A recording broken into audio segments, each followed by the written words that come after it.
Cover The War of the Worlds by H. G. Wells. But who shall dwell in these worlds if they be inhabited? Book 1. I. The Eve of the War. I. The Falling Star. E. On Horsell Common. Iv. The cylinder opens. V. The heat ray. Vi. The heat ray in the Chobham Road. Vi. How I reached home. V. Friday night. X. The fighting begins. X. In the storm. Xi. At the window. C. What I saw of the destruction of Weybridge and Shepperton. We. How I fell in with the curate. Civ. In London. Sp. What had happened in Surrey. Svi. The exodus from London. Svi. The Thunder Child. Book 2. I. Underfoot. I. What we saw from the ruined house. E. The days of imprisonment. Iv. The death of the curate. V. The stillness. Vi. The work of 15 days. Vi. The man on Putney Hill. V. Dead London. X. Wreckage. X. The epilogue. Book 1. The coming of the Martians. I. The eve of the war. No one would have believed in the last years of the 19th century that this world was being watched keenly and closely by intelligences greater than man's, and yet as mortal as his own; that as men busied themselves about their various concerns they were scrutinized and studied, perhaps almost as narrowly as a man with a microscope might scrutinize the transient creatures that swarm and multiply in a drop of water. With infinite complacency men went to and fro over this globe about their little affairs, serene in their assurance of their empire over matter. It is possible that the infusoria under the microscope do the same. No one gave a thought to the older worlds of space as sources of human danger, or thought of them only to dismiss the idea of life upon them as impossible or improbable. It is curious to recall some of the mental habits of those departed days. At most terrestrial men fancied there might be other men upon Mars, perhaps inferior to themselves and ready to welcome a missionary enterprise. Yet across the gulf of space, minds that are to our minds as ours are to those of the beasts that perish, intellects vast and cool and unsympathetic, regarded this earth with envious eyes, and slowly and surely drew their plans against us. And early in the 20th century came the great disillusionment. The planet Mars, I scarcely need remind the reader, revolves about the sun at a mean distance of 140,000 miles, and the light and heat it receives from the sun is barely half of that received by this world. It must be, if the nebular hypothesis has any truth, older than our world, and long before this earth ceased to be molten. Life upon its surface must have begun its course. The fact that it is scarcely 1/7 of the volume of the earth must have accelerated its cooling to the temperature at which life could begin. It has air and water and all that is necessary for the support of animated existence. Yet so vain is man, and so blinded by his vanity, that no writer, up to the very end of the 19th century, expressed any idea that intelligent life might have developed there far, or indeed at all, beyond its earthly level. Nor was it generally understood that since Mars is older than our earth, with scarcely a quarter of the superficial area and remeter from the sun, it necessarily follows that it is not only more distant. The secular cooling that must some day overtake our planet has already gone far indeed with our neighbor. Its physical condition is still largely a mystery, but we know now that even in its equatorial region the midday temperature barely approaches that of our coldest winter. Its air is much more attenuated than ours. Its oceans have shrunk until they cover but 1/3 of its surface, and as its slow seasons change huge snowcaps gather and melt about either pole and periodically inundate its temperate zones, that last stage of exhaustion, which to us is still incredibly remote, has become a present-day problem for the inhabitants of Mars. The immediate pressure of necessity has brightened their intellects, enlarged their powers, and hardened their hearts, and looking across space with instruments and intelligences such as we have scarcely dreamed of, they see, at its nearest distance only 35,000 of miles sunward of them, a morning star of hope, our own warmer planet, green with vegetation and gray with water, with a cloudy atmosphere eloquent of fertility, with glimpses through its drifting cloud wisps of broad stretches of populous country and narrow, navy-crowded seas. And we men, the creatures who inhabit this earth, must be to them at least as alien and lowly as are the monkeys and lemurs to us. The intellectual side of man already admits that life, and it would seem that this too is the belief of the minds upon Mars. Their world is far gone in its cooling, and this world is still crowded with life, but crowded only with what they regard as inferior animals. To carry warfare sunward is, indeed, their only escape from the destruction that, generation after generation, creeps upon them, and before we judge of them too harshly we must remember what ruthless and utter destruction our own species has wrought, not only upon animals, such as the vanished bison and the dodo, but upon its inferior races. The Tasmanians, in spite of their human likeness, were entirely swept out of existence in a war of extermination waged by European immigrants. In the space of 50 years, are we such apostles of mercy as to complain if the Martians warred in the same spirit? The Martians seem to have calculated their descent with amazing subtlety. Their mathematical learning is evidently far in excess of ours, and, had our instruments permitted it, we might have seen the gathering trouble far back in the 19th century. Men like Schiaparelli watched the red planet. It is odd, by the by, that for countless centuries Mars has been the star of war, but failed to interpret the fluctuating appearances of the markings they mapped so well. All that time the Martians must have been getting ready. During the opposition of 1894, a great light was seen on the illuminated part of the disk, first at the Lick Observatory, then by Periton of Nice, and then by other observers. English readers heard of it first in the issue of Nature dated August 2. I am inclined to think that this blaze may have been the casting of the huge gun, in the vast pit sunk into their planet, from which their shots were fired at us. Peculiar markings, as yet unexplained, were seen near the site of that outbreak during the next two oppositions. The storm burst upon us 6 years ago now.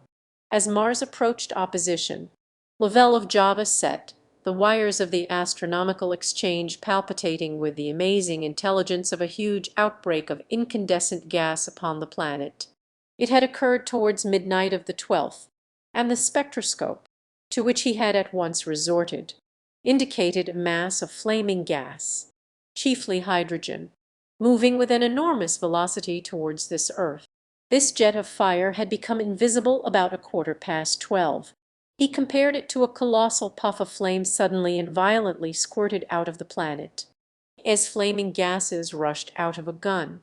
Yet the next day there was nothing of this in the papers except a little note in the Daily Telegraph, and the world went in ignorance of one of the gravest dangers that ever threatened the human race. I might not have heard of the eruption at all had I not met Ogilvy, the well-known astronomer, at Ottershaw. He was immensely excited at the news, and in the excess of his feelings invited me up to take a turn with him that night in a scrutiny of the red planet. In spite of all that has happened since, I still remember that vigil very distinctly, the black and silent observatory, the shadowed lantern throwing a feeble glow upon the floor in the corner, the steady ticking of the clockwork of the telescope, the little slit in the roof in oblong profundity with the stardust streaked across it. Ogilvy moved about, invisible but audible, looking through the telescope. One saw a circle of deep blue and the little round planet swimming in the field. It seemed such a little thing, so bright and small and still, faintly marked with transverse stripes, and slightly flattened from the perfect round. But so little it was, so silvery warm a pin's head of light. It was as if it quivered. But really this was the telescope, vibrating with the activity of the clockwork that kept the planet in view. As I watched, the planet seemed to grow larger and smaller, and to advance and recede. But that was simply that my eye was tired. 40 millions of miles it was from us, more than 40 millions of miles of void. Few people realize the immensity of vacancy in which the dust of the material universe swims. Near it in the field, I remember, were three faint points of light, three telescopic stars infinitely remote, and all around it was the unfathomable darkness of empty space. You know how that blackness looks on a frosty starlight night. In a telescope it seems far profounder, and invisible to me because it was so remote and small. Flying swiftly and steadily towards me across that incredible distance, drawing nearer every minute by so many thousands of miles, came the thing they were sending us, the thing that was to bring so much struggle and calamity and death to the earth. I never dreamed of it then as I watched. No one on earth dreamed of that unerring missile. That night, too, there was another jetting out of gas from the distant planet. I saw it, a reddish flash at the edge, the slightest projection of the outline just as the chronometer struck midnight. And at that I told Ogilvy, and he took my place. The night was warm and I was thirsty, and I went stretching my legs clumsily and feeling my way in the darkness to the little table where the siphon stood, while Ogilvy exclaimed at the streamer of gas that came out towards us. That night another invisible missile started on its way to the earth from Mars, just a second or so under 24 hours after the first one. I remember how I sat on the table there in the blackness, with patches of green and crimson swimming before my eyes. I wished I had a light to smoke by, little suspecting the meaning of the minute gleam I had seen and all that it would presently bring me. Ogilvy watched till 1, and then gave it up, and we lit the lantern and walked over to his house. Down below in the darkness were Ottershaw and Chertsey and all their hundreds of people, sleeping in peace. He was full of speculation that night about the condition of Mars, and scoffed at the vulgar idea of its having inhabitants who were signaling us. His idea was that meteorites might be falling in a heavy shower upon the planet, or that a huge volcanic explosion was in progress. He pointed out to me how unlikely it was that organic evolution had taken the same direction in the two adjacent planets. The chances against anything manlike on Mars are 1,000,000 to 1.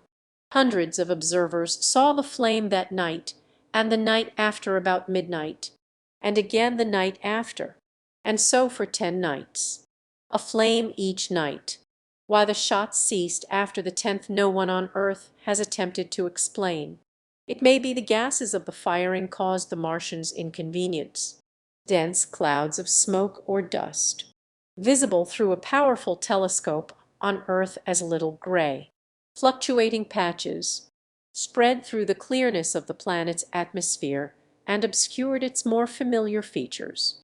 Even the daily papers woke up to the disturbances at last, and popular notes appeared here, there, and everywhere concerning the volcanoes upon Mars. The seriocomic periodical Punch, I remember, made a happy use of it in the political cartoon, and, all unsuspected, those missiles the Martians had fired at us drew earthward, rushing now at a pace of many miles a second through the empty gulf of space, hour by hour and day by day, nearer and nearer. It seems to me now almost incredibly wonderful that, with that swift fate hanging over us, men could go about their petty concerns as they did. I remember how jubilant Markham was at securing a new photograph of the planet for the illustrated paper he edited in those days. People in these latter times scarcely realize the abundance and enterprise of our 19th century papers. For my own part, I was much occupied in learning to ride the bicycle, and busy upon a series of papers discussing the probable developments of moral ideas as civilization progressed. One night the first missile then could scarcely have been 10,000 miles away. I went for a walk with my wife. It was starlight, and I explained the signs of the zodiac to her, and pointed out Mars, a bright dot of light creeping zenithward, towards which so many telescopes were pointed. It was a warm night. Coming home, a party of excursionists from Chertsey or Isleworth passed us singing and playing music. There were lights in the upper windows of the houses as the people went to bed. From the railway station in the distance came the sound of shunting trains, ringing and rumbling, softened almost into melody by the distance. My wife pointed out to me the brightness of the red, green, and yellow signal lights hanging in a framework against the sky. It seemed so safe and tranquil. The falling star. Then came the night of the first falling star. It was seen early in the morning, rushing over Winchester eastward, a line of flame high in the atmosphere. Hundreds must have seen it, and taken it for an ordinary falling star. Albin described it as leaving a greenish streak behind it that glowed for some seconds. Denning, our greatest authority on meteorites, stated that the height of its first appearance was about 90 or 100 miles. It seemed to him that it fell to earth about 100 miles east of him.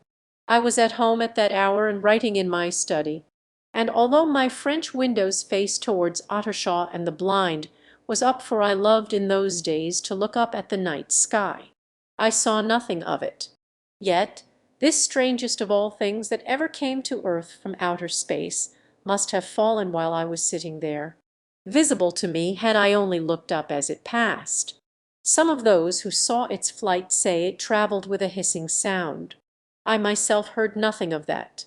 Many people in Berkshire, Surrey, and Middlesex must have seen the fall of it, and, at most, have thought that another meteorite had descended. No one seems to have troubled to look for the fallen mass that night. But very early in the morning poor Ogilvy, who had seen the shooting star, and who was persuaded that a meteorite lay somewhere on the common between Horsell, Ottershaw, and Woking, rose early with the idea of finding it. Find it he did, soon after dawn, and not far from the sand pits. An enormous hole had been made by the impact of the projectile, and the sand and gravel had been flung violently in every direction over the heath, forming heaps visible a mile and a half away. The heather was on fire eastward, and a thin blue smoke rose against the dawn. The thing itself lay almost entirely buried in sand. Amidst the scattered splinters of a fir tree it had shivered to fragments in its descent. The uncovered part had the appearance of a huge cylinder, caked over and its outline softened by a thick scaly-dun-coloured incrustation. It had a diameter of about 30 yards. He approached the mass, surprised at the size and more so at the shape, since most meteorites are rounded more or less completely. It was, however, still so hot from its flight through the air as to forbid his near approach. A stirring noise within its cylinder he ascribed to the unequal cooling of its surface, for at that time it had not occurred to him that it might be hollow. He remained standing at the edge of the pit that the thing had made for itself, staring at its strange appearance, astonished chiefly at its unusual shape and color, and dimly perceiving even then some evidence of design in its arrival. The early morning was wonderfully still, and the sun, just clearing the pine trees towards Weybridge, was already warm. He did not remember hearing any birds that morning. There was certainly no breeze stirring, and the only sounds were the faint movements from within the cindery cylinder. He was all alone on the common. Then suddenly he noticed with a start that some of the grey clinker, the ashy incrustation that covered the meteorite, was falling off the circular edge of the end. It was dropping off in flakes and raining down upon the sand. A large piece suddenly came off and fell with a sharp noise that brought his heart into his mouth. For a minute he scarcely realized what this meant, and, Although the heat was excessive, he clambered down into the pit close to the bulk to see the thing more clearly. He fancied even then that the cooling of the body might account for this. But what disturbed that idea was the fact that the ash was falling only from the end of the cylinder, and then he perceived that, very slowly, the circular top of the cylinder was rotating on its body.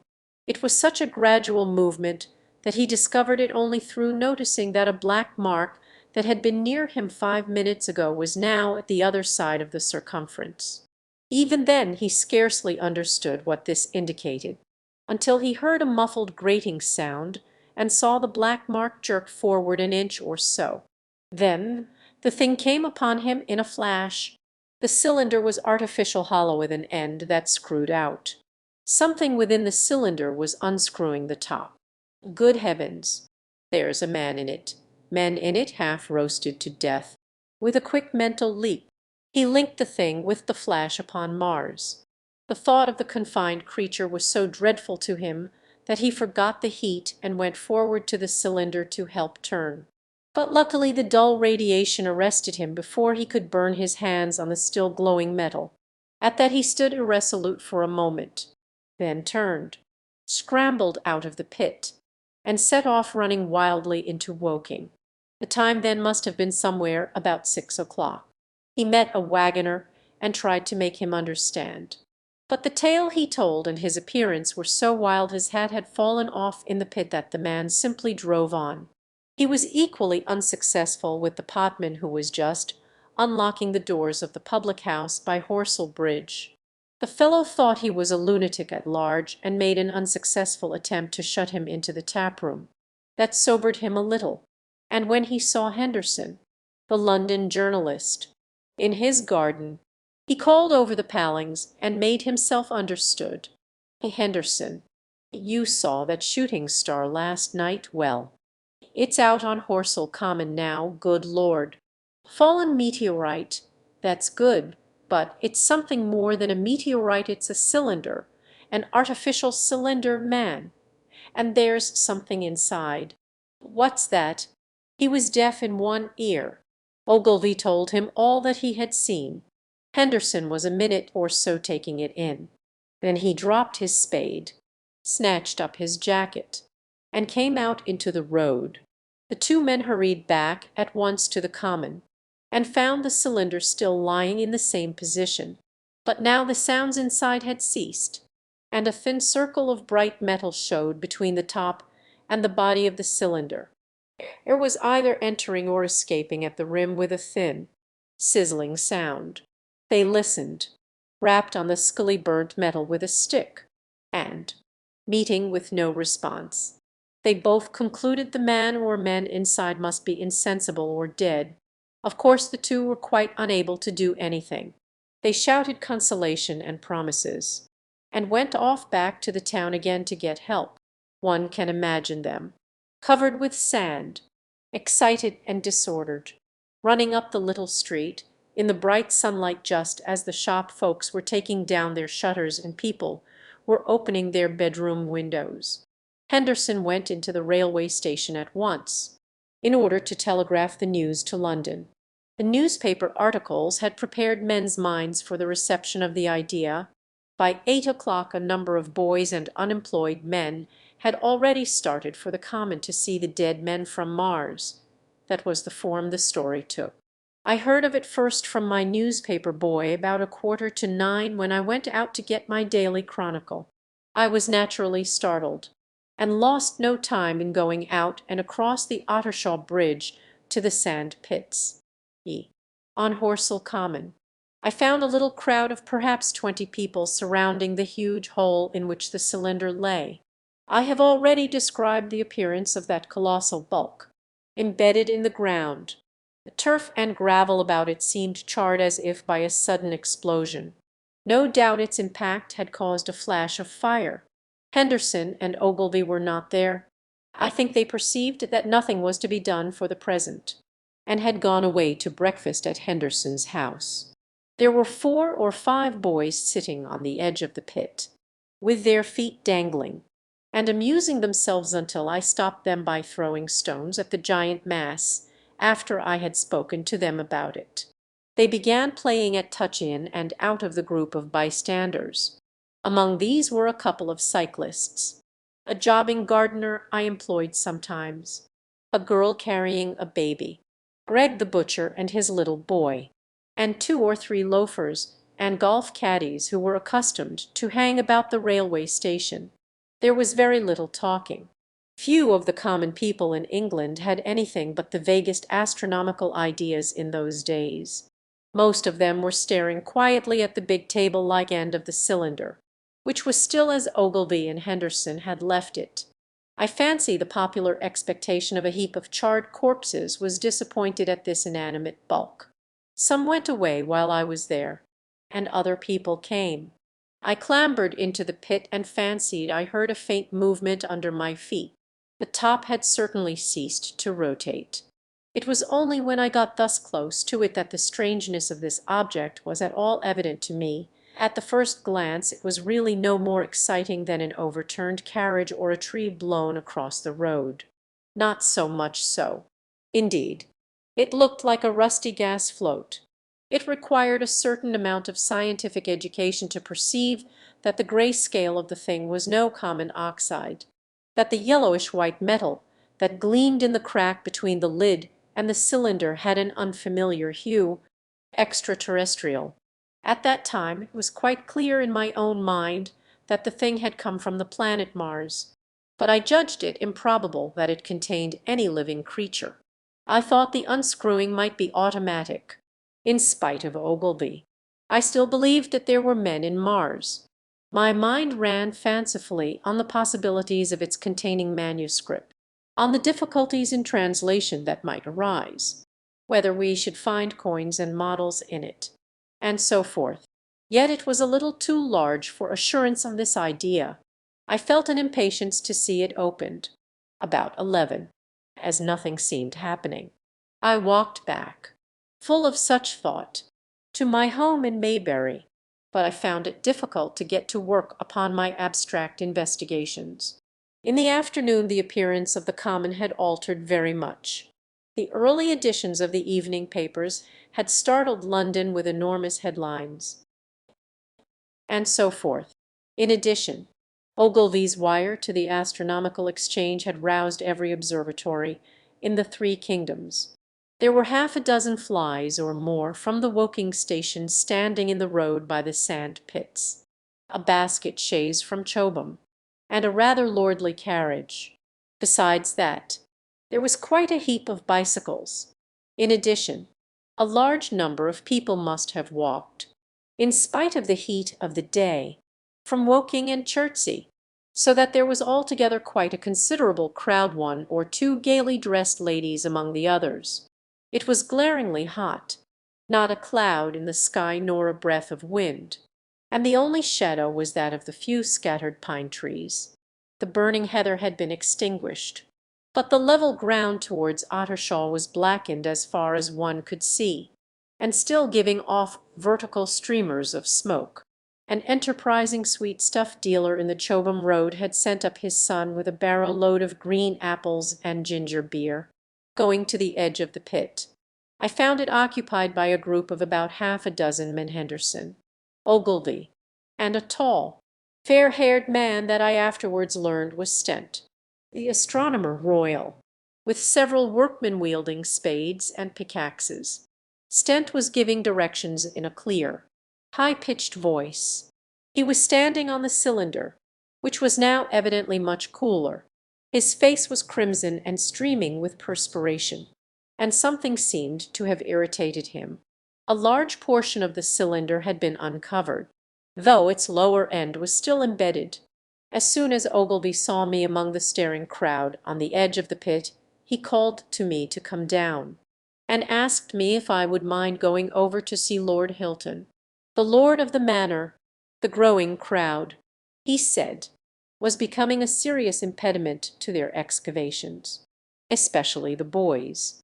They wanted a light railing put up, and help to keep the people back. He told me that a faint stirring was occasionally still audible within the case, but that the workmen had failed to unscrew the top. As it afforded no grip to them, the case appeared to be enormously thick, and it was possible that the faint sounds we heard represented a noisy tumult in the interior. I was very glad to do as he asked, and so become one of the privileged spectators within the contemplated enclosure. I failed to find Lord Hilton at his house, but I was told he was expected from London by the 6 o'clock train from Waterloo, and as it was then about 5:15, I went home, had some tea, and walked up to the station to waylay him. If the cylinder opens. When I returned to the common the sun was setting. Scattered groups were hurrying from the direction of Woking, and one or two persons were returning. The crowd about the pit had increased, and stood out black against the lemon yellow of the sky a couple of hundred people. Perhaps there were raised voices, and some sort of struggle appeared to be going on about the pit. Strange imaginings passed. As I drew nearer I heard Stent's voice. Keep back, it's a movin'. A screw in and a screwin' out, I don't like it, I'm a goin' 'ome, I am." There were really, I should think, 200 or 300 people elbowing and jostling one another, the one or two ladies there being by no means the least active. "He's fallen in the pit. Keep back." The crowd swayed a little, and I elbowed my way through. Every one seemed greatly excited. I heard a peculiar humming sound from the pit. "I say, help keep these idiots back. We don't know what's in the confounded thing. You know I saw a young man standing on the cylinder and trying to scramble out of the hole again. The crowd had pushed him in. The end of the cylinder was being screwed out from within. Nearly 2 feet of shining screw projected. Somebody blundered against me, and I narrowly missed being pitched onto the top of the screw. I turned, and as I did so the screw must have come out, for the lid of the cylinder fell upon the gravel with a ringing concussion. I stuck my elbow into the person behind me and turned my head towards the thing again. For a moment that circular cavity seemed perfectly black. I had the sunset in my eyes. I think everyone expected to see a man emerge, possibly something a little unlike us terrestrial men. But in all essentials a man, I know I did. But, looking, I presently saw something stirring within the shadow, grayish billowy movements, one above another, and then two luminous discs like eyes. Then something resembling a little gray snake, about the thickness of a walking stick, coiled up out of the writhing middle, and wriggled in the air towards me, and then another. A sudden chill came over me. There was a loud shriek from a woman behind. I half turned, keeping my eyes fixed upon the cylinder still, from which other tentacles were now projecting, and began pushing my way back from the edge of the pit. I saw astonishment giving place to horror on the faces of the people about me. I heard inarticulate exclamations on all sides. There was a general movement backwards. I saw the shopman struggling still on the edge of the pit. I found myself alone, and saw the people on the other side of the pit running off, Stent among them. I looked again at the cylinder, and ungovernable terror gripped me. I stood petrified and staring. A big grayish rounded bulk, the size, perhaps, of a bear, was rising slowly and painfully out of the cylinder. As it bulged up and caught the light, it glistened like wet leather. Two large dark-colored eyes were regarding me steadfastly. The mass that framed them, the head of the thing, was rounded, and had, one might say, a face. There was a mouth under the eyes, the lipless brim of which quivered and panted, and dropped saliva. The whole creature heaved and pulsated convulsively. A lank tentacular appendage gripped the edge of the cylinder. Another swayed in the air.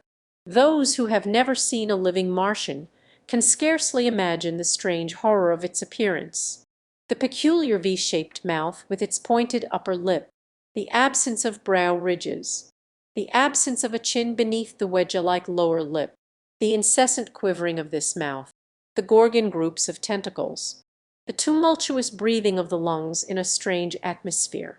the evident heaviness and painfulness of movement due to the greater gravitational energy of the earth above all.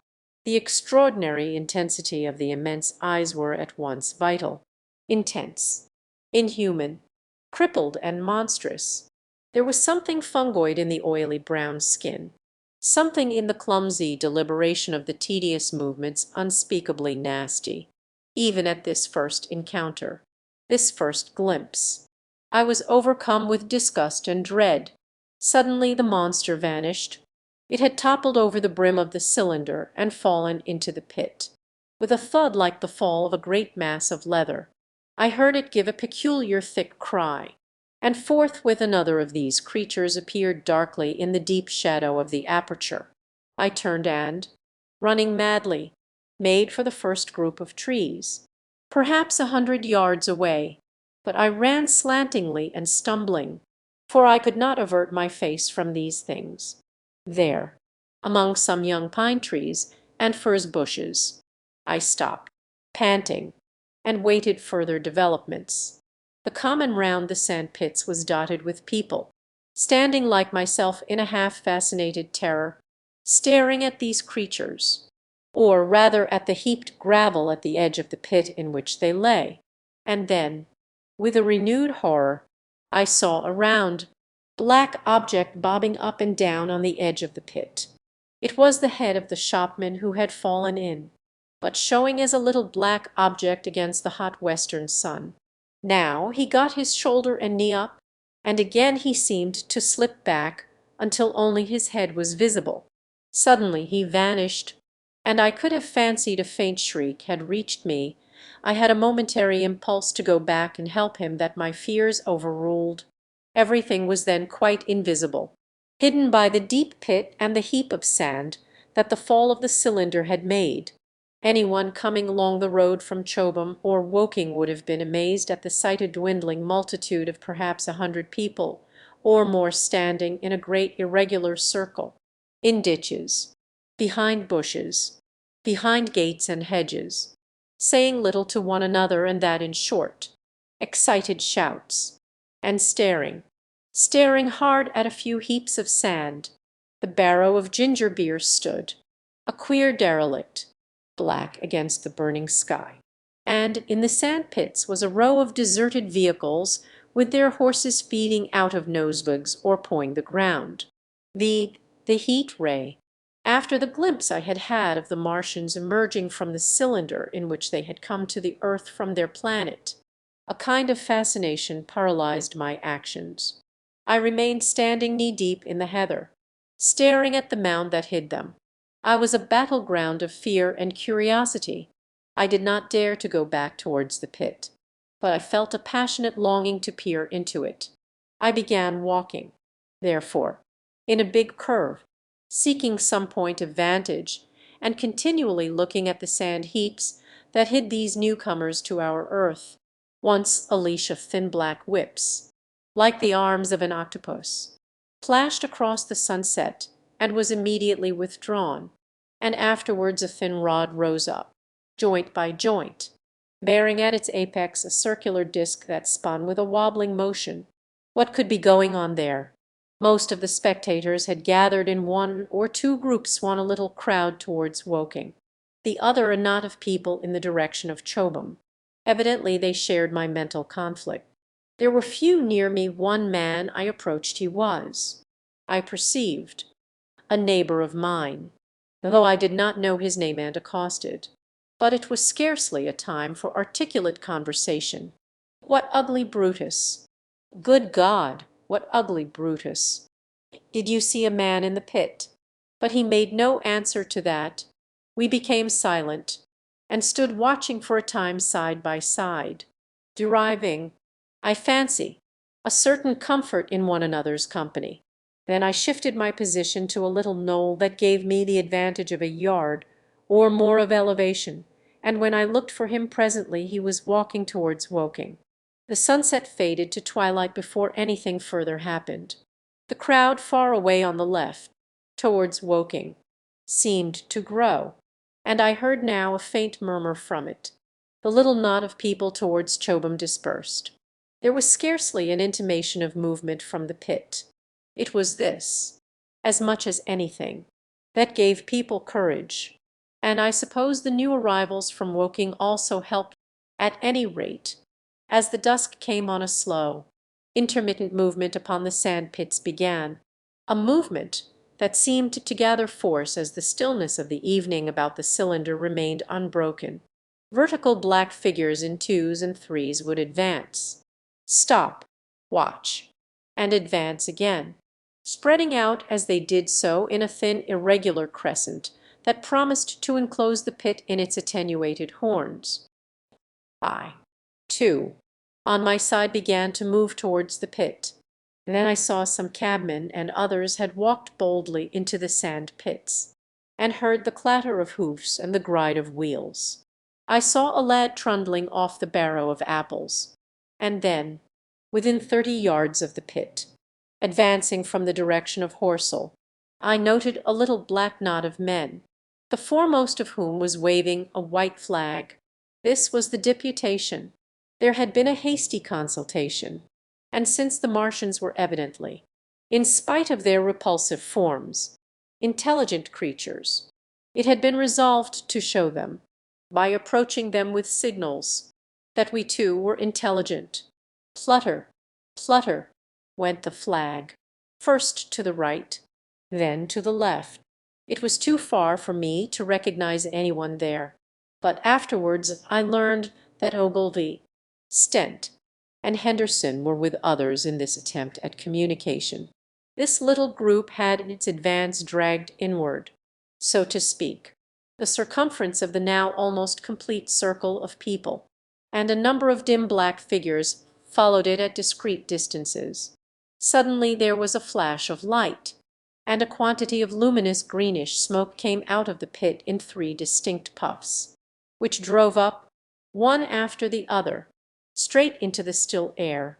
This smoke or flame, perhaps, would be the better word, for it was so bright that the deep blue sky overhead and the hazy stretches of brown common towards Chertsey, set with black pine trees, seemed to darken abruptly as these puffs arose, and to remain the darker after their dispersal. At the same time a faint hissing sound became audible. Beyond the pit stood the little wedge of people with the white flag at its apex. Rested by these phenomena, a little knot of small vertical black shapes upon the black ground, as the green smoke arose. Their faces flashed out pallid green, and faded again as it vanished. Then slowly the hissing passed into a humming, into a long, loud, droning noise. Slowly a humped shape rose out of the pit, and the ghost of a beam of light seemed to flicker out from it. Forthwith flashes of actual flame, a bright glare leaping from one to another, sprang from the scattered group of men. It was as if some invisible jet impinged upon them and flashed into white flame. It was as if each man were suddenly and momentarily turned to fire. Then, by the light of their own destruction, I saw them staggering and falling, and their supporters turning to run. I stood staring, not as yet realizing that this was death leaping from man to man in that little distant crowd.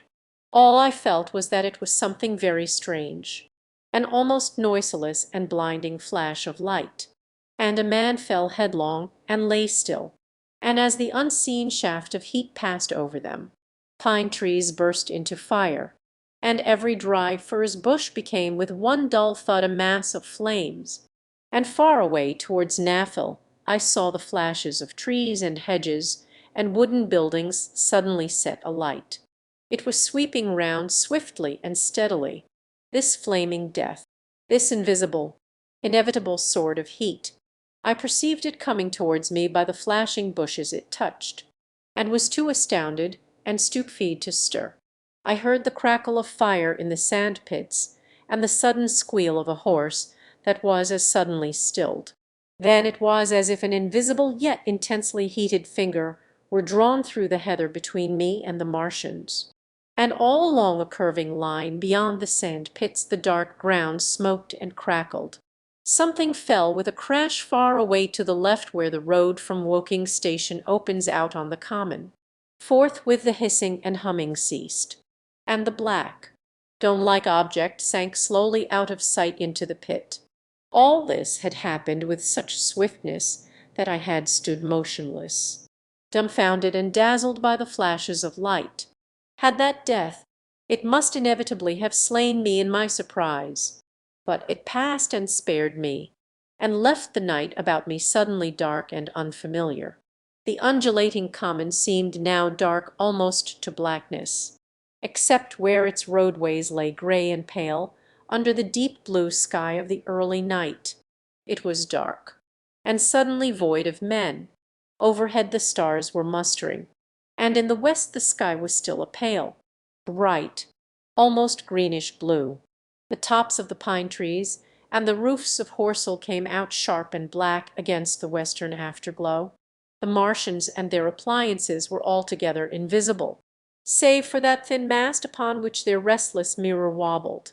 Patches of bush and isolated trees here and there smoked and glowed still, and the houses towards Woking station were sending up spires aflame into the stillness of the evening air. Nothing was changed save for that and a terrible astonishment.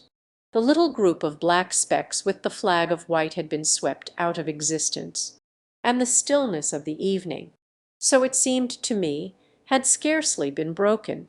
It came to me that I was upon this dark common, helpless, unprotected, and alone. Suddenly, like a thing falling upon me from without, came fear. With an effort I turned, and began a stumbling run through the heather. The fear I felt was no rational fear, but a panic terror not only of the Martians, but of the dusk and stillness all about me. Such an extraordinary effect in unmanning me it had that I ran weeping silently as a child might do. Once I had turned. I did not dare to look back. I remember I felt an extraordinary persuasion that I was being played with, that presently, when I was upon the very verge of safety, this mysterious death as swift as the passage of light would leap after me from the pit about the cylinder, and strike me down. Why, the heat ray in the Chobham Road. It is still a matter of wonder how the Martians are able to slay men so swiftly and so silently. Many think that in some way they are able to generate an intense heat in a chamber of practically absolute non-conductivity. This intense heat they project in a parallel beam against any object they choose, by means of a polished parabolic mirror of unknown composition, much as the parabolic mirror of a lighthouse projects a beam of light. But no one has absolutely proved these details. However it is done, it is certain that a beam of heat is the essence of the matter, heat, and invisible instead of visible, light. Whatever is combustible flashes into flame at its touch. Lead runs like water. It softens iron, cracks and melts glass, and when it falls upon water, incontinently that explodes into steam. That night nearly 40 people lay under the starlight about the pit, charred and distorted beyond recognition, and all night long the common from Horsell to Maybury was deserted and brightly ablaze.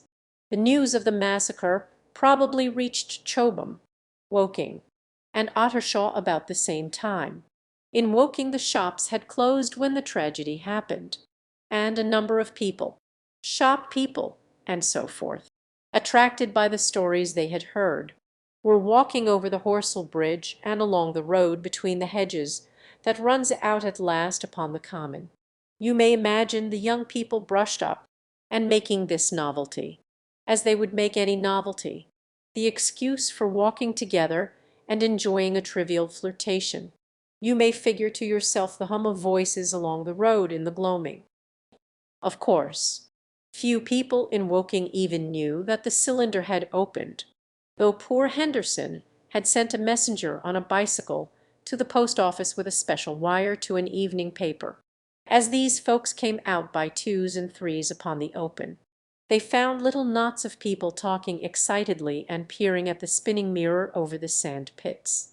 And the newcomers were, no doubt, soon infected by the excitement of the occasion. By 8:30, when the deputation was destroyed, there may have been a crowd of 300 people or more at this place. Besides those who had left the road to approach the Martians nearer, there were 3 policemen too, one of whom was mounted, doing their best, under instructions from Stent, to keep the people back and deter them from approaching the cylinder.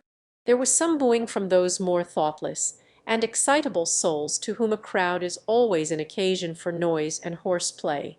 Stent and Ogilvy, anticipating some possibilities of a collision, had telegraphed from Horsell to the barracks as soon as the Martians emerged, for the help of a company of soldiers to protect these strange creatures from violence. After that they returned to lead that ill-fated advance. The description of their death, as it was seen by the crowd, tallies very closely with my own impressions.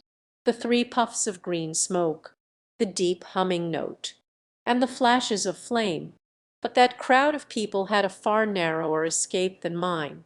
Only the fact that a hummock of heathery sand intercepted the lower part of the heat ray saved them. Had the elevation of the parabolic mirror been a few yards higher, none could have lived to tell the tale. They saw the flashes and the men falling, and an invisible hand, as it were, lit the bushes as it hurried towards them through the twilight. Then, with a whistling note that rose above the droning of the pit, the beam swung close over their heads, lighting the tops of the beech trees that line the road, and splitting the bricks, smashing the windows, firing the window frames, and bringing down in crumbling ruin a portion of the gable of the house nearest the corner. In the sudden thud, hiss, and glare of the igniting trees, the panic-stricken crowd seems to have swayed hesitatingly for some moments. Sparks and burning twigs began to fall into the road, and single leaves like puffs of flame. Hats and dresses caught fire. Then came a crying from the common. There were shrieks and shouts, and suddenly a mounted policeman came galloping through the confusion with his hands clasped over his head, screaming, "They're coming!" And incontinently everyone was turning and pushing at those behind, in order to clear their way to Woking again. They must have bolted as blindly as a flock of sheep. Where the road grows narrow and black between the high banks the crowd jammed, and a desperate struggle occurred. All that crowd did not escape. 3 persons at least, 2 women and a little boy, were crushed and trampled there, and left to die amid the terror and the darkness. How I reached home. For my own part, I remember nothing of my flight except the stress of blundering against trees and stumbling through the heather.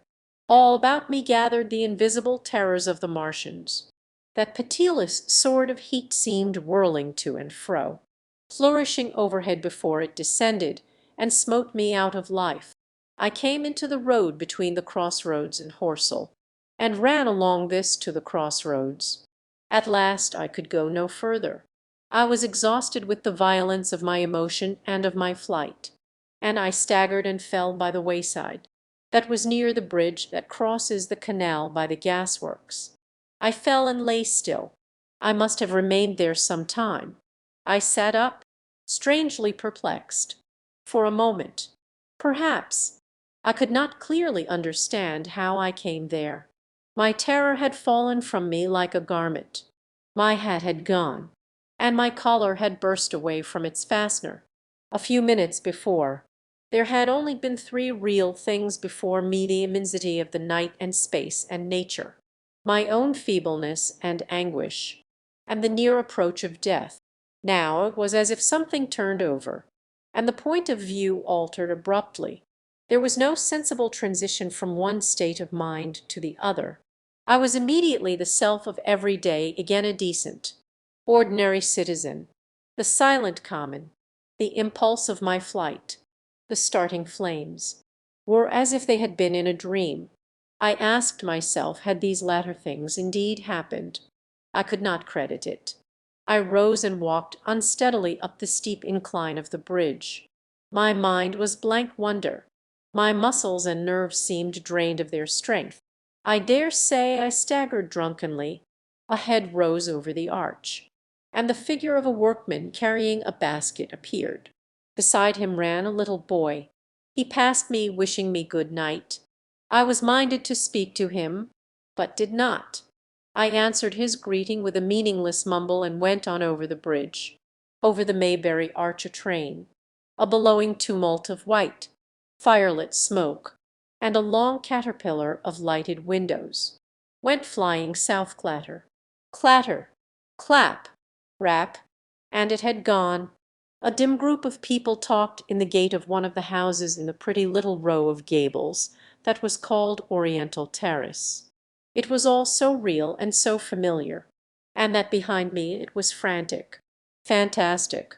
Such things, I told myself, could not be. Perhaps I am a man of exceptional moods. I do not know how far my experience is common.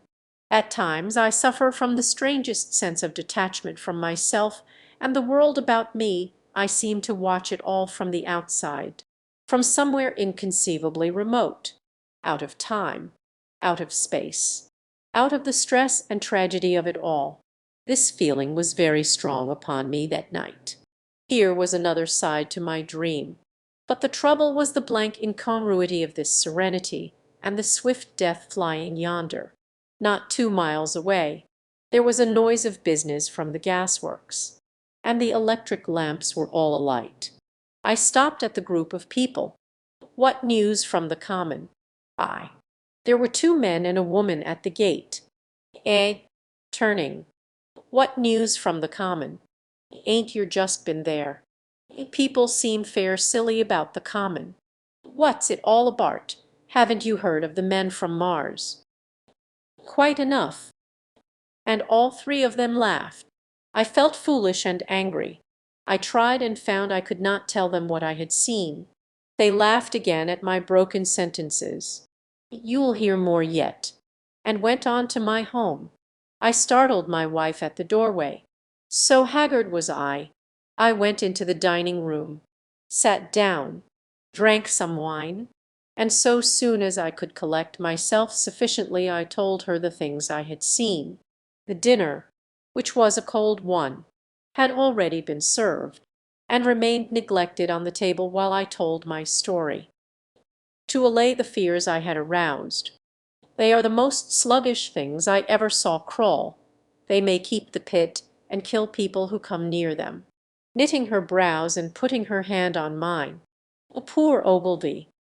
To think he may be lying dead there, when I saw how deadly white her face was. I ceased abruptly. They may come here. I pressed her to take wine, and tried to reassure her. They can scarcely move. I began to comfort her and myself by repeating all that Ogilvy had told me of the impossibility of the Martians establishing themselves on the earth. In particular, I laid stress on the gravitational difficulty. On the surface of the earth the force of gravity is 3 times what it is on the surface of Mars. A Martian, therefore, would weigh 3 times more than on Mars, albeit his muscular strength would be the same. His own body would be a cope of lead to him. Therefore, that, indeed, was the general opinion. Both the Times and the Daily Telegraph, for instance, insisted on it the next morning, and both overlooked, just as I did, 2 obvious modifying influences. The atmosphere of the earth, we now know, contains far more oxygen or far less argon, whichever way one likes to put it, than does Mars. The invigorating influences of this excess of oxygen upon the Martians indisputably did much to counterbalance the increased weight of their bodies. And, in the second place, we all overlooked the fact that such mechanical intelligence as the Martian possessed was quite able to dispense with muscular exertion at a pinch. But I did not consider these points at the time, and so my reasoning was dead against the chances of the invaders. With wine and food, the confidence of my own table, and the necessity of reassuring my wife, I grew by insensible degrees courageous and secure. Fingering my wineglass, they are dangerous because no doubt They are mad with terror. Perhaps they expected to find no living things. We'll kill them all. I remember that dinner table with extraordinary vividness even now. My dear wife's sweet, anxious face peering at me from under the pink lamp shade. The white cloth with its silver and glass table furniture, for in those days even philosophical writers had many little luxuries, the crimson purple wine in my glass, are photographically distinct. At the end of it I sat, tempering nuts with a cigarette, regretting Ogilvy's rashness, and denouncing the short-sighted timidity of the Martians. So some respectable dodo in the Mauritius might have lorded it in his nest, and discussed the arrival of that shipful of pitiless sailors in want of animal food. We will peck them to death tomorrow, my dear. But that was the last civilist dinner I was to eat for very many strange and terrible days. V. Friday night. The most extraordinary thing to my mind of all the strange and wonderful things that happened upon that Friday was the devatailing of the commonplace habits of our social order with the first beginnings of the series of events that was to topple that social order headlong.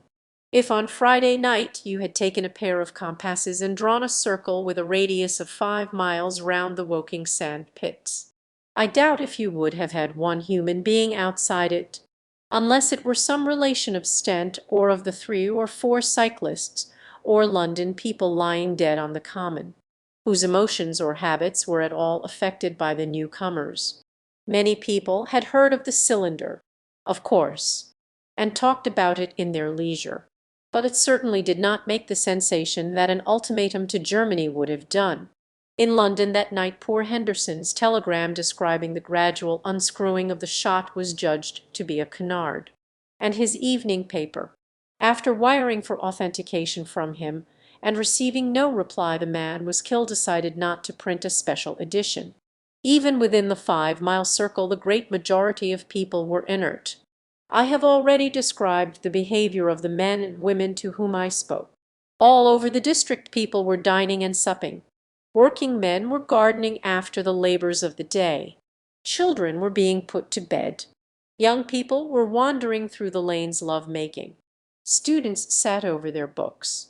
Maybe there was a murmur in the village streets, a novel and dominant topic in the public houses, and here and there a messenger, or even an eyewitness of the later occurrences, caused a whirl of excitement, a shouting, and a running to and fro. But for the most part the daily routine of working, eating, drinking, sleeping, went on as it had done for countless years, as though no planet Mars existed in the sky. Even at Woking Station and Horsell and Chobham that was the case. In Woking Junction, until a late hour, trains were stopping and going on, others were shunting on the sittings. Passengers were alighting and waiting, and everything was proceeding in the most ordinary way. A boy from the town, trenching on Smith's monopoly, was selling papers with the afternoon's news. The ringing impact of trucks, the sharp whistle of the engines from the junction, mingled with their shouts of men from Mars. Excited men came into the station about 9 o'clock with incredible tidings, and caused no more disturbance than drunkards might have done. People rattling Londonwards peered into the darkness outside the carriage windows, and saw only a rare, flickering, vanishing spark dance up from the direction of Horsell, a red glow and a thin veil of smoke driving across the stars, and thought that nothing more serious than a heath fire was happening. It was only round the edge of the common that any disturbance was perceptible. There were half a dozen villas burning on the Woking border. There were lights in all the houses on the common side of the 3 villages, and the people there kept awake till dawn. A curious crowd lingered restlessly, people coming and going, but the crowd remaining, both on the Chobham and Horsell bridges. 1 or 2 adventurous souls, it was afterwards found, went into the darkness and crawled quite near the Martians. But they never returned, for now and again a light ray, like the beam of a warship's searchlight, swept the common, and the heat ray was ready to follow. Save for such, That big area of common was silent and desolate, and the charred bodies lay about on it all night under the stars. And all the next day a noise of hammering from the pit was heard by many people. So you have the state of things on Friday night. In the center, sticking into the skin of our old planet Earth like a poisoned dart, was this cylinder, but the poison was scarcely working yet. Round it was a patch of silent common, smouldering in places, and with a few dark, dimly seen objects lying in contorted attitudes here and there. Here and there was a burning bush or tree. Beyond was a fringe of excitement, and farther than that fringe the inflammation had not crept as yet. In the rest of the world the stream of life still flowed as it had flowed for immemorial years. The fever of war that would presently clog vein and artery, deaden nerve and destroy brain, had still to develop. All night long the Martians were hammering and stirring, sleepless, indefatigable, at work upon the machines they were making ready. And ever and again a puff of greenish-white smoke whirled up to the starlit sky. About 11 a company of soldiers came through Horsell, and deployed along the edge of the common to form a cordon. Later a second company marched through Chobham to deploy on the north side of the common. Several officers from the Inkerman barracks had been on the common earlier in the day, and one, Major Eden, was reported to be missing. The colonel of the regiment came to the Chobham Bridge and was busy questioning the crowd at midnight. The military authorities were certainly alive to the seriousness of the business. About 11, the next morning's papers were able to say, a squadron of hussars, 2 Maxims, and about 400 men of the Cardigan regiment started from Aldershot. A few seconds after midnight the crowd in the Chertsey Road, Woking, saw a star fall from heaven into the pine woods to the northwest. It had a greenish color, and caused a silent brightness like summer lightning. This was the second cylinder. X. The fighting begins. Saturday lives in my memory as a day of suspense. It was a day of lassitude too, hot and close, with, I am told, a rapidly fluctuating barometer. I had slept but little, though my wife had succeeded in sleeping, and I rose early. I went into my garden before breakfast and stood listening. But towards the common there was nothing stirring but a lark. The milkman came as usual. I heard the rattle of his chariot, and I went round to the side gate to ask the latest news. He told me that during the night the Martians had been surrounded by troops, and that guns were expected. Then a familiar, reassuring note. I heard a train running towards Woking. They aren't to be killed. I saw my neighbor gardening, chatted with him for a time, and then strolled in to breakfast. It was a most unexceptional morning. My neighbor was of opinion that the troops would be able to capture or to destroy the Martians during the day. It's a pity they make themselves so unapproachable. It would be curious to know how they live on another planet, for his gardening was as generous as it was enthusiastic. At the same time he told me of the burning of the pine woods about the Byfleet golf links. They say that there's another of those blessed things fallen there, number 2, but one's enough surely. This lot'll cost the insurance people a pretty penny before everything's settled. The woods, he said, were still burning, and pointed out a haze of smoke to me. They will be hot underfoot for days, on account of the thick soil of pine needles and turf. And then grew serious over poor Ogilvy. After breakfast, instead of working, I decided to walk down towards the common. Under the railway bridge I found a group of soldier sappers. I think men in small round caps, dirty red jackets unbuttoned, and showing their blue shirts, dark trousers, and boots coming to the calf. They told me no one was allowed over the canal, and, looking along the road towards the bridge, I saw one of the Cardigan men standing sentinel there. I talked with these soldiers for a time. I told them of my sight of the Martians on the previous evening. None of them had seen the Martians, and they had but the vaguest ideas of them. so that they plied me with questions. They said that they did not know who had authorized the movements of the troops. Their idea was that a dispute had arisen at the Horse Guards. The ordinary sapper is a great deal better educated than the common soldier, and they discussed the peculiar conditions of the possible fight with some acuteness. I described the heat ray to them, and they began to argue among themselves. "A crawl up under cover and rush 'em," say I. "A get hot. What's cover against this air eat sticks to cook your? What we got to do is to go as near as the ground'll let us, and then drive a trench below your trenches. You always want trenches. You ought to ha' been born a rabbit snippy. Ain't they got any necks, then?" Abruptly a little, contemplative, dark man smoking a pipe, I repeated my description. Octopuses.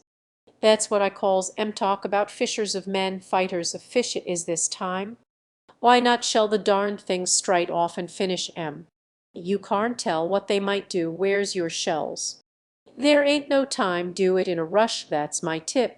After a while I left them, and went on to the railway station to get as many morning papers as I could. But I will not weary the reader with a description of that long morning and of the longer afternoon. I did not succeed in getting a glimpse of the Common, for even Horsell and Chobham church towers were in the hands of the military authorities. The soldiers I addressed didn't know anything. The officers were mysterious as well as busy. I found people in the town quite secure again in the presence of the military, and I heard for the first time from Marshall, the tobacconist, that his son was among the dead on the Common.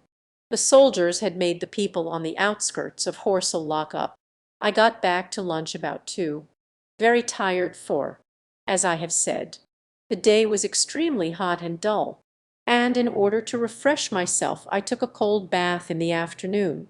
About 4:30 I went up to the railway station to get an evening paper, for the morning papers had contained only a very inaccurate description of the killing of Stent, Henderson, Ogilvy, and the others. But there was little I didn't know. The Martians did not show an inch of themselves. They seemed busy in their pit, and there was a sound of hammering and an almost continuous streamer of smoke. Apparently they were busy getting ready for a struggle. Fresh attempts have been made to signal, but without success. A sapper told me it was done by a man in a ditch with a flag on a long pole. The Martians took as much notice of such advances as we should of the lowing of a cow. I must confess the sight of all this armament, all this preparation, greatly excited me. My imagination became belligerent, and defeated the invaders in a dozen striking ways. Something of my schoolboy dreams of battle and heroism came back. It hardly seemed a fair fight to me at that time. They seemed very helpless in that pit of theirs. About 3 o'clock there began the thud of a gun at measured intervals from Chertsey or Adlestone. I learned that the smouldering pine wood into which the second cylinder had fallen was being shelled, in the hope of destroying that object before it opened. It was only about 5, however, that a field gun reached Chobham for use against the first body of Martians. About 6 in the evening, as I sat at tea with my wife in the summer house talking vigorously about the battle that was lowering upon us, I heard a muffled detonation from the Common, and immediately after a gust of firing. Close on the heels of that came a violent rattling crash, quite close to us, that shook the ground, and, starting out upon the lawn, I saw the tops of the trees about the Oriental College burst into smoky red flame, and the tower of the little church beside it slide down into ruin. The pinnacle of the mosque had vanished, and the roof line of the college itself looked as if a 100-ton gun had been at work upon it. One of our chimneys cracked as if a shot had hit it, flew, and a piece of it came clattering down the tiles and made a heap of broken red fragments upon the flower bed by my study window. I and my wife stood amazed. Then I realized that the crest of Maybury Hill must be within range of the Martians' heat ray now that the college was cleared out of the way. At that I gripped my wife's arm, and without ceremony ran her out into the road. Then I fetched out the servant, telling her I would go upstairs myself for the box she was clamoring for. "We can't possibly stay here." And as I spoke the firing reopened for a moment upon the common. I thought, perplexed. Then I remembered her cousins at Leatherhead. She looked away from me downhill. The people were coming out of their houses, astonished. How are we to get to Leatherhead? Down the hill I saw a bevy of hussars ride under the railway bridge. 3 galloped through the open gates of the Oriental College. 2 others dismounted, and began running from house to house. The sun, shining through the smoke that drove up from the tops of the trees, seemed blood red, and threw an unfamiliar lurid light upon everything. "Stop here," and I started off at once for the Spotted Dog, for I knew the landlord had a horse and dog cart. I ran, for I perceived that in a moment every one upon this side of the hill would be moving. I found him in his bar, quite unaware of what was going on behind his house. A man stood with his back to me talking to him. "A must have a pound." "I'll give you 2, over the stranger's shoulder." "What for? And I'll bring it back by midnight." "What's the hurry? I'm selling my bit of a pig 2 pounds, and you bring it back. What's going on now?" And so secured the dog cart. At the time it did not seem to me nearly so urgent that the landlord should leave his. I took care to have the cart there and then, drove it off down the road, and, leaving it in charge of my wife and servant, rushed into my house and packed a few valuables, such plate as we had, and so forth. The beech trees below the house were burning while I did this, and the palings up the road glowed red. While I was occupied in this way, one of the dismounted hussars came running up. He was going from house to house, warning people to leave. He was going on as I came out of my front door, lugging my treasures, done up in a tablecloth. I shouted after him, "What news?" Stared, bawled something about crawling out in a thing like a dish cover, and ran on to the gate of the house at the crest. A sudden whirl of black smoke driving across the road hid him for a moment. I ran to my neighbor's door and rapped to satisfy myself of what I already knew, that his wife had gone to London with him and had locked up their house. I went in again, according to my promise, to get my servant's box, lugged it out, clapped it beside her on the tail of the dog cart, and then caught the reins and jumped up into the driver's seat beside my wife. In another moment we were clear of the smoke and noise, and spanking down the opposite slope of Maybury Hill towards Old Woking. In front was a quiet, sunny landscape, a wheat field ahead on either side of the road, and the Maybury Inn with its swinging sign. I saw the doctor's cart ahead of me. At the bottom of the hill I turned my head. Thick streamers of black smoke shot with threads of red fire were driving up into the still air, and throwing dark shadows upon the green treetops eastward. The smoke already extended far away to the east and west to the Byfleet pine woods eastward, and to Woking on the west. The road was dotted with people running towards us, and very faint now, but very distinct through the hot, quiet air.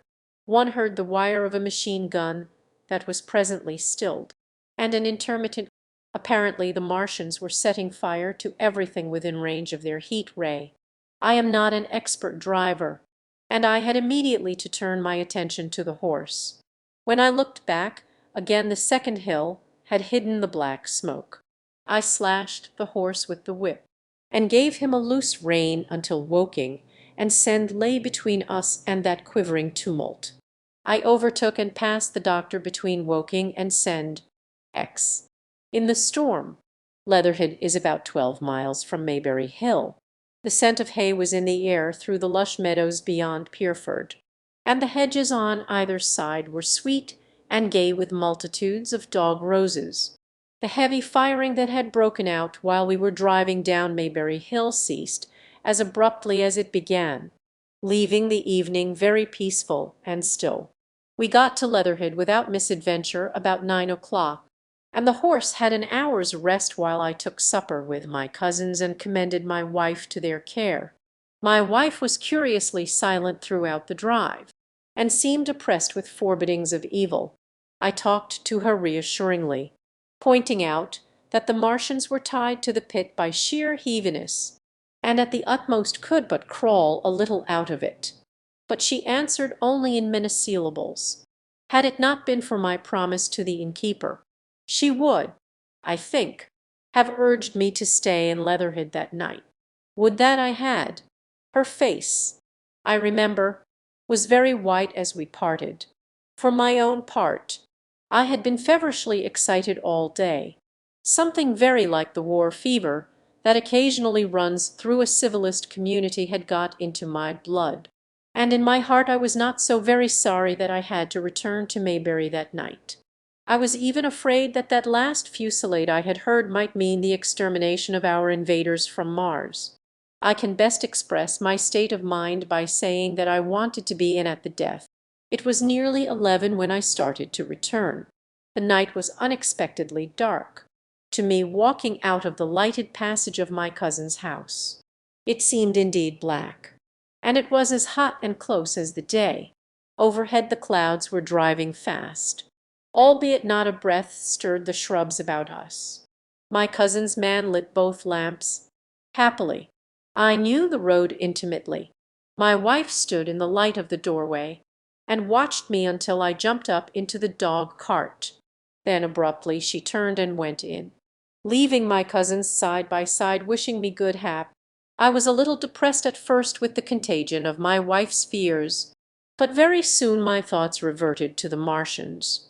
At that time I was absolutely in the dark as to the course of the evening's fighting. I did not know even the circumstances that had precipitated the conflict. As I came through Occam, for that was the way I returned, and not through Send and Old Woking, I saw along the western horizon a blood-red glow, which as I drew nearer crept slowly up the sky. The driving clouds of the gathering thunderstorm mingled there with masses of black and red smoke. Ripley Street was deserted, and except for a lighted window or so the village showed not a sign of life. But I narrowly escaped an accident at the corner of the road to Pierford, where a knot of people stood with their backs to me. They said nothing to me as I passed. I do not know what they knew of the things happening beyond the hill, nor do I know if the silent houses I passed on my way were sleeping securely, or deserted and empty, or harassed and watching against the terror of the night. From Ripley until I came through Pierford I was in the valley of the Wey, and the red glare was hidden from me. As I ascended the little hill beyond Pierford Church, the glare came into view again, and the trees about me shivered with the first intimation of the storm that was upon me. Then I heard midnight pealing out from Pierford Church behind me, and then came the silhouette of Maybury Hill, with its tree-tops and roofs black and sharp against the red. Even as I beheld this, a lurid green glare lit the road about me and showed the distant woods towards Edlestone. I felt a tug at the reins. I saw that the driving clouds had been pierced as it were by a thread of green fire, suddenly lighting their confusion and falling into the field to my left. It was the third falling star, close on its apparition, and blindingly violet by contrast. Danced out the first lightning of the gathering storm, and the thunder burst like a rocket overhead. The horse took the bit between his teeth and bolted. A moderate incline runs towards the foot of Maybury Hill, and down this we clattered. Once the lightning had begun, it went on in as rapid a succession of flashes as I have ever seen. The thunderclaps, treading one on the heels of another and with a strange crackling accompaniment, sounded more like the working of a gigantic electric machine than the usual detonating reverberations. The flickering light was blinding and confusing, and a thin hail smote gustily at my face as I drove down the slope. At first I regarded little but the road before me, and then abruptly my attention was arrested by something that was moving rapidly down the opposite slope of Maybury Hill. At first I took it for the wet roof of a house, but one flash following another showed it to be, in swift rolling movement. It was an elusive vision, a moment of bewildering darkness. And then, in a flash like daylight, the red masses of the orphanage near the crest of the hill, the green tops of the pine trees, and this problematical object came out clear and sharp and bright. And this thing I saw, how can I describe it? A monstrous tripod, higher than many houses, striding over the young pine trees, and smashing them aside in its career, a walking engine of glittering metal, striding now across the heather, articulate ropes of steel dangling from it, and the clattering tumult of its passage mingling with the riot of the thunder. A flash, and it came out vividly, heeling over one way with 2 feet in the air, to vanish and reappear almost instantly as it seemed, with the next flash, 100 yards nearer. Can you imagine a milking stool tilted and bowled violently along the ground? That was the impression those instant flashes gave. But instead of a milking stool, imagine it a great body of machinery on a tripod stand. Then suddenly the trees in the pine wood ahead of me were parted, as brittle reeds are parted by a man thrusting through them. They were snapped off and driven headlong, and a second huge tripod appeared, rushing, as it seemed, headlong towards me, and I was galloping hard to meet it. At the sight of the second monster my nerve went altogether. Not stopping to look again, I wrenched the horse's head hard round to the right, and in another moment the dog cart had heeled over upon the horse. The shafts smashed noisily, and I was flung sideways and fell heavily into a shallow pool of water. I crawled out almost immediately, and crouched, my feet still in the water, under a clump of furze. The horse lay motionless, his neck was broken. Poor brute! And by the lightning flashes I saw the black bulk of the overturned dog cart and the silhouette of the wheels still spinning slowly. In another moment the colossal mechanism went striding by me, and passed uphill towards Pierford. Seen nearer, the thing was incredibly strange, for it was no mere insensate machine driving on its way. Machine it was, with a ringing metallic pace, and long, flexible, glittering tentacles, one of which gripped a young pine tree swinging and rattling about its strange body. It picked its road as it went striding along, and the brazen hood that surmounted it moved to and fro with the inevitable suggestion of a head looking about. Behind the main body was a huge mass of white metal like a gigantic fisherman's basket, and puffs of green smoke squirted out from the joints of the limbs as the monster swept by me, and in an instant it was gone. So much I saw then, all vaguely for the flickering of the lightning, in blinding highlights and dense black shadows. As it passed it set up an exultant deafening howl that drowned the thunder-aloo, and in another minute it was with its companion, half a mile away, stooping over something in the field. I have no doubt this thing in the field was the third of the 10 cylinders they had fired at us from Mars.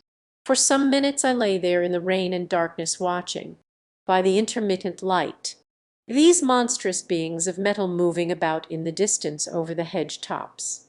A thin hail was now beginning, and as it came and went their figures grew misty and then flashed into clearness again. Now and then came a gap in the lightning, and the night swallowed them up. I was soaked with hail above and puddled water below.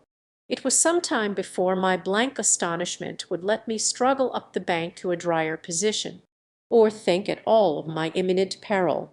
Not far from me was a little one-roomed squatter's hut of wood, surrounded by a patch of potato garden. I struggled to my feet at last, and, crouching and making use of every chance of cover, I made a run for this. I hammered at the door, but I could not make the people hear if there were any people inside, and after a time I desisted, and, availing myself of a ditch for the greater part of the way, succeeded in crawling, unobserved by these monstrous machines, into the pine woods towards Maybury, Under cover of this I pushed on, wet and shivering now, towards my own house. I walked among the trees trying to find the footpath. It was very dark indeed in the wood, for the lightning was now becoming infrequent, and the hail, which was pouring down in a torrent, fell in columns through the gaps in the heavy foliage. If I had fully realized the meaning of all the things I had seen, I should have immediately worked my way round through Byfleet to Street Cobham, and so gone back to rejoin my wife at Leatherhead. But that night the strangeness of things about me, and my physical wretchedness, prevented me, for I was bruised, weary, wet to the skin, befiend and blinded by the storm. I had a vague idea of going on to my own house, and that was as much motive as I had.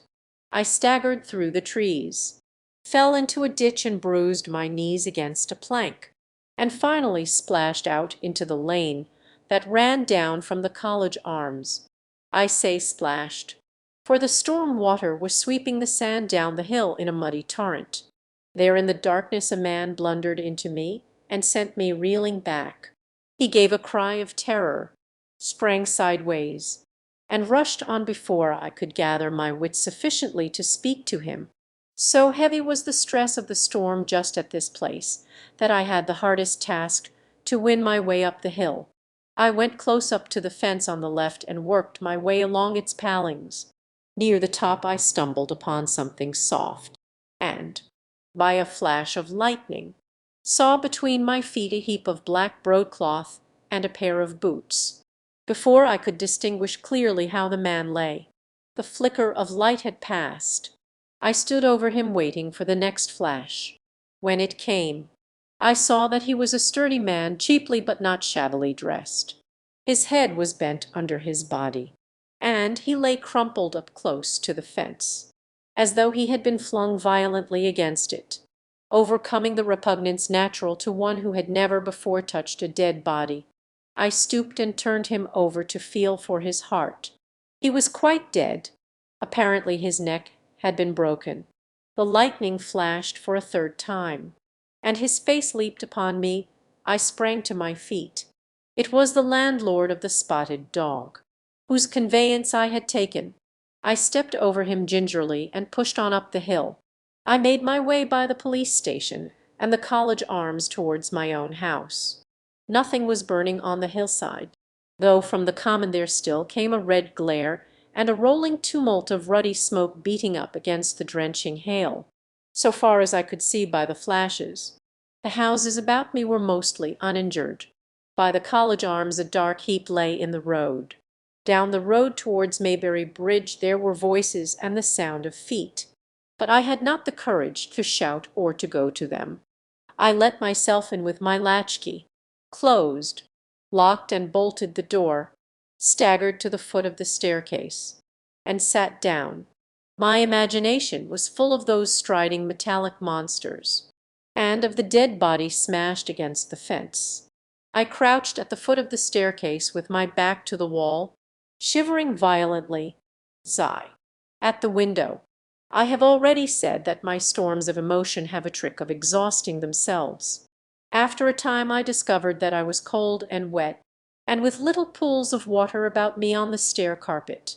I got up almost mechanically, went into the dining room and drank some whiskey, and then I was moved to change my clothes. After I had done that I went upstairs to my study, but why I did so I do not know. The window of my study looks over the trees and the railway towards Horsell Common. In the hurry of our departure this window had been left open. The passage was dark, and, by contrast with the picture, the window frame enclosed. The side of the room seemed impenetrably dark. I stopped short in the doorway. The thunderstorm had passed. The towers of the Oriental College and the pine trees about it had gone, and very far away, lit by a vivid red glare, the common about the sand pits was visible. Across the light huge black shapes, grotesque and strange, moved busily to and fro. It seemed indeed as if the whole country in that direction was on fire, a broad hillside set with minute tongues of flame, swaying and writhing with the gusts of the dying storm. and throwing a red reflection upon the cloud scud above. Every now and then a haze of smoke from some nearer conflagration drove across the window and hid the Martian shapes.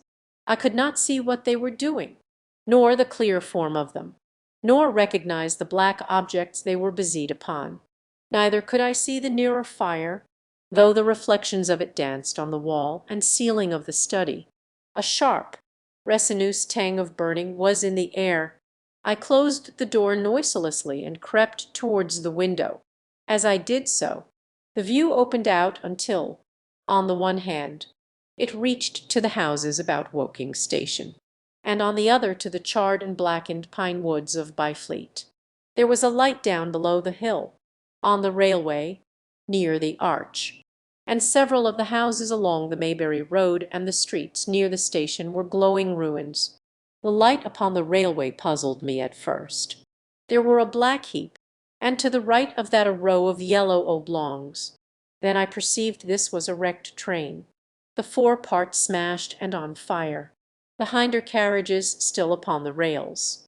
Between these three main centres of light the houses, the train, and the burning county towards Chobham stretched irregular patches of dark country, broken here and there by intervals of dimly glowing and smoking ground.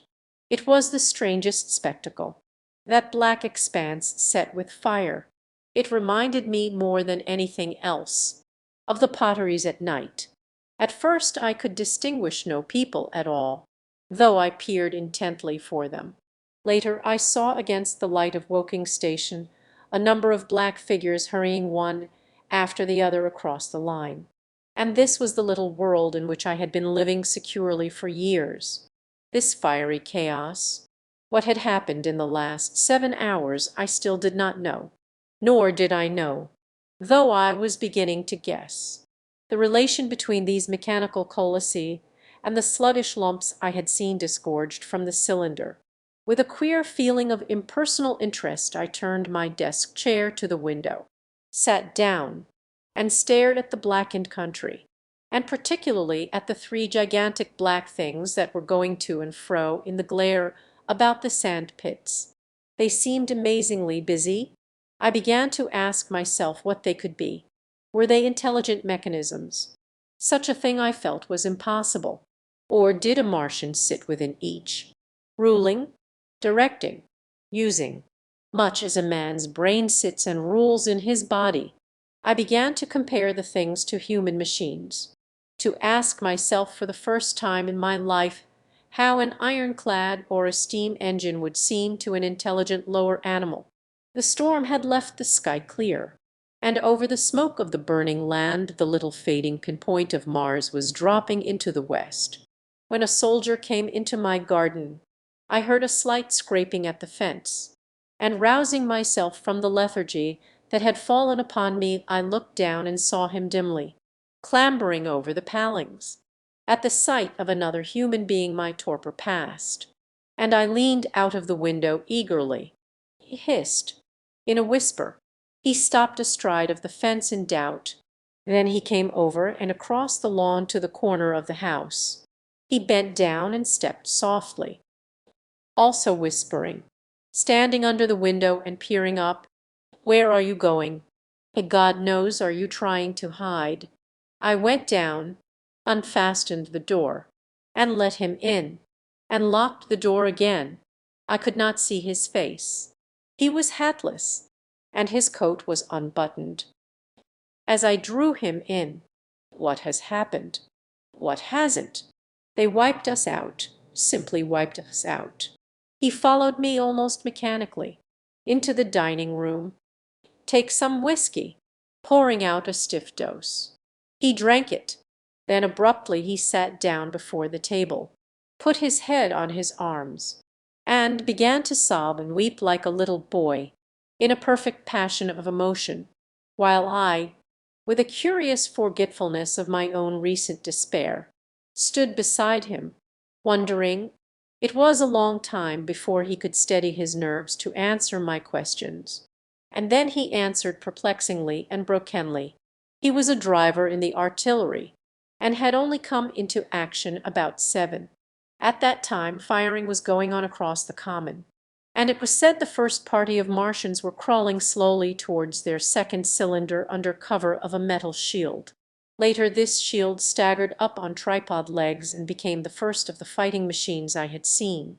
The gun he drove had been unlimbered near Horsell, in order to command the sand pits, and its arrival it was that had precipitated the action. As the limber gunners went to the rear, his horse trod in a rabbit hole and came down, throwing him into a depression of the ground. At the same moment the gun exploded behind him. The ammunition blew up, there was fire all about him, and he found himself lying under a heap of charred dead men and dead horses.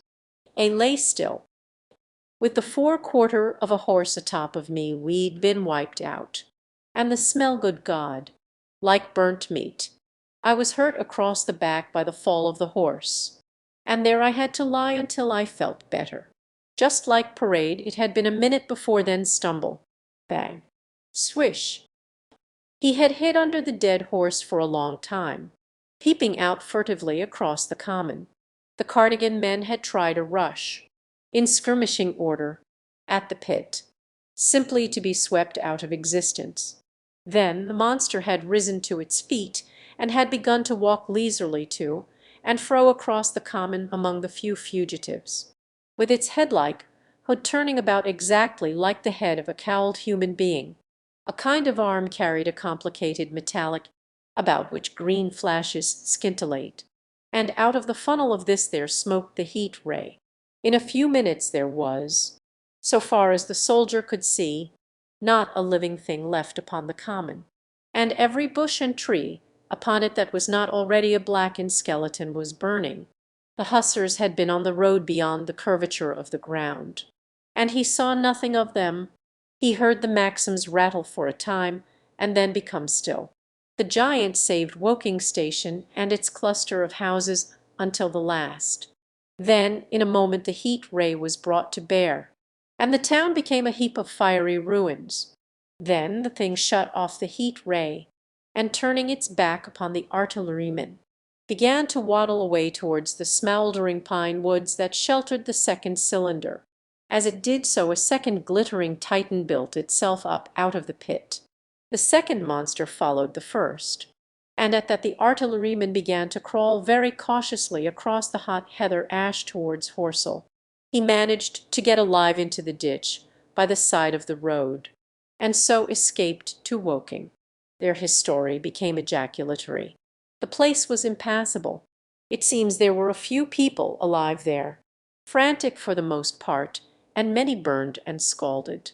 He was turned aside by the fire, and hid among some almost scorching heaps of broken wall as one of the Martian giants returned.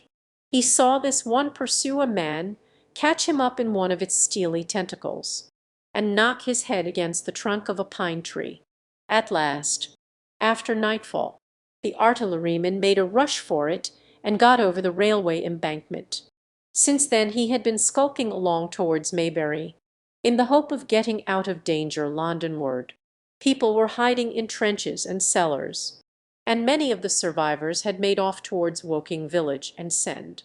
He had been consumed with thirst until he found one of the water mains near the railway arch smashed, and the water bubbling out like a spring upon the road. That was the story I got from him. Bit by bit he grew calmer, telling me and trying to make me see the things he had seen. He had eaten no food since midday, he told me early in his narrative, and I found some mutton and bread in the pantry and brought it into the room.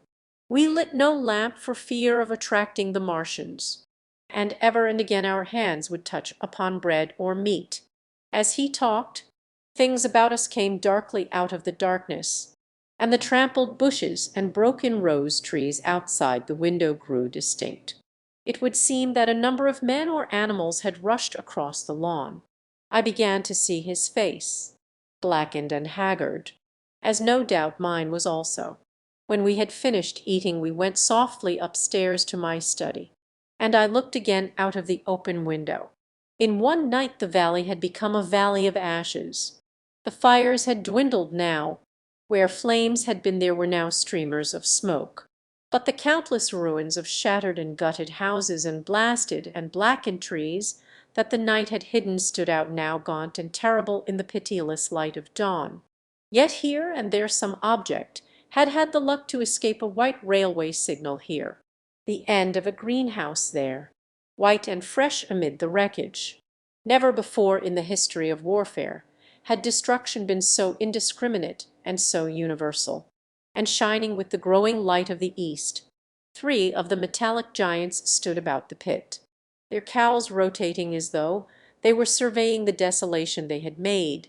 It seemed to me that the pit had been enlarged, and ever and again puffs of vivid green vapor streamed up, and out of it towards the brightening dawn streamed up, whirled, broke, and vanished. Beyond were the pillars of fire about Chobham. They became pillars of blue chit smoke at the first touch of day. See what I saw of the destruction of Weybridge and Shepperton. As the dawn grew brighter we withdrew from the window from which we had watched the Martians, and went very quietly downstairs. The artilleryman agreed with me that the house was no place to stay in.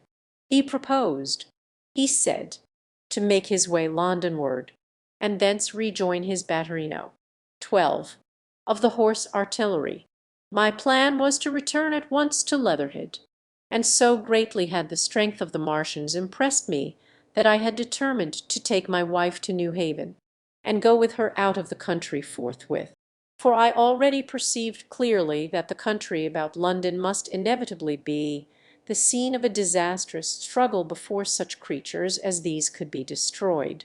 Between us and Leatherhead, however, lay the third cylinder, with its guarding giants. Had I been alone, I think I should have taken my chance and struck across country. But the artilleryman dissuaded me. It's no kindness to the right sort of wife. And in the end I agreed to go with him, under cover of the woods, northward as far as Street Cobham before I parted with him. Thence I would make a big detour by Epsom to reach Leatherhead. I should have started at once. But my companion had been in active service, and he knew better than that. He made me ransack the house for a flask, which he filled with whiskey, and we lined every available pocket with packets of biscuits and slices of meat. Then we crept out of the house, and ran as quickly as we could down the ill-made road by which I had come overnight. The houses seemed deserted. In the road lay a group of three charred bodies close together, struck dead by the heat ray, and here and there were things that people had dropped to cloth, a slipper, a silver spoon, and the like poor valuables.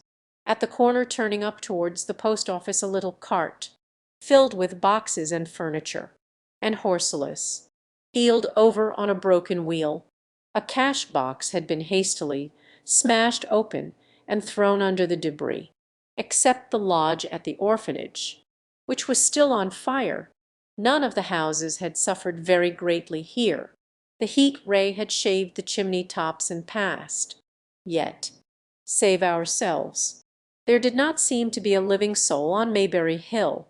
The majority of the inhabitants had escaped, I suppose, by way of the old Woking road, the road I had taken when I drove to Leatherhead, or they had hidden. We went down the lane, by the body of the man in black, sodden now from the overnight hail, and broke into the woods at the foot of the hill. We pushed through these towards the railway without meeting a soul. The woods across the line were but the scarred and blackened ruins of woods. For the most part the trees had fallen, but a certain proportion still stood, dismal grey stems, with dark brown foliage instead of green. On our side the fire had done no more than scorch the nearer trees. It had failed to secure its footing. In one place the woodmen had been at work on Saturday. Trees, felled and freshly trimmed, lay in a clearing, with heaps of sawdust by the sewing machine and its engine. Hard by was a temporary hut, deserted. There was not a breath of wind this morning, and everything was strangely still. Even the birds were hushed. And as we hurried along, I and the artilleryman talked in whispers and looked now and again over our shoulders. Once or twice we stopped to listen. After a time we drew near the road, and as we did so we heard the clatter of hoofs and saw through the tree stems 3 cavalry soldiers riding slowly towards Woking. We hailed them, and they halted while we hurried towards them. It was a lieutenant and a couple of privates of the 8th Hussars, with a stand like a theodolite, which the artilleryman told me was a heliograph. "You are the first men I've seen coming this way this morning. What's brewing?" The men behind him stared curiously. The artilleryman jumped down the bank into the road and saluted. "A gun destroyed last night, sir. Have been hiding, trying to rejoin battery, sir. You'll come in sight of the Martians, I expect. Giants in armor, sir, 100 feet high, 3 legs and a body like aluminium, with a mighty great head in a hood, sir. Get out." "What confounded nonsense!" "Sir, they carry a kind of box, sir, that shoots fire and strikes you dead." "What I mean, a gun? No, sir." Halfway through, the lieutenant interrupted him and looked up at me. I was still standing on the bank by the side of the road. "It's perfectly true." "Well, I suppose it's my business to see it too. Look here to the artilleryman," and he turned his horse southward again. "Half a mile, you say, at most," and pointed over the treetops southward. He thanked me and rode on, and we saw them no more. Farther along we came upon a group of 3 women and 2 children in the road, busy clearing out a labourer's cottage. They had got hold of a little hand truck, and were piling it up with unclean-looking bundles and shabby furniture. They were all too assiduously engaged to talk to us as we passed. By Byfleet station we emerged from the pine trees, and found the country calm and peaceful under the morning sunlight. We were far beyond the range of the heat ray there, and had it not been for the silent desertion of some of the houses, the stirring movement of packing in others, and the knot of soldiers standing on the bridge over the railway and staring down the line towards Woking, the day would have seemed very like any other Sunday. Several farm wagons and carts were moving creakily along the road to Edlestone, and suddenly through the gate of a field we saw, across a stretch of flat meadow, 6 12-pounders standing neatly at equal distances pointing towards Woking. The gunners stood by the guns waiting, and the ammunition wagons were at a business-like distance. The men stood almost as if under inspection. "They will get one fair shot, at any rate." I shall go on, farther on towards Weybridge. Just over the bridge there were a number of men in white fatigue jackets throwing up a long rampart, and more guns behind. It's bows and arrows against the lightning. Anyhow, they haven't seen that fire beam yet, and the men digging would stop every now and again to stare in the same direction. Byfleet was in a tumult, people packing, and a score of hussars, some of them dismounted, some on horseback, were hunting them about. 3 or 4 black government wagons, with crosses in white circles, and an old omnibus, among other vehicles, were being loaded in the village street. There were scores of people, most of them sufficiently sabbatical to have assumed their best clothes. The soldiers were having the greatest difficulty in making them realize the gravity of their position. We saw one shrivelled old fellow with a huge box and a score or more of flower pots containing orchids, angrily expostulating with the corporal who would leave them behind. I stopped and gripped his arm. "Do you know what's over there?" pointing at the pine tops that hid the Martians. Turning, I was explaining these is valuable death. Death is coming, death. I hurried on after the artillery man. At the corner I looked back. The soldier had left him, and he was still standing by his box, with the pots of orchids on the lid of it, and staring vaguely over the trees. No one in Weybridge could tell us where the headquarters were established. The whole place was in such confusion as I had never seen in any town before. Carts, carriages everywhere, the most astonishing miscellany of conveyances and horseflesh. the respectable inhabitants of the place, men in golf and boating costumes, wives prettily dressed, were packing, riverside loafers energetically helping, children excited, and, for the most part, highly delighted at this astonishing variation of their Sunday experiences. In the midst of it all the worthy vicar was very pluckily holding an early celebration, and his bell was jangling out above the excitement. I and the artilleryman, seated on the step of the drinking fountain, made a very passable meal upon what we had brought with us. Patrols of soldiers here no longer hussars, but grenadiers in white were warning people to move now or to take refuge in their cellars as soon as the firing began. We saw as we crossed the railway bridge that a growing crowd of people had assembled in and about the railway station, and the swarming platform was piled with boxes and packages. The ordinary traffic had been stopped, I believe, in order to allow of the passage of troops and guns to Chertsey, and I have heard since that a savage struggle occurred for places in the special trains that were put on at a later hour. We remained at Weybridge until midday, and at that hour we found ourselves at the place near Shepperton Lock where the Wey and Thames join. Part of the time we spent helping two old women to pack a little cart. The Wey has a treble mouth, and at this point boats are to be hired, and there was a ferry across the river. On the Shepperton side was an inn with a lawn, and beyond that the tower of Shepperton Church has been replaced by a spire rose above the trees. Here we found an excited and noisy crowd of fugitives. As yet the flight had not grown to a panic, but there were already far more people than all the boats going to and fro could enable to cross. People came panting along under heavy burdens, one husband and wife, with some of their household goods piled thereon. One man told us he meant to try to get away from Shepperton Station. There was a lot of shouting, and one man was even jesting. The idea people seemed to have here was that the Martians were simply formidable human beings, who might attack and sack the town, to be certainly destroyed in the end. Every now and then people would glance nervously across the way, at the meadows towards Chertsey, but everything over there was still, across the Thames, except just where the boats landed. Everything was quiet, in vivid contrast with the Surrey side. The people who landed there from the boats went tramping off down the lane. The big ferryboat had just made a journey. 3 or 4 soldiers stood on the lawn of the inn, staring and jesting at the fugitives, without offering to help. The inn was closed, as it was now within prohibited hours. "What's that? And shut up, you fool," said a man near me to a yelping dog. Then the sound came again, this time from the direction of Chertsey. A muffled thud, the sound of a gun. The fighting was beginning.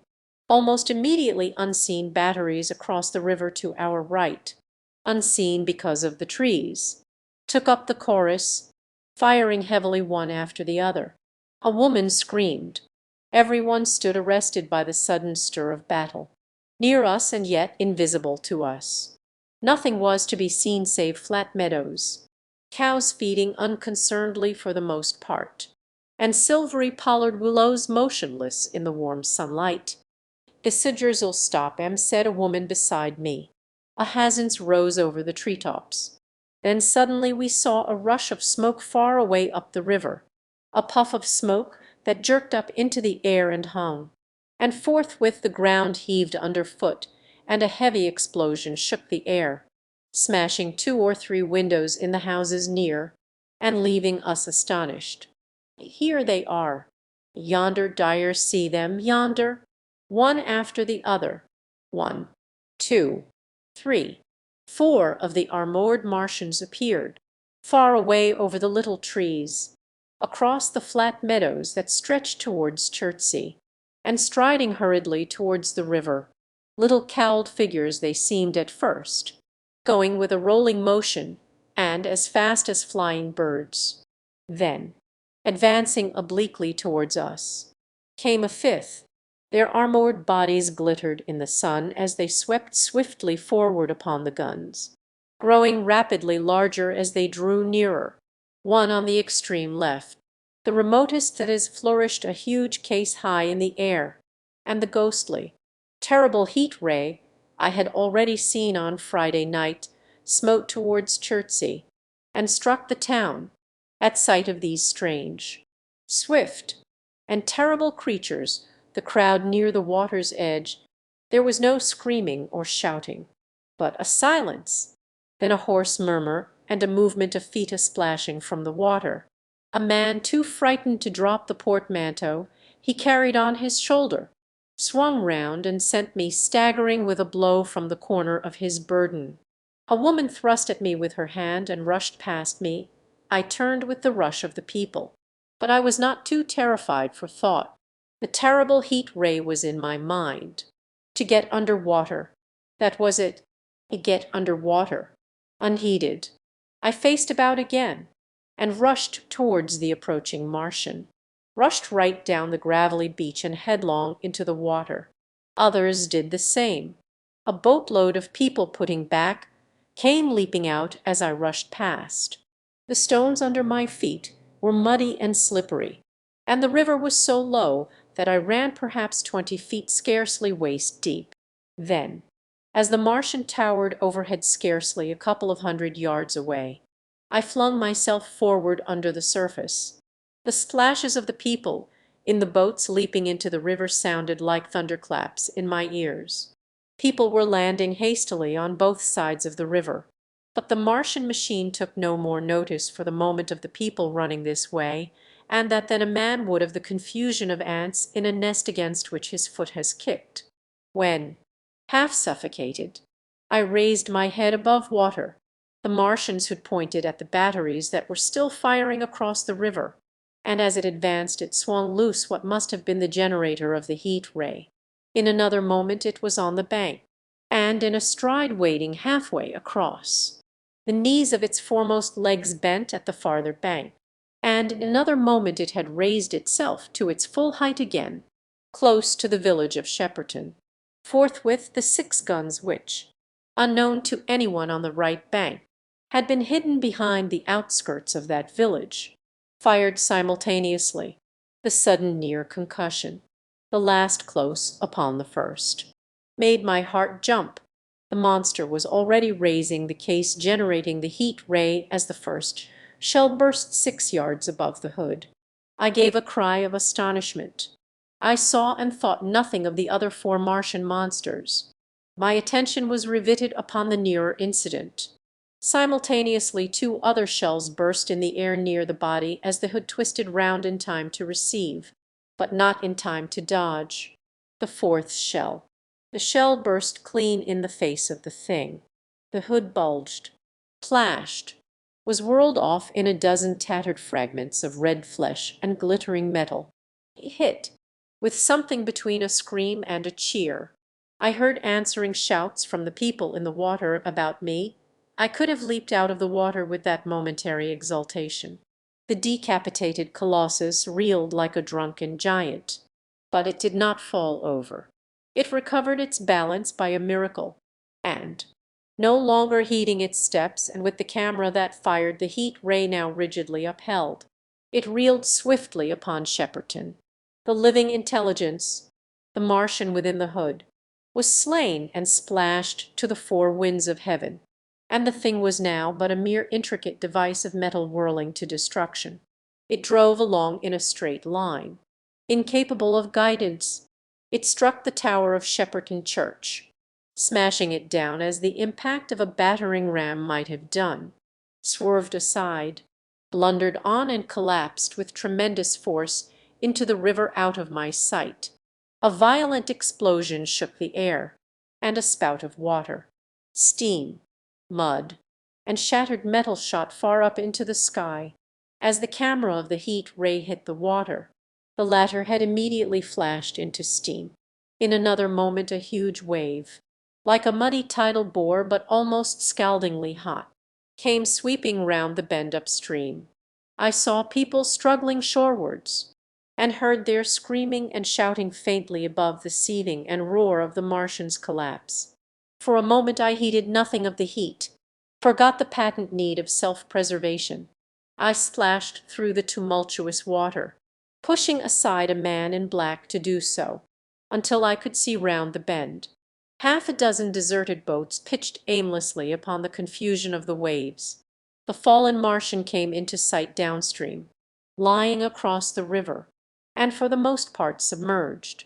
Thick clouds of steam were pouring off the wreckage, and through the tumultuously whirling wisps I could see, intermittently and vaguely, the gigantic limbs churning the water and flinging a splash and spray of mud and froth into the air. The tentacles swayed and struck like living arms, and, save for the helpless purposelessness of these movements, it was as if some wounded thing were struggling for its life amid the waves. Enormous quantities of a ruddy brown fluid were spurting up in noisy jets out of the machine. My attention was diverted from this death flurry by a furious yelling, like that of the thing called a siren in our manufacturing towns. A man knee-deep near the towing path shouted inaudibly to me and pointed. Looking back, I saw the other Martians advancing with gigantic strides down the river bank from the direction of Chertsey. The Shepperton guns spoke this time unavailingly. At that I ducked at once under water, and, holding my breath until movement was an agony, blundered painfully ahead under the surface as long as I could. The water was in a tumult about me and rapidly growing hotter, when for a moment I raised my head to take breath and throw the hair and water from my eyes. The steam was rising in a whirling white fog that at first hid the Martians altogether. The noise was deafening. Then I saw them dimly, colossal figures of gray, magnified by the mist. They had passed by me, and two were stooping over the frothing, tumultuous ruins of their comrade. The third and fourth stood beside him in the water, one perhaps 200 yards from me, the other towards Laleham. The generators of the heat rays waved high, and the hissing beams smote down this way and that. The air was full of sound, a deafening and confusing conflict of noises, a clangorous din of the Martians, the crash of falling houses, the thud of trees, fences, sheds flashing into flame, and the crackling and roaring of fire. Dense black smoke was leaping up to mingle with the steam from the river, and as the heat ray went to and fro over Weybridge, its impact was marked by flashes of incandescent white that gave place at once to a smoky dance of lurid flames. The nearer houses still stood intact, awaiting their fate, shadowy, faint and pallid in the steam, with the fire behind them going to and fro. For a moment perhaps I stood there, breast high in the almost boiling water, dumbfounded at my position, hopeless of escape. Through the reek I could see the people who had been with me in the river scrambling out of the water through the reeds, like little frogs hurrying through grass from the advance of a man, or running to and fro in utter dismay on the towing path. Then suddenly the white flashes of the heat ray came leaping towards me and darted out flames. The trees changed to fire with a roar. The ray flickered up and down the towing path, licking off the people who ran this way and that, and came down to the water's edge not 50 yards from where I stood. It swept across the river to Shepperton, and the water in its track rose in a boiling wheel crested with steam. I turned shoreward. In another moment the huge wave, well nigh at the boiling point, had rushed upon me. I screamed aloud, and scalded, half blinded, agonist, I staggered through the leaping, hissing water towards the shore. Had my foot stumbled, it would have been the end. I fell helplessly, in full sight of the Martians, upon the broad, bare gravelly spit that runs down to mark the angle of the Wey and Thames. I expected nothing but death. I have a dim memory of the foot of a Martian coming down within a score of yards of my head, driving straight into the loose gravel, whirling it this way and that, and lifting again, of a long suspense, and then of the four carrying the debris of their comrade between them, now clear and then presently faint through a veil of smoke, receding interminably, as it seemed to me across a vast space of river and meadow, and then, very slowly, I realized that by a miracle I had escaped.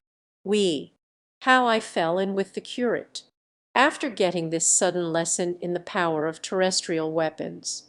The Martians retreated to their original position upon Horsell Common, and in their haste, and encumbered with the debris of their smashed companion, they no doubt overlooked many such a stray and negligible victim as myself. Had they left their comrade and pushed on forthwith, there was nothing at that time between them and London but batteries of 12-pounder guns, and they would certainly have reached the capital in advance of the tidings of their approach. As sudden, dreadful, and destructive their advent would have been as the earthquake that destroyed Lisbon a century ago. But they were in no hurry. Cylinder followed cylinder on its interplanetary flight. Every 24 hours brought them reinforcement. And meanwhile the military and naval authorities, now fully alive to the tremendous power of their antagonists, worked with furious energy. Every minute a fresh gun came into position until, before twilight, every copse, every row of suburban villas on the hilly slopes about Kingston and Richmond, masked an expectant black muzzle, and through the charred and desolated area, perhaps 20 square miles altogether, that encircled the Martian encampment on Horsell Common, through charred and ruined villages among the green trees, through the blackened and smoking arcades that had been but a day ago pine spinneys, crawled the devoted scouts with the heligraphs that were presently to warn the gunners of the Martian approach. But the Martians now understood our command of artillery and the danger of human proximity, and not a man ventured within a mile of either cylinder, save at the price of his life. It would seem that these giants spent the earlier part of the afternoon in going to and fro, transferring everything from the second and third cylinders, the second in Edlestone Golf Links and the third at Pierford, to their original pit on Horsell Common. Over that, above the blackened heather and ruined buildings that stretched far and wide, stood one as sentinel, while the rest abandoned their vast fighting machines and descended into the pit. They were hard at work there far into the night, and the towering pillar of dense green smoke that rose therefrom could be seen from the hills about Marrow, and even, it is said, from Banstead and Epsom Downs. And while the Martians behind me were thus preparing for their next sally, and in front of me humanity gathered for the battle, I made my way with infinite pains and labour from the fire and smoke of burning Weybridge towards London. I saw an abandoned boat, very small and remote, drifting downstream, and throwing off the most of my sodden clothes. I went after it, gained it, and so escaped out of that destruction. There were no oars in the boat, but I contrived to paddle, as well as my parboiled hands would allow, down the river towards Halliford and Walton, going very tediously and continually looking behind me, as you may well understand. I followed the river, because I considered that the water gave me my best chance of escape should these giants return. The hot water from the Martians' overthrow drifted downstream with me, so that for the best part of a mile I could see little of either bank. Once, however, I made out a string of black figures hurrying across the meadows from the direction of Weybridge. Halliford, it seemed, was deserted, and several of the houses facing the river were on fire. It was strange to see the place quite tranquil, quite desolate under the hot blue sky, with the smoke and little threads of flame going straight up into the heat of the afternoon.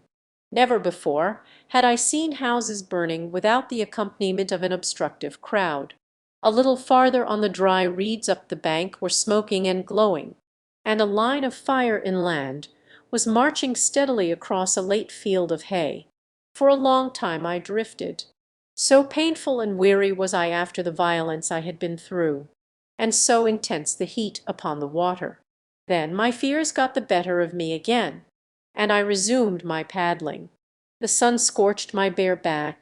At last, as the bridge at Walton was coming into sight round the bend, My fever and faintness overcame my fears, and I landed on the Middlesex bank and lay down, deadly sick, amid the long grass. I suppose the time was then about 4 or 5 o'clock. I got up presently, walked perhaps half a mile without meeting a soul, and then lay down again in the shadow of a hedge. I seem to remember talking, wanderingly, to myself during that last spurt. I was also very thirsty, and bitterly regretful I had drunk no more water. It is a curious thing that I felt angry with my wife. I cannot account for it, but my impotent desire to reach Leatherhead worried me excessively. I do not clearly remember the arrival of the curate, so that probably I dozed. I became aware of him as a seated figure in soot-smudged shirt-sleeves, and with his upturned, clean-shaven face staring at a faint flickering that danced over the sky. The sky was what is called a mackerel skyrose in rows of faint down plumes of cloud, just tinted with the midsummer sunset. I sat up, and at the rustle of my motion he looked at me quickly. "Have you any water?" He shook his head. For a moment we were silent, taking stock of each other. I dare say he found me a strange enough figure, naked, save for my water-soaked trousers and socks, scalded, and my face and shoulders blackened by the smoke. His face was a fair weakness. His chin retreated, and his hair lay in crisp, almost flaxen curls on his low forehead. His eyes were rather large, pale blue, and blankly staring. He spoke abruptly, looking vacantly away from me. "What does it mean? What do these things mean?" He extended a thin white hand and spoke in almost a complaining tone. "Why are these things permitted? What sins have we done?" The morning service was over. I was walking through the roads to clear my brain for the afternoon, and then fire, earthquake, death, as if it were Sodom and Gomorrah, all our work undone all the work. What are we? Clearing my throat. He gripped his knees and turned to look at me again. For half a minute, perhaps, he stared silently, and suddenly fire, earthquake, death, with his chin now sunken almost to his knees. Presently he began waving his hand. "All the work, all the Sunday schools, what have we done? What has Wybridge done? Everything gone, everything destroyed. The church, we rebuilt it only 3 years ago, gone, swept out of existence. Why?" And he broke out again like one demented. His eyes flamed, and he pointed a lean finger in the direction of Wybridge. By this time I was beginning to take his measure. The tremendous tragedy in which he had been involved, it was evident he was a fugitive from Wybridge, had driven him to the very verge of his reason. "Are we far from Sunbury?" In a matter-of-fact tone. "What are we to do? Are these creatures everywhere? Has the earth been given over to them? Only this morning I officiated at early celebration. Things have changed. Quietly. You must keep your head. There is still hope." Yes, plentiful hope for all this destruction. He listened at first, but as I went on the interest dawning in his eyes gave place to their former stare, and his regard wandered from me, interrupting me. "The end, the great and terrible day of the Lord, when men shall call upon the mountains, and the rocks to fall upon them and hide them from the face of him that sitteth upon the throne." I ceased my laboured reasoning, struggled to my feet, and, standing over him, laid my hand on his shoulder. "Be a man. You are scared out of your wits. What good is religion if it collapses under calamity? Think of what earthquakes and floods, wars and volcanoes have done before to men. Did you think God had exempted Wybridge? He is not an insurance agent. Suddenly they are invulnerable, they are pitiless, neither the one nor, perhaps, the other. And the mightier they are, the more sane and wary should we be." Staring about him, I saw it happen. "We have chanced to come in for the thick of it." I told him it was the heliograph signaling, that it was the sign of human help and effort in the sky. "We are in the midst of it." Quiet as it is, that flicker in the sky tells of the gathering storm. Yonder, I take it, are the Martians, and Londonward, where those hills rise about Richmond and Kingston, and the trees give cover, earthworks are being thrown up and guns are being placed. And even as I spoke he sprang to his feet and stopped me by a gesture. From beyond the low hills across the water came the dull resonance of distant guns and a remote weird crying. Then everything was still. A cockchafer came droning over the hedge and past us. High in the west the crescent moon hung faint and pale above the smoke of Weybridge and Shepperton and the hot, still splendour of the sunset. We had better follow this path. In London. My younger brother was in London when the Martians fell at Woking. He was a medical student working for an imminent examination, and he heard nothing of the arrival until Saturday morning. The morning papers on Saturday contained, in addition to lengthy special articles on the planet Mars, on life in the planets, and so forth, a brief and vaguely worded telegram, all the more striking for its brevity. The Martians, alarmed by the approach of a crowd, had killed a number of people with a quick-firing gun. So the story ran. The telegram concluded with the words, "Formidable as they seem to be, the Martians have not moved from the pit into which they have fallen, and, indeed, of course all the students in the Crammers biology class, to which my brother went that day, were intensely interested. But there were no signs of any unusual excitement in the streets. The afternoon papers puffed scraps of news under big headlines. They had nothing to tell beyond the movements of troops about the Common, and the burning of the pine woods between Woking and Weybridge, until 8. Then the street. James's Gazette, in an extra special edition, announced the bare fact of the interruption of telegraphic communication. This was thought to be due to the falling of burning pine trees across the line. Nothing more of the fighting was known that night, the night of my drive to Leatherhead and back. My brother felt no anxiety about us, as he knew from the description in the papers that the cylinder was a good 2 miles from my house. He made up his mind to run down that night to me in order, as he says, to see the things before they were killed. He dispatched a telegram, which never reached me, about 4 o'clock, and spent the evening at a music hall in London. Also, on Saturday night there was a thunderstorm, and my brother reached Waterloo in a cab. On the platform from which the midnight train usually starts he learned, after some waiting, that an accident prevented trains from reaching Woking that night. The nature of the accident he could not ascertain. Indeed, the railway authorities did not clearly know at that time. There was very little excitement in the station, as the officials, failing to realize that anything further than a breakdown between Byfleet and Woking Junction had occurred, were running the theatre trains which usually passed through Woking round by Virginia Water or Guildford. They were busy making the necessary arrangements to alter the route of the Southampton and Portsmouth Sunday League excursions. A nocturnal newspaper reporter, mistaking my brother for the traffic manager, to whom he bears a slight resemblance, waylaid and tried to interview him. Few people, excepting the railway officials, connected the breakdown with the Martians. I have read, in another account of these events, that on Sunday morning all London was electrified by the news from Woking. As a matter of fact, there was nothing to justify that very extravagant phrase.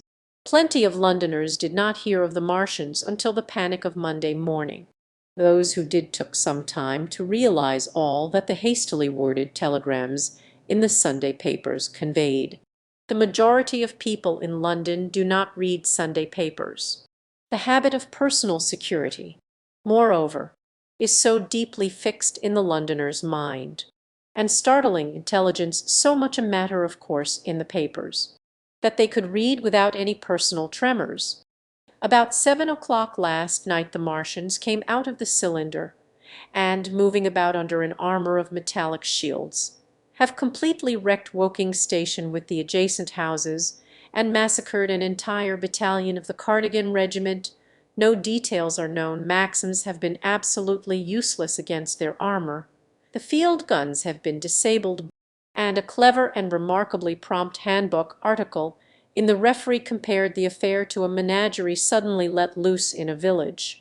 No one in London knew positively of the nature of the armoured Martians, and there was still a fixed idea that these monsters must be sluggish, crawling, creeping painfully.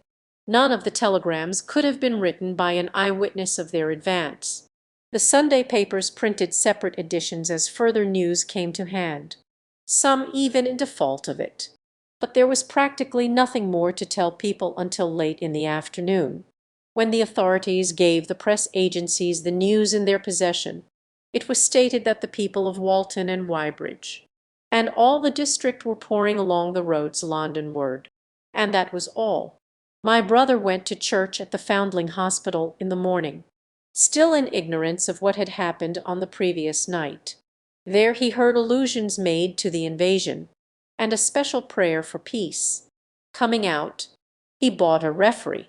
He became alarmed at the news in this, and went again to Waterloo Station to find out if communication were restored.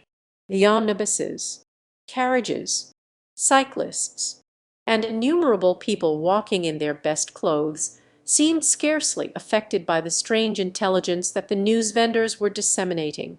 People were interested, or, if alarmed, alarmed only on account of the local residents. At the station he heard for the first time that the Windsor and Chertsey lines were now interrupted. The porters told him that several remarkable telegrams had been received in the morning from Byfleet and Chertsey stations, but that these had abruptly ceased. My brother could get very little precise detail out of them. There's fighting going on about Weybridge. The train service was now very much disorganized. Quite a number of people, who had been expecting friends from places on the South-Western network, were standing about the station. One grey-headed old gentleman came and abused the South-Western Company bitterly to my brother. It wants showing up. 1 or 2 trains came in from Richmond, Putney, and Kingston, containing people who had gone out for a day's boating and found the locks closed, and a feeling of panic in the air. A man in a blue and white blazer addressed my brother, full of strange tidings. There's hosts of people driving into Kingston in traps and carts and things, with boxes of valuables and all that.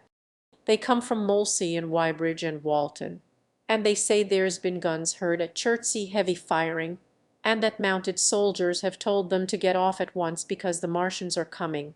We heard guns firing at Hampton Court Station, but we thought it was thunder. What the dickens does it all mean? The Martians can't get out of their pit. My brother could not tell him. Afterwards he found that the vague feeling of alarm had spread to the clients of the Underground Railway, and that the Sunday excursionists began to return from all over the south-western Lombards, Wimbledon, Richmond Park, Kew, and so forth at unnaturally early hours. But not a soul had anything more than vague hearsay to tell of. Everyone connected with the terminus seemed ill-tempered. About 5 o'clock the gathering crowd in the station was immensely excited by the opening of the line of communication, which is almost invariably closed, between the south-eastern and the south-western stations, and the passage of carriage trucks bearing huge guns and carriages crammed with soldiers. These were the guns that were brought up from Woolwich and Chatham to cover Kingston. There was an exchange of pleasantries. "You'll get eaten." A little while after that a squad of police came into the station and began to clear the public off the platforms, and my brother went out into the street again. The church bells were ringing for evensong, and a squad of Salvation Army lassies came singing down Waterloo Road. On the bridge a number of loafers were watching a curious brown scum that came drifting down the stream in patches. The sun was just setting, and the clock tower and the Houses of Parliament rose against one of the most peaceful skies it is possible to imagine, a sky of gold, barred with long transverse stripes of reddish-purple cloud. There was talk of a floating body. One of the men there, A reservist he said he was. Told my brother he had seen the heliograph flickering in the west. In Wellington Street, my brother met a couple of sturdy rouse who had just been rushed out of Fleet Street with still wet newspapers and staring placards. A dreadful catastrophe. Then it was, and then only, that he realized something of the full power and terror of these monsters. He learned that they were not merely a handful of small sluggish creatures, but that they were minds swaying vast mechanical bodies, and that they could move swiftly and smite with such power that even the mightiest guns could not stand against them. They were described as vast spider-like machines, chiefly of field guns, had been planted in the country about Horsell Common, and especially between the Woking district and London. 5 of the machines had been seen moving towards the Thames, and one, by a happy chance, had been destroyed. In the other cases the shells had missed, and the batteries had been at once annihilated by the heat rays. Heavy losses of soldiers were mentioned, but the tone of the dispatch was optimistic. The Martians had been repulsed. They were not invulnerable. They had retreated to their triangle of cylinders again, in the circle about Woking. Signallers with heliographs were pushing forward upon them from all sides. Guns were in rapid transit from Windsor, Portsmouth, Aldershot, Woolwich from the north, among others. Long wire guns of 95 tons from Woolwich. Altogether 116 were in position or being hastily placed, chiefly covering London. Never before in England had there been such a vast or rapid concentration of military material. Any further cylinders that fell, it was hoped, could be destroyed at once by high explosives, which were being rapidly manufactured and distributed. No doubt, ran the report, the situation was of the strangest and gravest description, but the public was exhorted to avoid and discourage panic. No doubt the Martians were strange and terrible in the extreme, but at the outside there could not be more than 20 of them against our millions. The authorities had reason to suppose, from the size of the cylinders, that at the outside there could not be more than 5 in each cylinder, 15 altogether, and one at least was disposed of, perhaps more. The public would be fairly warned of the approach of danger, and elaborate measures were being taken for the protection of the people in the threatened southwestern suburbs. And so, with reiterated assurances of the safety of London and the ability of the authorities to cope with the difficulty, this quasi-proclamation closed. This was printed in enormous type on paper so fresh that it was still wet, and there had been no time to add a word of comment. It was curious, my brother said, to see how ruthlessly the usual contents of the paper had been hacked and taken out to give this place. All down Wellington Street people could be seen fluttering out the pink sheets and reading, and the Strand was suddenly noisy with the voices of an army of hawkers following these pioneers. Men came scrambling off buses to secure copies. Certainly this news excited people intensely, whatever their previous apathy. The shutters of a map shop in the Strand, my brother said, and a man in his Sunday raiment, lemon-yellow gloves even, was visible inside the window hastily fastening maps of Surrey to the glass. Going on along the Strand to Trafalgar Square, the paper in his hand, my brother saw some of the fugitives from West Surrey. There was a man with his wife and 2 boys and some articles of furniture in a cart such as greengrocers use. He was driving from the direction of Westminster Bridge, and close behind him came a hay wagon with 5 or 6 respectable-looking people in it, and some boxes and bundles. The faces of these people were haggard, and their entire appearance contrasted conspicuously with the Sabbath-best appearance of the people on the omnibuses. People in fashionable clothing peeped at them out of cabs. They stopped at the square as if undecided which way to take, and finally turned eastward along the Strand. Some way behind these came a man in workday clothes, riding one of those old-fashioned tricycles with a small front wheel. He was dirty and white in the face. My brother turned down towards Victoria, and met a number of such people. He had a vague idea that he might see something of me. He noticed an unusual number of police regulating the traffic. Some of the refugees were exchanging news with the people on the omnibuses. One was professing to have seen the Martians. Boilers on stilts, I tell you, striding along like men. Beyond Victoria the public houses were doing a lively trade with these arrivals. At all the street corners groups of people were reading papers, talking excitedly, or staring at these unusual Sunday visitors. They seemed to increase as night drew on, until at last the roads, my brother said, were like Epsom High Street on a Derby day. My brother addressed several of these fugitives and got unsatisfactory answers from most. None of them could tell him any news of Woking except one man. I come from Byfleet. A man on a bicycle came through the place in the early morning and ran from door to door warning us to come away. Then came soldiers. We went out to look, and there were clouds of smoke to the south, nothing but smoke, and not a soul coming that way. Then we heard the guns at Chertsey, and folks coming from Weybridge. So I've locked up my house and come on. About 8 o'clock a noise of heavy firing was distinctly audible all over the south of London. My brother could not hear it for the traffic in the main thoroughfares, but by striking through the quiet back streets to the river he was able to distinguish it quite plainly. He walked from Westminster to his apartments near Regent's Park. About 2. He was now very anxious on my account, and disturbed at the evident magnitude of the trouble. His mind was inclined to run, even as mine had run on Saturday, on military details. He thought of all those silent, expectant guns, of the suddenly nomadic countryside. He tried to imagine boilers on stilts 100 feet high. There were 1 or 2 cartloads of refugees passing along Oxford Street, and several in the Marylebone Road. But so slowly was the news spreading that Regent Street and Portland Place were full of their usual Sunday night promenaders, albeit they talked in groups.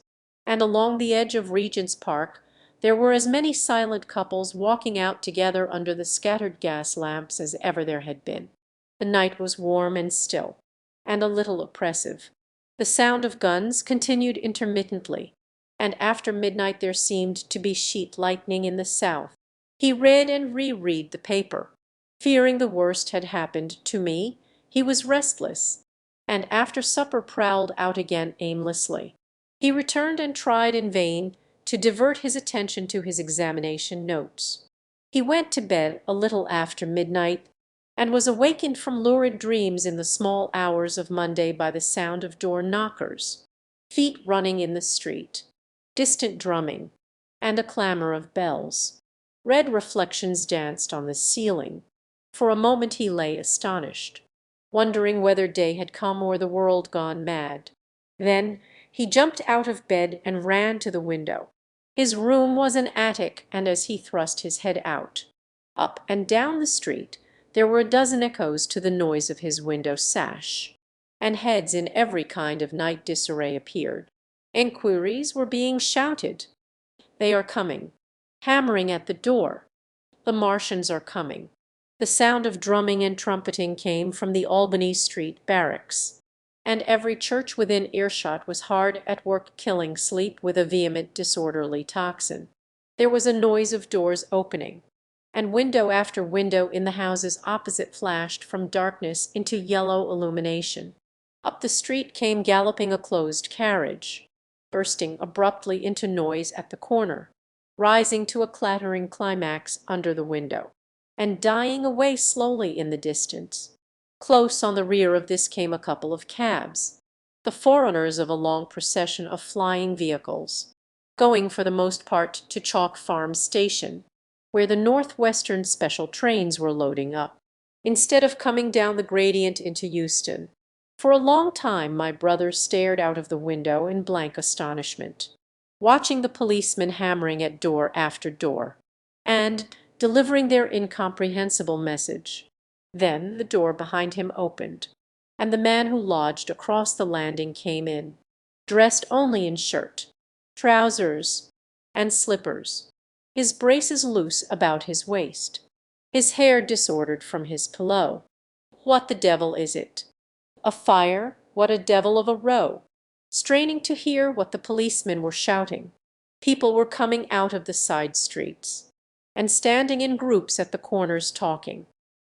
My brother answered him vaguely and began to dress, running with each garment to the window in order to miss nothing of the growing excitement.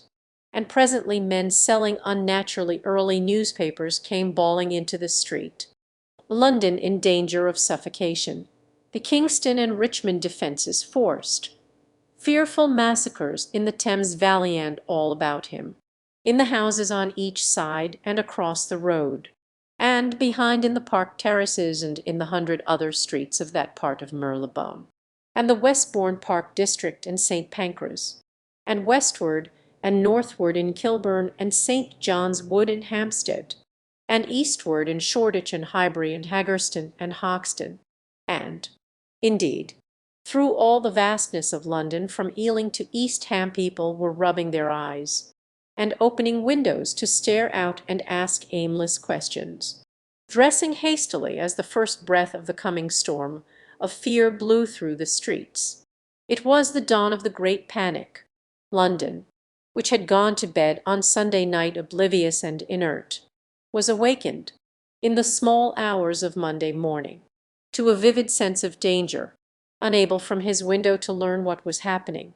My brother went down and out into the street, just as the sky between the parapets of the houses grew pink with the early dawn. The flying people on foot and in vehicles grew more numerous every moment. A black smoke, and again black smoke. As my brother hesitated on the doorstep, he saw another newsvendor approaching, and got a paper forthwith. The man was running away with the rest, and selling his papers for a shilling each as he ran, a grotesque mingling of profit and panic. And from this paper my brother read that catastrophic dispatch of the Commander-in-Chief. The Martians are able to discharge enormous clouds of a black and poisonous vapor by means of rockets. They have smothered our batteries, destroyed Richmond, Kingston, and Wimbledon, and are advancing slowly towards London, destroying everything on the way. It is impossible to stop them. There is no safety from the black smoke but in instant flight. But it was enough. The whole population of the great 6,000,000 city was stirring, slipping, running. Presently it would be pouring en masse northward. A black smoke. Fire. A cart carelessly driven smashed, amid shrieks and curses, against the water trough up the street. Sickly yellow lights went to and fro in the houses, and some of the passing cabs flaunted unextinguished lamps. And overhead the dawn was growing brighter, clear and steady and calm. He heard footsteps running to and fro in the rooms, and up and down stairs behind him. His landlady came to the door, loosely wrapped in dressing gown and shawl. Her husband followed, ejaculating, as my brother began to realize the import of all these things. He turned hastily to his own room, put all his available money, some £10 altogether, into his pockets, and went out again into the streets. What had happened in Surrey? It was while the curate had sat and talked so wildly to me under the hedge in the flat meadows near Halliford, and while my brother was watching the fugitive stream over Westminster Bridge, that the Martians had resumed the offensive, so far as one can ascertain from the conflicting accounts that have been put forth. The majority of them remained busied with preparations in the Horsell pit until 9 that night, hurrying on some operation that disengaged huge volumes of green smoke. But 3 certainly came out about 8 o'clock and, advancing slowly and cautiously, made their way through Byfleet and Pierford towards Ripley and Weybridge, and so came in sight of the expectant batteries against the setting sun. These Martians did not advance in a body, but in a line, each perhaps a mile and a half from his nearest fellow.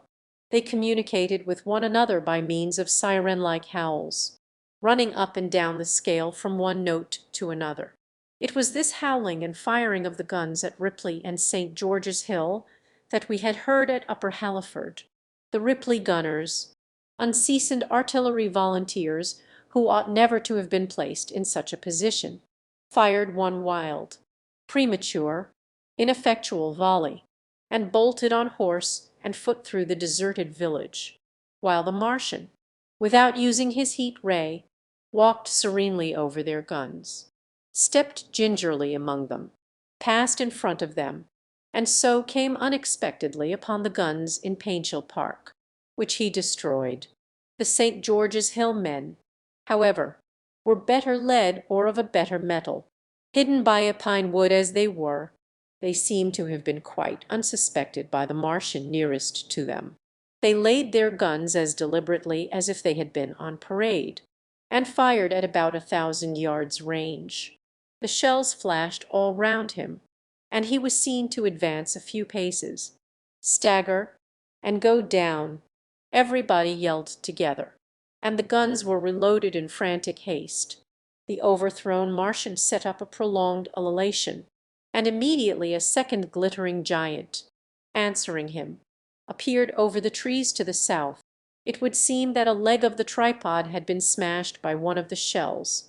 The whole of the second volley flew wide of the Martian on the ground, and, simultaneously, both his companions brought their heat rays to bear on the battery. The ammunition blew up, the pine trees all about the guns flashed into fire, and only one or two of the men who were already running over the crest of the hill escaped. After this it would seem that the three took counsel together and halted, and the scouts who were watching them report that they remained absolutely stationary for the next half hour. The Martian who had been overthrown crawled tediously out of his hood, a small brown figure, oddly suggestive from that distance of a speck of blight, and apparently engaged in the repair of his support. About 9 he had finished, for his cowl was then seen above the trees again. It was a few minutes past 9 at night when these 3 sentinels were joined by 4 other Martians, each carrying a thick black tube. A similar tube was handed to each of the 3, and the 7 proceeded to distribute themselves at equal distances along a curved line between St. George's Hill, Bridge, and the village of Send, southwest of Ripley. A dozen rockets sprang out of the hills before them so soon as they began to move, and warned the waiting batteries about Ditton and Esher. At the same time 4 of their fighting machines, similarly armed with tubes, crossed the river, and 2 of them, black against the western sky, came into sight of myself and the curate as we hurried warily and painfully along the road that runs northward out of Halliford.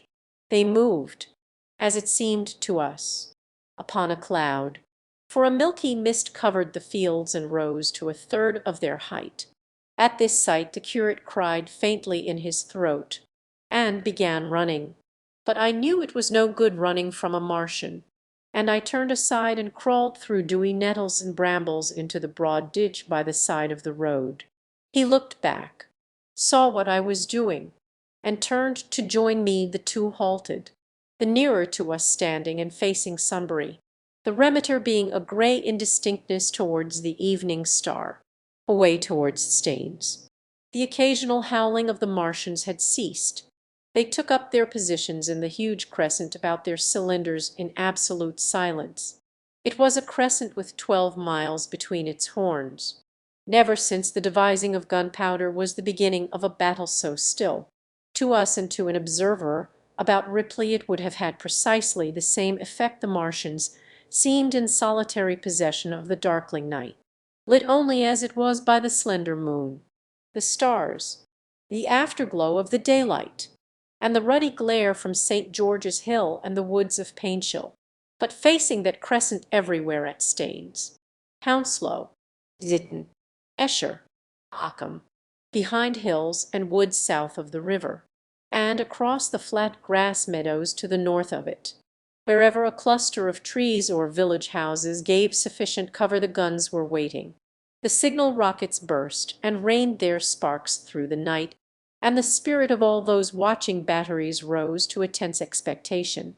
The Martians had but to advance into the line of fire, and instantly those motionless black forms of men, those guns glittering so darkly in the early night, would explode into a thunderous fury of battle. No doubt the thought that was uppermost in 1,000 of those vigilant minds, even as it was uppermost in mine, was the riddle how much they understood of us. Did they grasp that we in our millions were organized, disciplined, working together, or did they interpret our spurts of fire, the sudden stinging of our shells, our steady investment of their encampment, as we should the furious unanimity of onslaught in a disturbed hive of bees? Did they dream they might exterminate us? At that time no one knew what food they needed. 100 such questions struggled together in my mind as I watched that vast sentinel shape, and in the back of my mind was the sense of all the huge unknown and hidden forces Londonward. Had they prepared pitfalls? Were the powder mills at Hounslow ready as a snare? Would the Londoners have the heart and courage to make a greater Moscow of their mighty province of houses? Then, after an interminable time, as it seemed to us, crouching and peering through the hedge, came a sound like the distant concussion of a gun, another nearer, and then another, and then the Martian beside us raised his tube on high and discharged it, gunwise, with a heavy report that made the ground heave. The one towards Staines answered him. There was no flash, no smoke, simply that loaded detonation. I was so excited by these heavy minute guns, following one another, that I so far forgot my personal safety and my scalded hands as to clamber up into the hedge and stare towards Sunbury. As I did so a second report followed, and a big projectile hurtled overhead towards Hounslow. I expected at least to see smoke or fire, or some such evidence of its work. But all I saw was the deep blue sky above, with one solitary star, and the white mist spreading wide and low beneath. And there had been no crash, no answering explosion. The silence was restored. The minute lengthened to 3. What has happened? Standing up beside me, heaven knows. A bat flickered by and vanished. A distant tumult of shouting began and ceased. I looked again at the Martian, and saw he was now moving eastward along the river bank, with a swift, rolling motion. Every moment I expected the fire of some hidden battery to spring upon him. But the evening calm was unbroken. The figure of the Martian grew smaller as he receded, and presently the mist and the gathering night had swallowed him up. By a common impulse we clambered higher. Towards Sunbury was a dark appearance, as though a conical hill had suddenly come into being there, hiding our view of the farther country. And then, Remeter across the river, over Walton, we saw another such summit.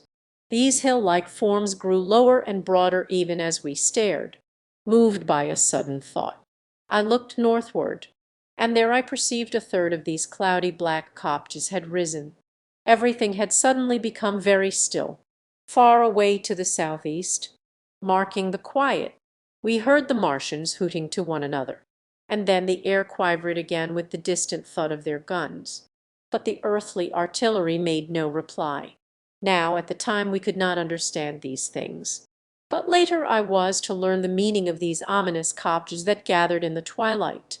Each of the Martians, standing in the great crescent I have described, had discharged, by means of the gunlike tube he carried, a huge canister over whatever hill, copse, cluster of houses, or other possible cover for guns, chanced to be in front of him. Some fired only one of these, some two, as in the case of the one we had seen. The one at Ripley is said to have discharged no fewer than 5 at that time. These canisters smashed on striking the ground.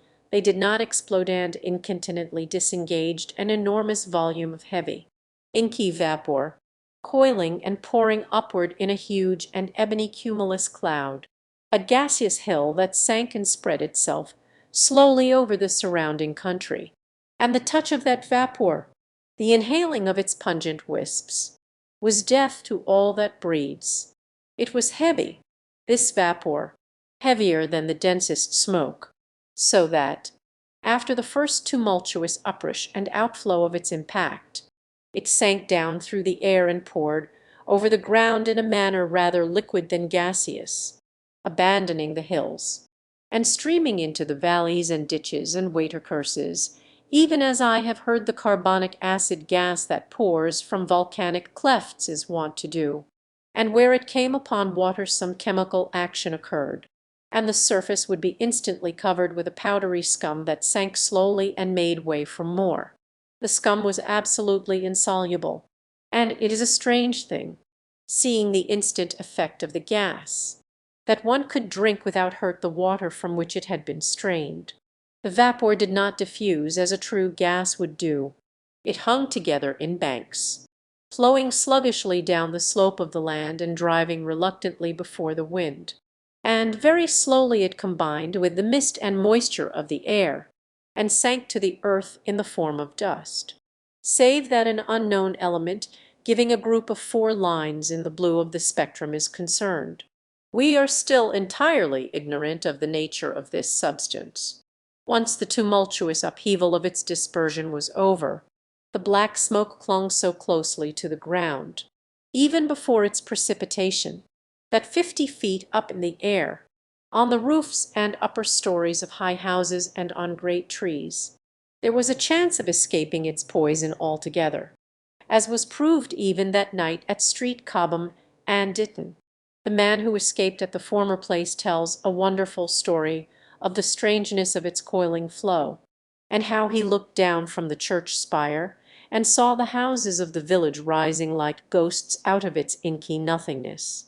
For a day and a half he remained there, weary, starving and sun-scorched, the earth under the blue sky, and against the prospect of the distant hills a velvet black expanse, with red roofs, green trees, and, later, black veiled shrubs and gates, barns, outhouses, and walls rising here and there into the sunlight, but that was at Street Cobham, where the black vapor was allowed to remain until it sank of its own accord into the ground, as a rule the Martians, when it had served its purpose, cleared the air of it again by wading into it and directing a jet of steam upon it. This they did with the vapor banks near us, as we saw in the starlight from the window of a deserted house at Upper Halliford, whither we had returned. From there we could see the searchlights on Richmond Hill and Kingston Hill going to and fro, and about 11 the windows rattled, and we heard the sound of the huge siege guns that had been put in position there. These continued intermittently for the space of a quarter of an hour, sending chance shots at the invisible Martians at Hampton and Ditton, and then the pale beams of the electric light vanished, and were replaced by a bright red glow. Then the 4th cylinder fell a brilliant green meteor, as I learned afterwards, in Bushy Park, before the guns on the Richmond and Kingston line of hills began. There was a fitful cannonade far away in the southwest, due, I believe, to guns being fired haphazard before the black vapor could overwhelm the gunners. So, setting about it as methodically as men might smoke out a wasp's nest, the Martians spread this strange, stifling vapor over the Londonward country. The horns of the crescent slowly moved apart, until at last they formed a line from Hanwell to Coombe and Malden. All night through their destructive tubes advanced. Never once, after the Martian at St. George's Hill was brought down, did they give the artillery the ghost of a chance against them. Wherever there was a possibility of guns being laid for them unseen, a fresh canister of the black vapor was discharged, and where the guns were openly displayed the heat ray was brought to bear, by midnight, to blazing trees along the slopes of Richmond Park, and the glare of Kingston Hill threw their light upon a network of black smoke, blotting out the whole valley of the Thames and extending as far as the eye could reach. And through this 2 Martians slowly waded, and turned their hissing steam jets this way and that, They were sparing of the heat ray that night, either because they had but a limited supply of material for its production, or because they did not wish to destroy the country, but only to crush and overawed the opposition they had aroused. In the latter aim they certainly succeeded. Sunday night was the end of the organist opposition to their movements. After that no body of men would stand against them. So hopeless was the enterprise. Even the crews of the torpedo boats and destroyers that had brought their quick fires up the Thames refused to stop, mutinied, and went down again.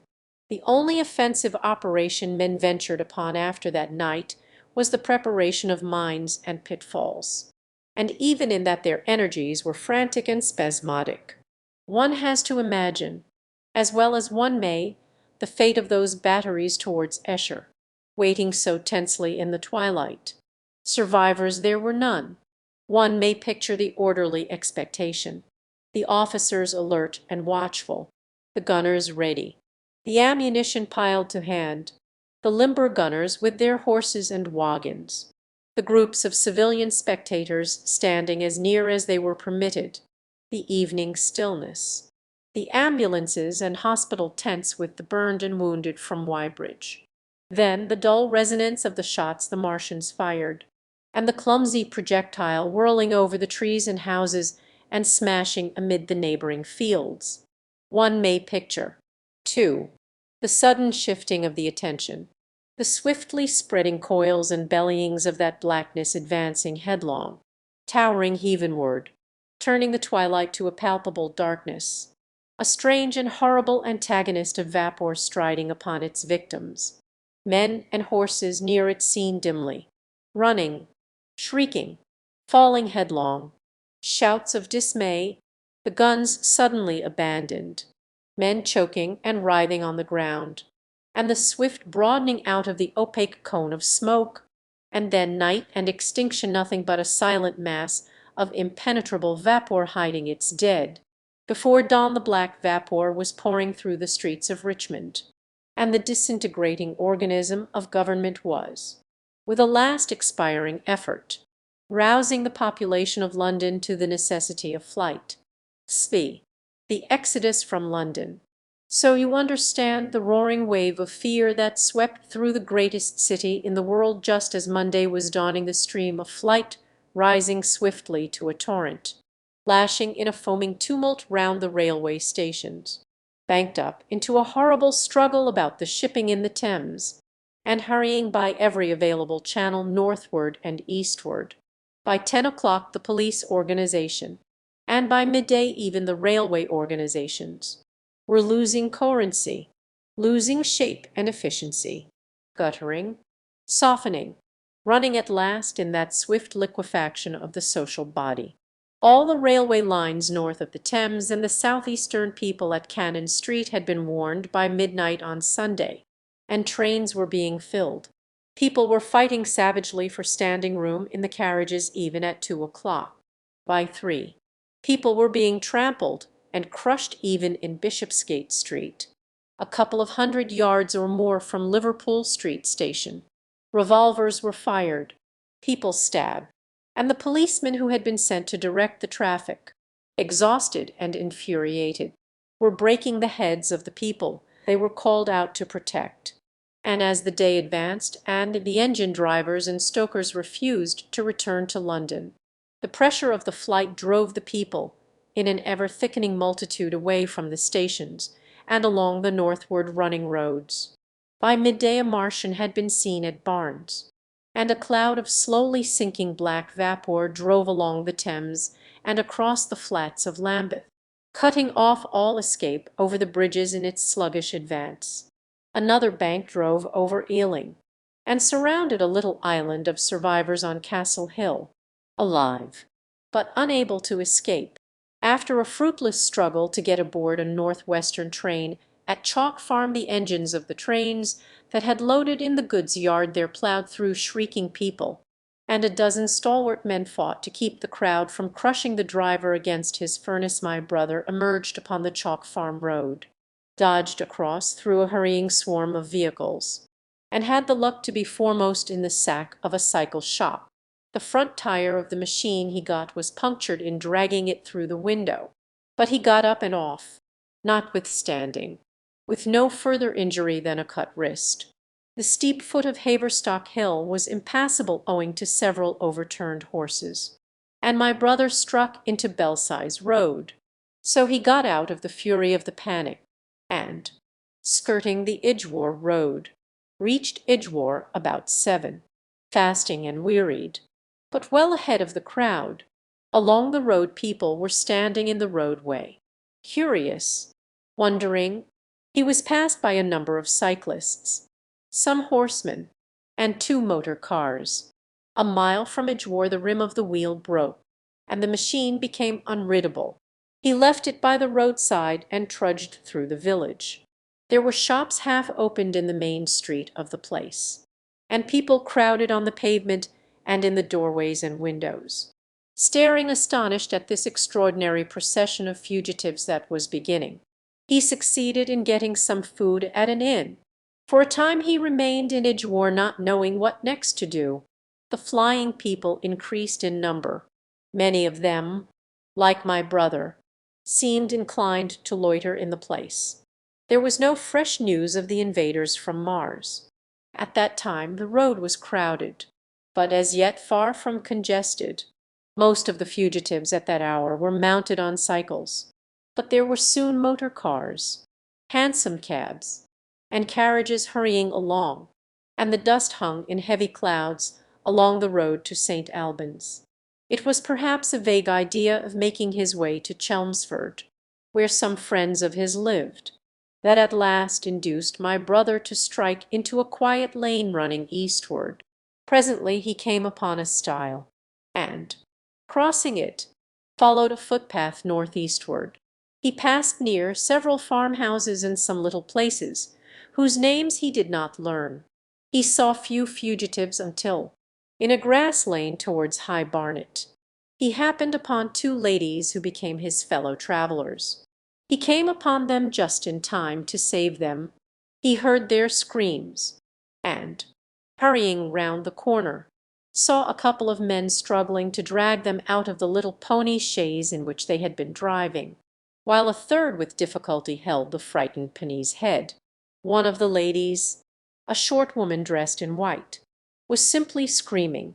The other, a dark, slender figure, slashed at the man who gripped her arm with a whip she held in her disengaged hand.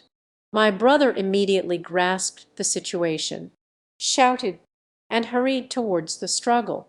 One of the men desisted and turned towards him, and my brother, realizing from his antagonist's face that a fight was unavoidable, and being an expert boxer, went into him forthwith and sent him down against the wheel of the chaise. It was no time for pugilistic chivalry, and my brother laid him quiet with a kick, and gripped the collar of the man who pulled at the slender lady's arm. He heard the clatter of hoofs. The whip stung across his face. A third antagonist struck him between the eyes, and the man he held wrenched himself free and made off down the lane in the direction from which he had come. Partly stunned, he found himself facing the man who had held the horse's head, and became aware of the chaise receding from him down the lane, swaying from side to side, and with the women in it looking back. The man before him, a burly rough, tried to close, and he stopped him with a blow in the face.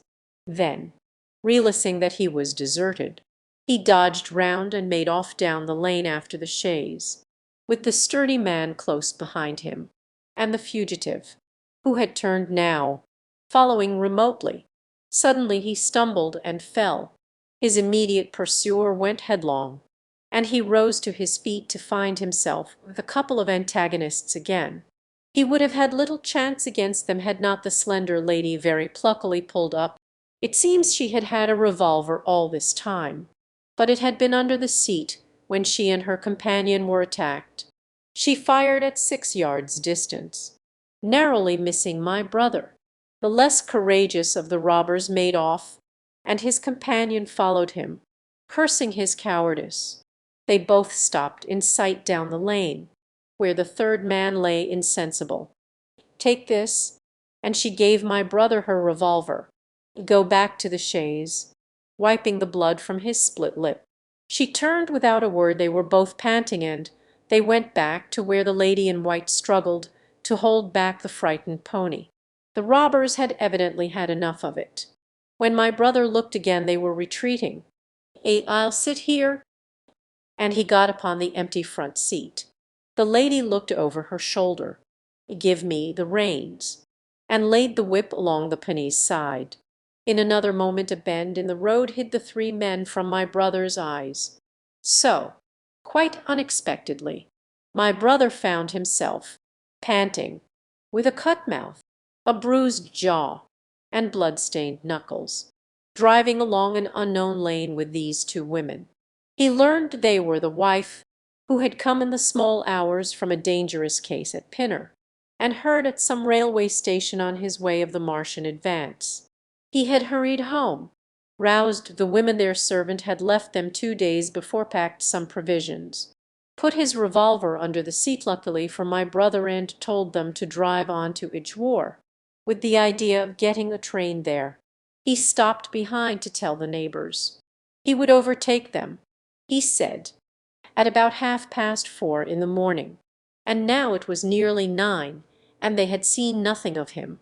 They could not stop in Idgewar because of the growing traffic through the place, and so they had come into this side lane.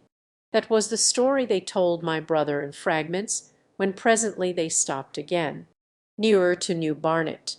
He promised to stay with them, at least until they could determine what to do, or until the missing man arrived, and professed to be an expert shot with the revolver, weapon strange to him, in order to give them confidence. They made a sort of encampment by the wayside, and the pony became happy in the hedge. He told them of his own escape out of London, and all that he knew of these Martians and their ways. The sun crept higher in the sky, and after a time their talk died out and gave place to an uneasy state of anticipation. Several wayfarers came along the lane, and of these my brother gathered such news as he could. Every broken answer he had deepened his impression of the great disaster that had come on humanity, deepened his persuasion of the immediate necessity for prosecuting this flight. He urged the matter upon them. "We have money," and hesitated. Her eyes met my brother's, and her hesitation ended. She explained that they had as much as £30 in gold, besides a £5 note, and suggested that with that they might get upon a train at St. Albans or New Barnet. My brother thought that was hopeless, seeing the fury of the Londoners to crowd upon the trains, and broached his own idea of striking across Essex towards Harwich, and thence escaping from the country altogether. Mrs. Elphinstone, that was the name of the woman in white, would listen to no reasoning, and kept calling upon George. But her sister-in-law was astonishingly quiet and deliberate, and at last agreed to my brother's suggestion. So, designing to cross the Great North Road, they went on towards Barnet, my brother leading the pony to save it as much as possible. As the sun crept up the sky the day became excessively hot, and underfoot a thick, whitish sand grew burning and blinding, so that they travelled only very slowly. The hedges were grey with dust, and as they advanced towards Barnet a tumultuous murmuring grew stronger. They began to meet more people. For the most part these were staring before them, murmuring indistinct questions. Jaded, haggard, unclean. One man in evening dress passed them on foot, his eyes on the ground. They heard his voice, and, looking back at him, saw one hand clutched in his hair and the other beating invisible things. His paroxysm of rage over, he went on his way without once looking back. As my brother's party went on towards the crossroads to the south of Barnet, they saw a woman approaching the road across some fields on their left, carrying a child and with two other children, and then passed a man in dirty black, with a thick stick in one hand and a small portmanteau in the other. Then round the corner of the lane, from between the villas that guarded it at its confluence with the high road, came a little cart drawn by a sweating black pony and driven by a sallow youth in a bowler hat, gray with dust. There were three girls, East End factory girls, and a couple of little children crowded in the cart, wild-eyed, white-faced, and when my brother told him it would if he turned to the left, he whipped up at once without the formality of thanks. My brother noticed a pale gray smoke or haze rising among the houses in front of them, and veiling the white fade of a terrace beyond the road that appeared between the backs of the villas. Mrs. Elphinstone suddenly cried out at a number of tongues of smoky red flame leaping up above the houses in front of them against the hot, blue sky. The tumultuous noise resolved itself now into the disorderly mingling of many voices, the gride of many wheels, the creaking of wagons, and the staccato of hoofs. The lane came round sharply not 50 yards from the crossroads. Good heavens! What is this you are driving us into? For the main road was a boiling stream of people, a torrent of human beings rushing northward, one pressing on another, a great bank of dust, white and luminous in the blaze of the sun, made everything within 20 feet of the ground gray and indistinct, and was perpetually renewed by the hurrying feet of a dense crowd of horses and of men and women on foot, and by the wheels of vehicles of every description. Way. The crowd roared like a fire, and the dust was hot and pungent, and, indeed, a little way up the road a villa was burning and sending rolling masses of black smoke across the road to add to the confusion. Two men came past them, then a dirty woman, carrying a heavy bundle and weeping. A lost retriever dog, with hanging tongue, circled dubiously round them, scared and wretched, and fled at my brother's threat. So much as they could see of the road Londonward between the houses to the right was a tumultuous stream of dirty, hurrying people, pent in between the villas on either side. The black heads, the crowded forms, grew into distinctness as they rushed towards the corner, hurried past, and merged their individuality again in a receding multitude that was swallowed up at last in a cloud of dust. Go on, go on. Way, way. My brother stood at the pinny's head, irresistibly attracted. He advanced slowly, pace by pace, down the lane. Idgwar had been a scene of confusion, Chalk Farm a riotous tumult. But this was a whole population in movement. It is hard to imagine that host. It had no character of its own. The figures poured out past the corner, and receded with their backs to the group in the lane. Along the margin came those who were on foot threatened by the wheels, stumbling in the ditches, blundering into one another. The carts and carriages crowded close upon one another, making little way for those swifter and more impatient vehicles that darted forward every now and then when an opportunity showed itself of doing so, sending the people scattering against the fences and gates of the villas. Push on, they are coming, gesticulating with his crooked fingers and bawling. Eternity, eternity. Some of the people who crowded in the carts whipped stupidly at their horses and quarrelled with other drivers. Some sat motionless, staring at nothing with miserable eyes. Some gnawed their hands with thirst, or lay prostrate in the bottoms of their conveyances. The horses' bits were covered with foam, their eyes blue-chipped. There were cabs, carriages, shop carts, wagons, beyond counting, a mail cart, a road cleaner's cart marked vestry of St. Pancras, a huge timber wagon crowded with rouse. A brewer's dray rumbled by with its two near wheels splashed with fresh blood. Clear the way, eternity, eternity.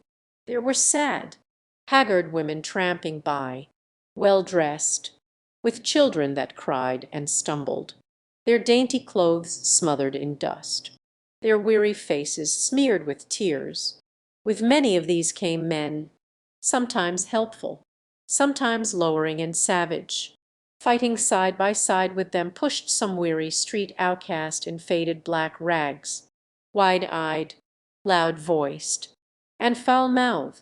There were sturdy workmen thrusting their way along, wretched, unkempt men, clothed like clerks or shopmen, struggling spasmodically.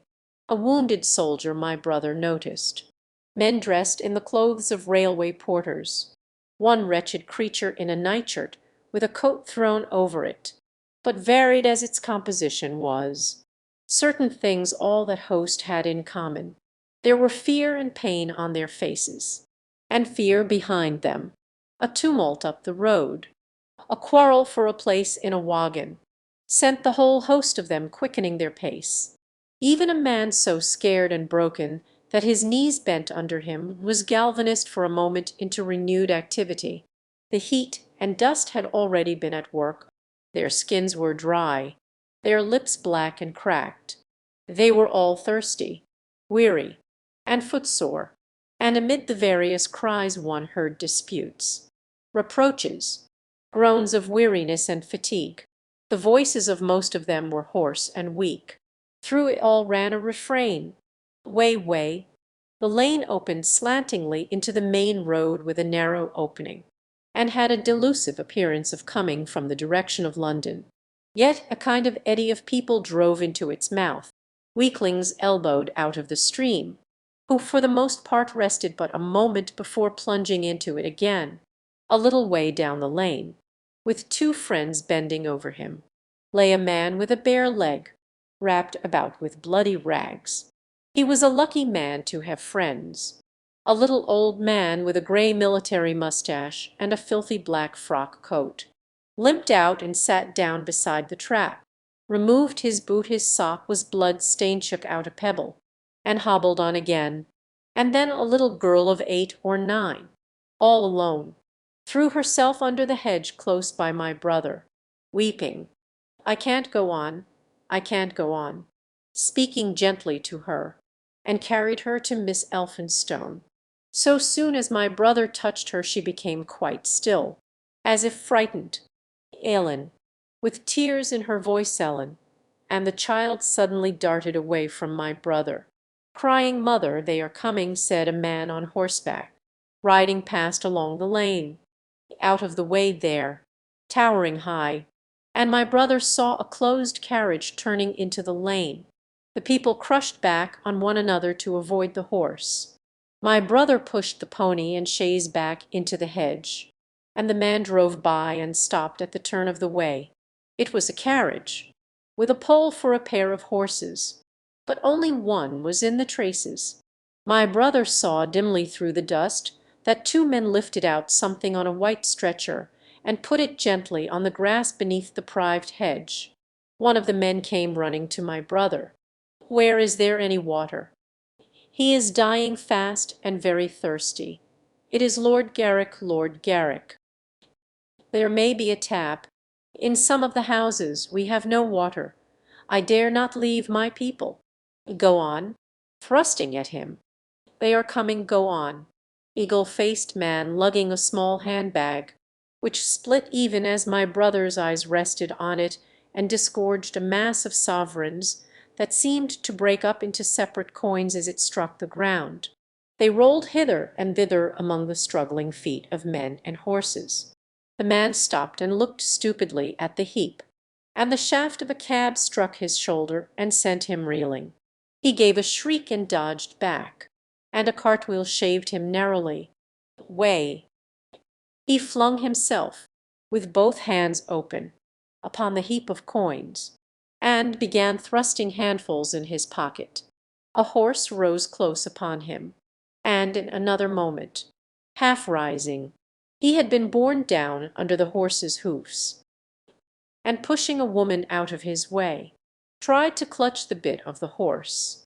Before he could get to it, he heard a scream under the wheels, and saw through the dust the rim passing over the poor wretch's back.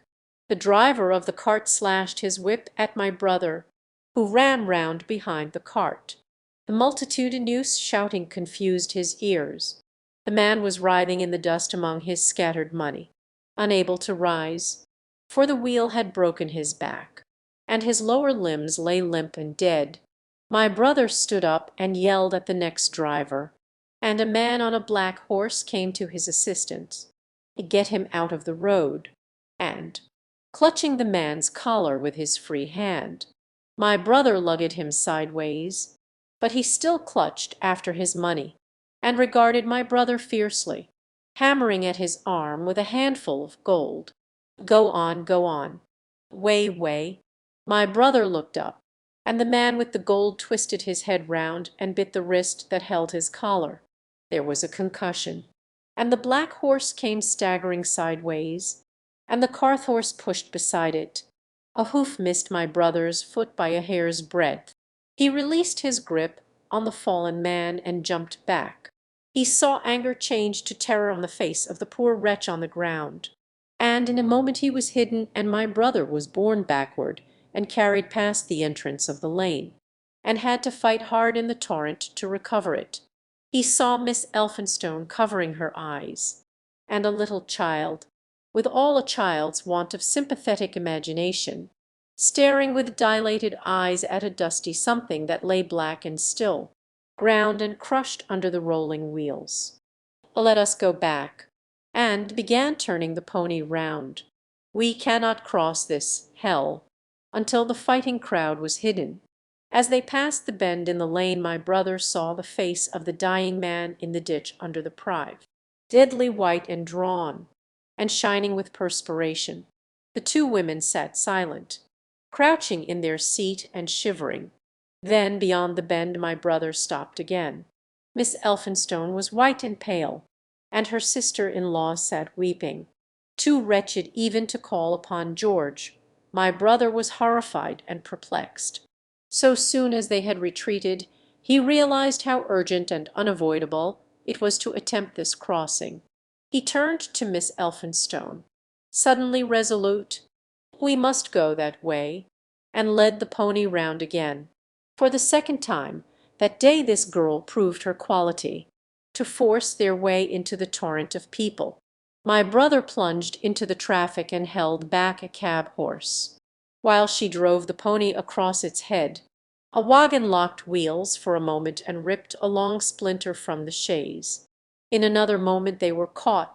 My brother, with the cabman's whip marks red across his face and hands, scrambled into the chaise and took the reins from her. "Point the revolver at the man behind," giving it to her. "If he presses us too hard, no, point it at his horse."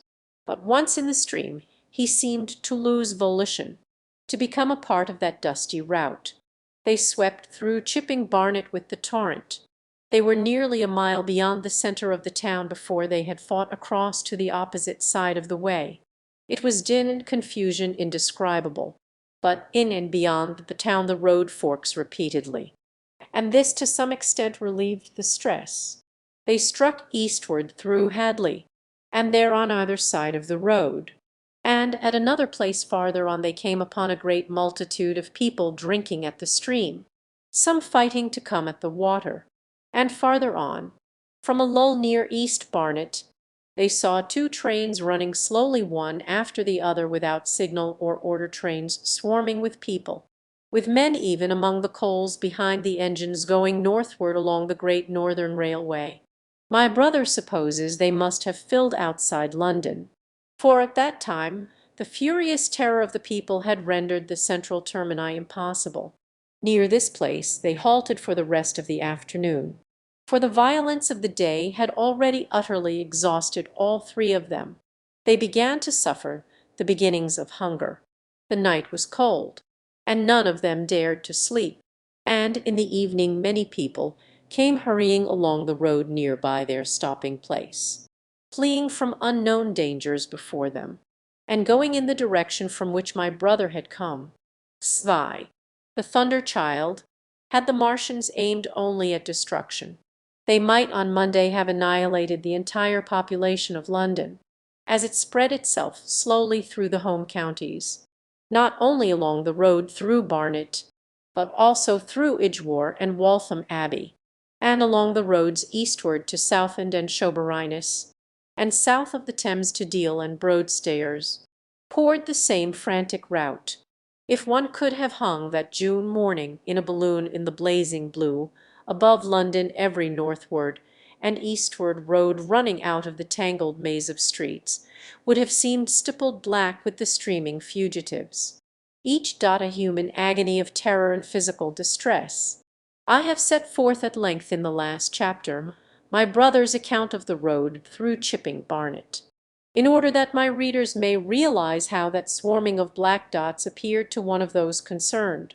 Never before in the history of the world had such a mass of human beings moved and suffered together. The legendary hosts of Goths and Huns, the hugest armies Asia has ever seen, would have been but a drop in that current, and this was no disciplined march. It was a stampede, gigantic and terrible without order and without a goal. 6,000,000 people unarmed and unprovisioned, driving headlong. It was the beginning of the rout of civilization, of the massacre of mankind. Directly below him the balloonist would have seen the network of streets far and wide, houses, churches, squares, crescents, gardens already derelict spread out like a huge map, and in the southward blotted over Ealing, Richmond, Wimbledon. It would have seemed as if some monstrous pen had flung ink upon the chart. Steadily, incessantly, each black splash grew and spread, shooting out ramifications this way and that, now banking itself against rising ground, now pouring swiftly over a crest into a new-found valley, exactly as a gout of ink would spread itself upon blotting paper, and beyond, over the blue hills that rise southward of the river, the glittering Martians went to and fro, calmly and methodically spreading their poison cloud over this patch of country, and then over that, laying it again with their steam jets when it had served its purpose, and taking possession of the conquered country. They do not seem to have aimed at extermination so much as at complete demoralization and the destruction of any opposition. They exploded any stores of powder they came upon, cut every telegraph, and wrecked the railways here and there. They were hamstringing mankind. They seemed in no hurry to extend the field of their operations, and did not come beyond the central part of London all that day. It is possible that a very considerable number of people in London stuck to their houses through Monday morning. Certain it is that many died at home suffocated by the black smoke. Until about midday the Pool of London was an astonishing scene. Steamboats and shipping of all sorts lay there, tempted by the enormous sums of money offered by fugitives. And it is said that many who swam out to these vessels were thrust off with boathooks and drowned. About 1 o'clock in the afternoon the thinning remnant of a cloud of the black vapour appeared between the arches of Blackfriars Bridge. At that the Pool became a scene of mad confusion, fighting, and collision, and for some time a multitude of boats and barges jammed in the northern arch of the Tower Bridge, and the sailors and lightermen had to fight savagely against the people who swarmed upon them from the river front. People were actually clambering down the piers of the bridge from above, when, an hour later, a Martian appeared beyond the clock tower and waded down the river. Nothing but wreckage floated above Limehouse. Of the falling of the fifth cylinder I have presently to tell. The sixth star fell at Wimbledon. My brother, keeping watch beside the women in the chaise in a meadow, saw the green flash of it far beyond the hills. On Tuesday the little party, still set upon getting across the sea, made its way through the swarming country towards Colchester. The news that the Martians were now in possession of the whole of London was confirmed. They had been seen at Highgate, and even, it was said, at Neaston, but they did not come into my brother's view until the morrow. That day the scattered multitudes began to realize the urgent need of provisions. As they grew hungry the rights of property ceased to be regarded. Farmers were out to defend their cattle sheds, granaries, and ripening root crops with arms in their hands. A number of people now, like my brother, had their faces eastward, and there were some desperate souls even going back towards London to get food. These were chiefly people from the northern suburbs, whose knowledge of the black smoke came by hearsay. He heard that about half the members of the government had gathered at Birmingham, and that enormous quantities of high explosives were being prepared to be used in automatic mines across the Midland counties. He was also told that the Midland Railway Company had replaced the desertions of the first day's panic, had resumed traffic, and was running northward trains from St. Albans to relieve the congestion of the home counties. There was also a placard in Chipping Ongar announcing that large stores of flour were available in the northern towns, and that within 24 hours bread would be distributed among the starving people in the neighborhood.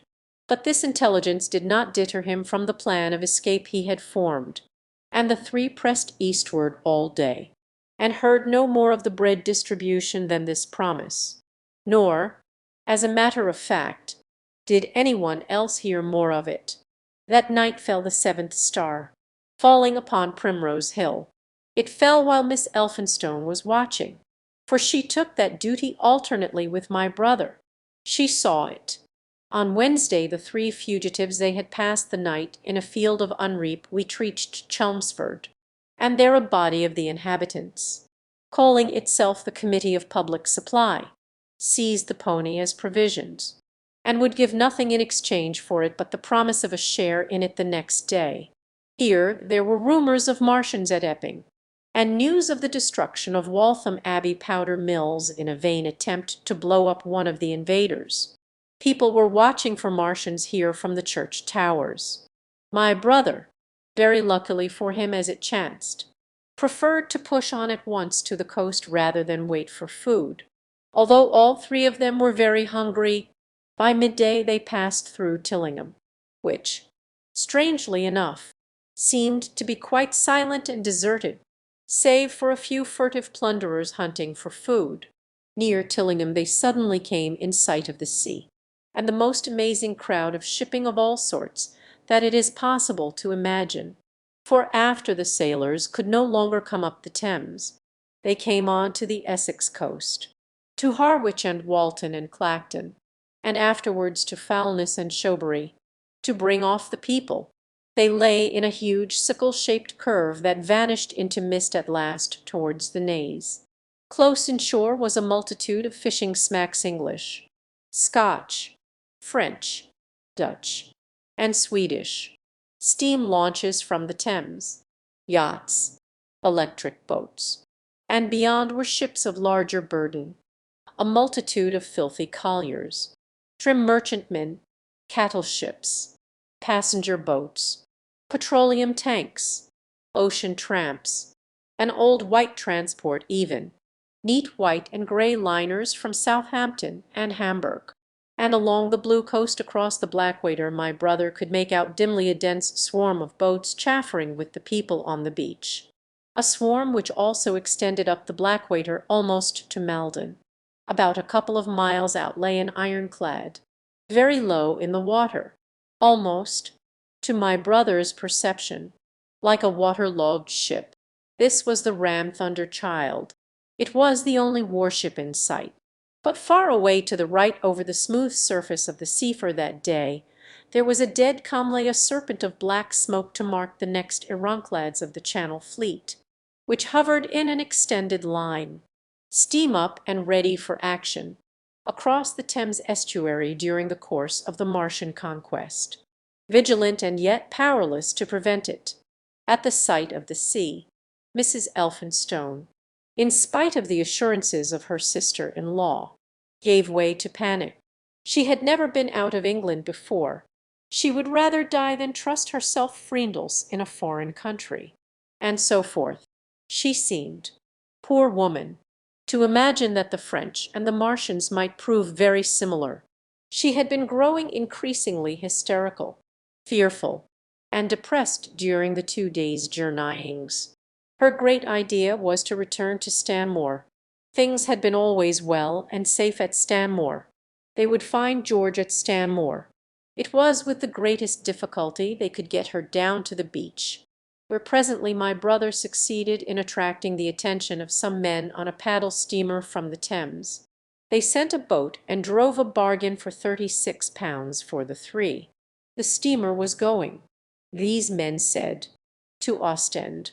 It was about 2 o'clock when my brother, having paid their fares at the gangway, found himself safely aboard the steamboat with his charges. There was food aboard, albeit at exorbitant prices, and the three of them contrived to eat a meal on one of the seats forward. There were already a couple of score of passengers aboard, some of whom had expended their last money in securing a passage. But the captain lay off the blackwater until 5 in the afternoon, picking up passengers until the seated decks were even dangerously crowded. He would probably have remained longer had it not been for the sound of guns that began about that hour in the south. As if in answer, the ironclad seaward fired a small gun and hoisted a string of flags. A jet of smoke sprang out of her funnels. Some of the passengers were of opinion that this firing came from Shoberinius, until it was noticed that it was growing louder. At the same time, far away in the southeast, the masts and upperworks of 3 ironclads rose one after the other out of the sea, beneath clouds of black smoke. But my brother's attention speedily reverted to the distant firing in the south. He fancied he saw a column of smoke rising out of the distant grey haze.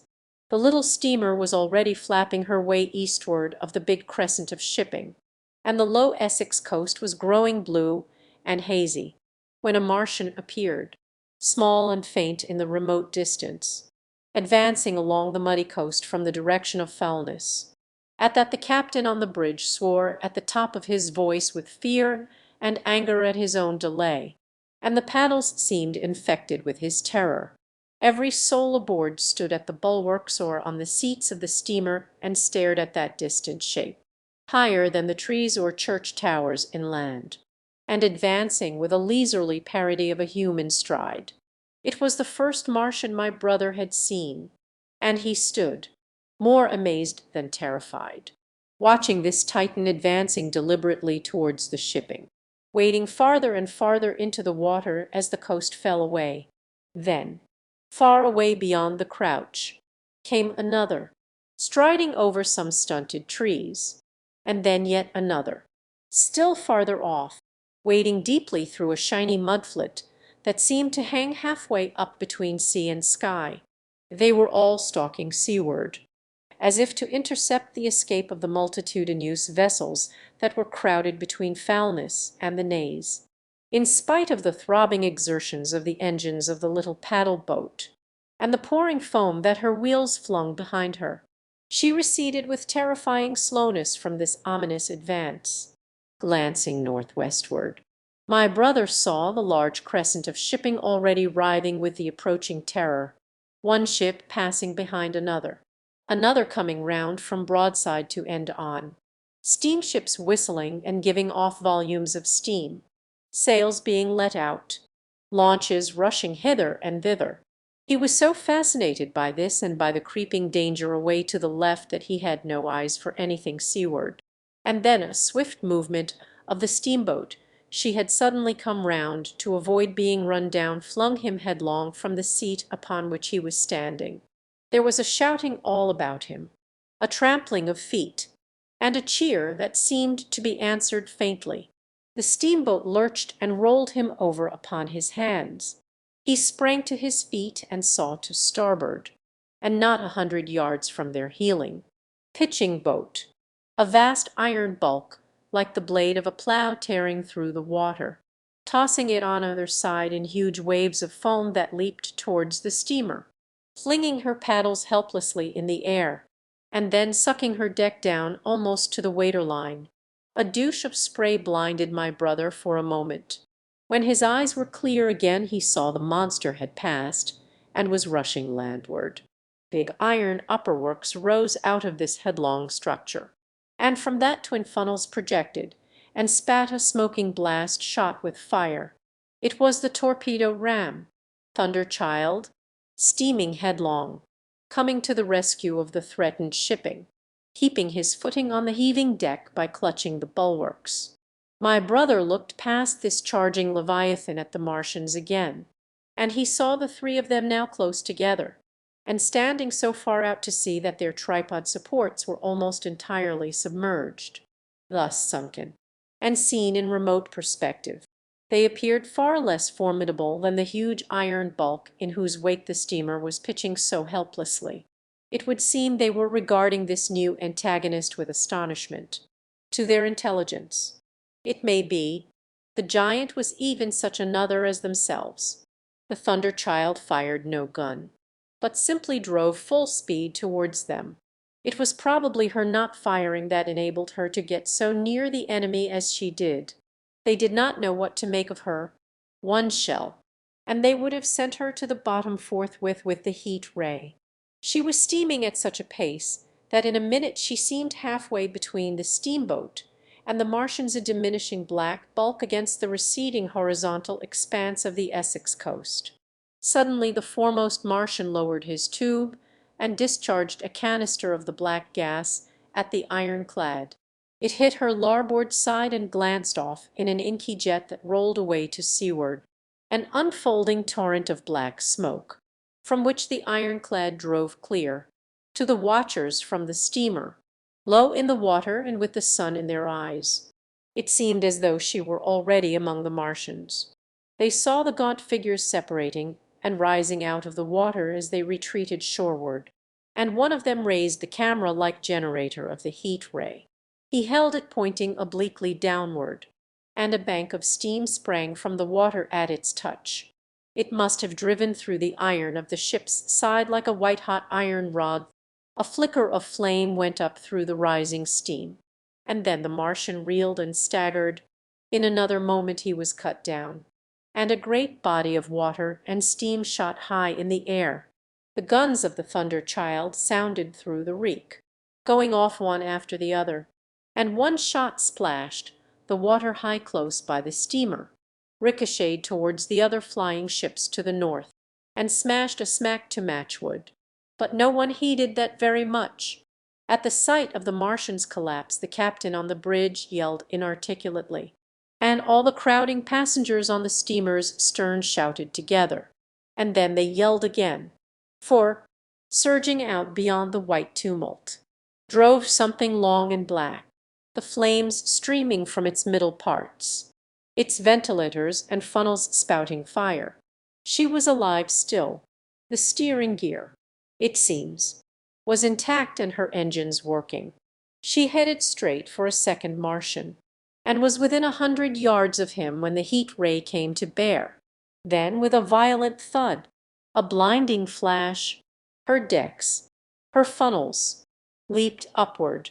The Martian staggered with the violence of her explosion, and in another moment the flaming wreckage, still driving forward with the impetus of its pace, had struck him and crumpled him up like a thing of cardboard.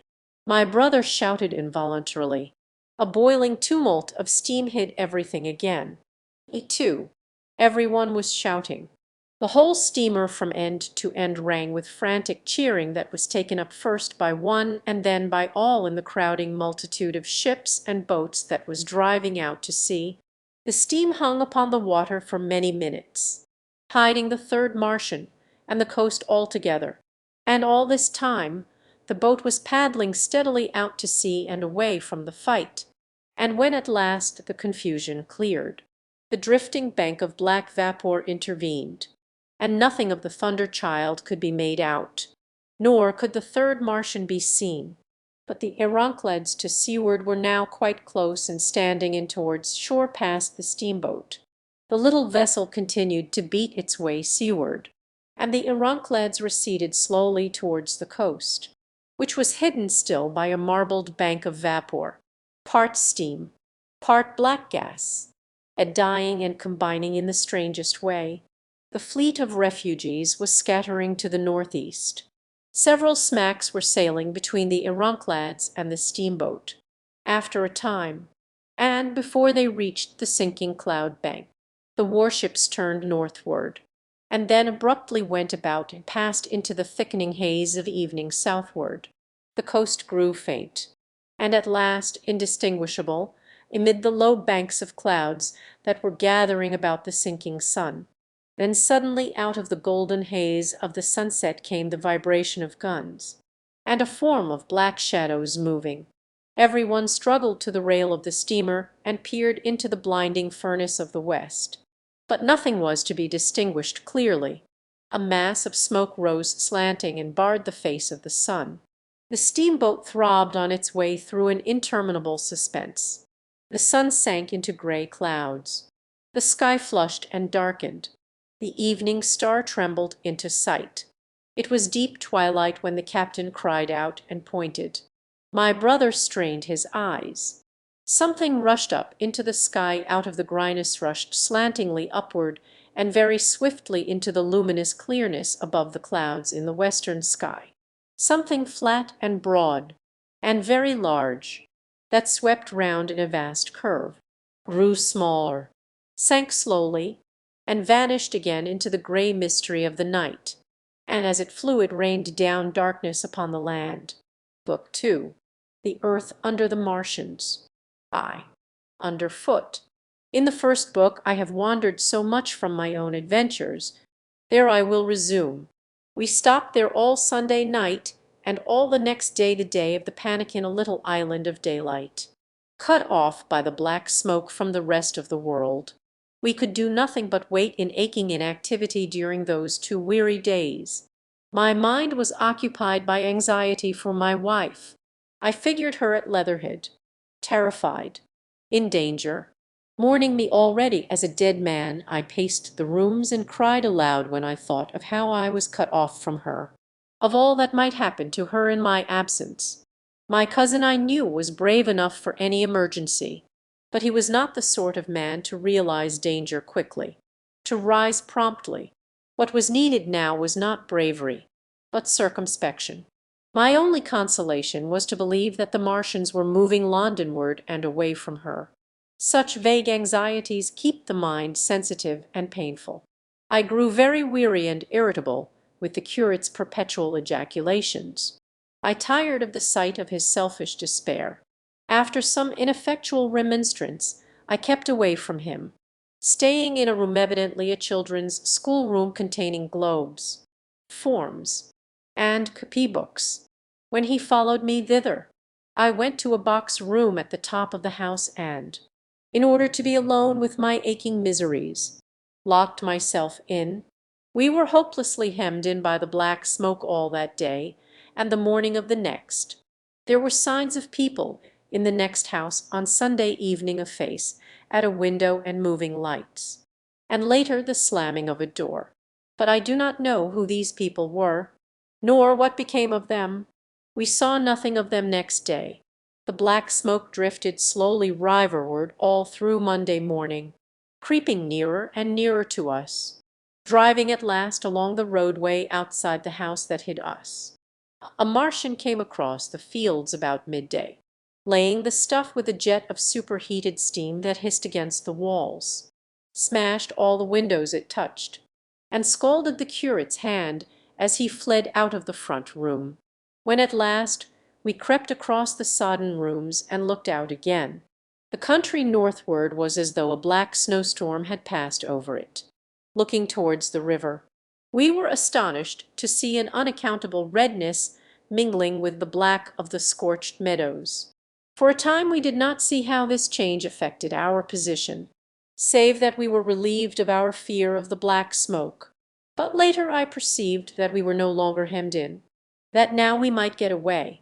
So soon as I realized that the way of escape was open, my dream of action returned. But the curate was lethargic, unreasonable. We are safe here. Wiser now for the artilleryman's teaching, I sought out food and drink. I had found oil and rags for my burns, and I also took a hat and a flannel shirt that I found in one of the bedrooms. When it was clear to him that I meant to go alone, had reconciled myself to going alone, he suddenly roused himself to come. And all being quiet throughout the afternoon, we started about 5 o'clock, as I should judge, along the blackened road to Sunbury. In Sunbury, and at intervals along the road, were dead bodies lying in contorted attitudes, horses as well as men. overturned carts and luggage, all covered thickly with black dust. That pall of cindery powder made me think of what I had read of the destruction of Pompeii. We got to Hampton Court without misadventure, our minds full of strange and unfamiliar appearances. And at Hampton Court our eyes were relieved to find a patch of green that had escaped the suffocating drift. We went through Bushy Park, with its deer going to and fro under the chestnuts, and some men and women hurrying in the distance towards Hampton. And so we came to Twickenham. These were the first people we saw. Away across the road the woods beyond Ham and Petersham were still afire. Twickenham was uninjured by either heat ray or black smoke, and there were more people about here, though none could give us news. For the most part they were like ourselves, taking advantage of a lull to shift their quarters. I have an impression that many of the houses here were still occupied by scared inhabitants, too frightened even for flight. Here, too, the evidence of a hasty rout was abundant along the road. I remember most vividly 3 smashed bicycles in a heap, pounded into the road by the wheels of subsequent carts. We crossed Richmond Bridge about 8:30. We hurried across the exposed bridge, of course, but I noticed floating down the stream a number of red masses, some many feet across. I did not know what these were. There was no time for scrutiny, and I put a more horrible interpretation on them than they deserve. Here again on the Surrey side were black dust that had once been smoke, and dead bodies a heap near the approach to the station. But we had no glimpse of the Martians until we were some way towards Barnes. We saw in the blackened distance a group of 3 people running down a side street towards the river, but otherwise it seemed deserted. Up the hill Richmond town was burning briskly. Outside the town of Richmond there was no trace of the black smoke. Then suddenly, as we approached Kew, came a number of people running, and the upper works of a Martian fighting machine loomed in sight over the housetops, not 100 yards away from us. We stood aghast at our danger, and had the Martian looked down we must immediately have perished. We were so terrified that we dared not go on, but turned aside and hid in a shed in a garden. There the curate crouched, weeping silently, and refusing to stir again. But my fixed idea of reaching Leatherhead would not let me rest, and in the twilight I ventured out again. I went through a shrubbery, and along a passage beside a big house standing in its own grounds, and so emerged upon the road towards Kew. The curate I left in the shed, but he came hurrying after me. That second start was the most foolhardy thing I ever did, for it was manifest the Martians were about us. No sooner had the curate overtaken me than we saw either the fighting machine we had seen before or another, far away across the meadows in the direction of Kew Lodge. 4 or 5 little black figures hurried before it across the green grey of the field, and in a moment it was evident this Martian pursued them. In 3 strides he was among them, and they ran radiating from his feet in all directions. He used no heat ray to destroy them, but picked them up one by one. Apparently he tossed them into the great metallic carrier which projected behind him, much as a workman's basket hangs over his shoulder. It was the first time I realized that the Martians might have any other purpose than destruction with defeated humanity. We stood for a moment petrified, then turned and fled through a gate behind us into a walled garden, fell into, rather than found, a fortunate ditch, and lay there, scarce daring to whisper to each other until the stars were out. I suppose it was nearly 11 o'clock before we gathered courage to start again, no longer venturing into the road, but sneaking along hedgerows and through plantations, and watching keenly through the darkness, he on the right and I on the left, for the Martians, who seemed to be all about us. In one place we blundered upon a scorched and blackened area, now cooling and ashen, and a number of scattered dead bodies of men, burned horribly about the heads and trunks, but with their legs and boots mostly intact, and of dead horses, 50 feet, Perhaps, behind a line of 4 ripped guns and smashed gun carriages, Sheen, it seemed, had escaped destruction. But the place was silent and deserted. Here we happened on no dead, though the night was too dark for us to see into the side roads of the place. In Sheen my companion suddenly complained of faintness and thirst, and we decided to try one of the houses. The first house we entered, after a little difficulty with the window, was a small semi-detached villa, and I found nothing eatable left in the place but some mouldy cheese. There was, however, water to drink, and I took a hatchet, which promised to be useful in our next house breaking. We then crossed to a place where the road turns towards Mortlake. Here there stood a white house within a walled garden, and in the pantry of this domicile we found a store of food, 2 loaves of bread in a pan, an uncooked steak, and the half of a ham. I give this catalogue so precisely because, as it happened, we were destined to subsist upon this store for the next fortnight.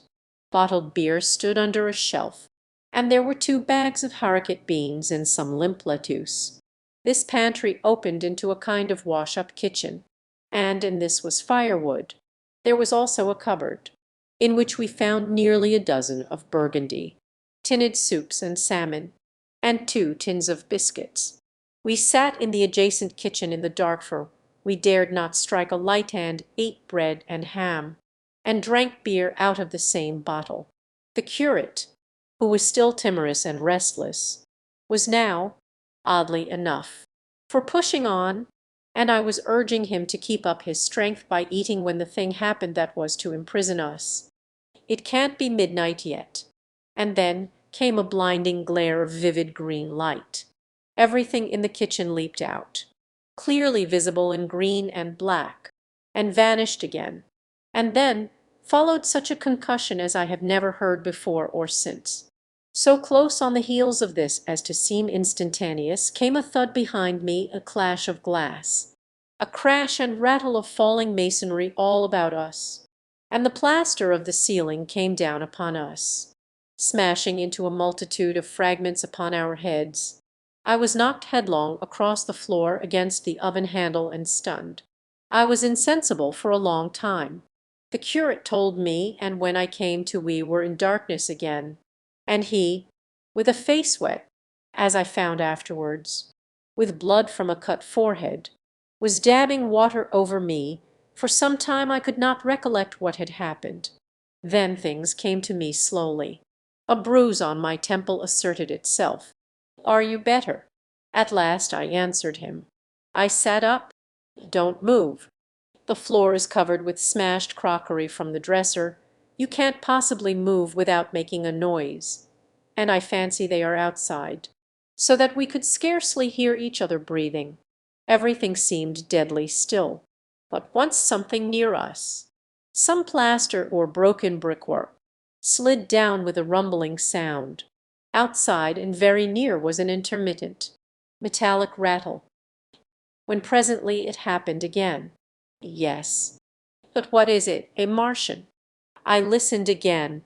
It was not like the heat ray, and for a time I was inclined to think one of the great fighting machines had stumbled against the house, as I had seen one stumble against the tower of Shepperton Church. Our situation was so strange and incomprehensible that for 3 or 4 hours, until the dawn came, we scarcely moved, and then the light filtered in, not through the window, which remained black, but through a triangular aperture between a beam and a heap of broken bricks in the wall behind us. The interior of the kitchen we now saw greyly for the first time. The window had been burst in by a mass of garden mould, which flowed over the table upon which we had been sitting and lay about our feet. Outside, the soil was banked high against the house. At the top of the window frame we could see an uprooted drain pipe. The floor was littered with smashed hardware. The end of the kitchen towards the house was broken into, and since the daylight shone in there, it was evident the greater part of the house had. Contrasting vividly with this ruin was the neat dresser, stained in the fashion, pale green, and with a number of copper and tin vessels below it, the wallpaper imitating blue and white tiles, and a couple of colored supplements fluttering from the walls above the kitchen range. As the dawn grew clearer, we saw through the gap in the wall the body of a Martian, standing sentinel, I suppose, over the still glowing cylinder. At the sight of that we crawled as circumspectly as possible out of the twilight of the kitchen into the darkness of the scullery. Abruptly, the right interpretation dawned upon my mind. The fifth shot from Mars has struck this house and buried us under the ruins. And then he whispered, God have mercy upon us. Save for that sound we lay quite still in the scullery. I for my part scarce dared breathe, and sat with my eyes fixed on the faint light of the kitchen door.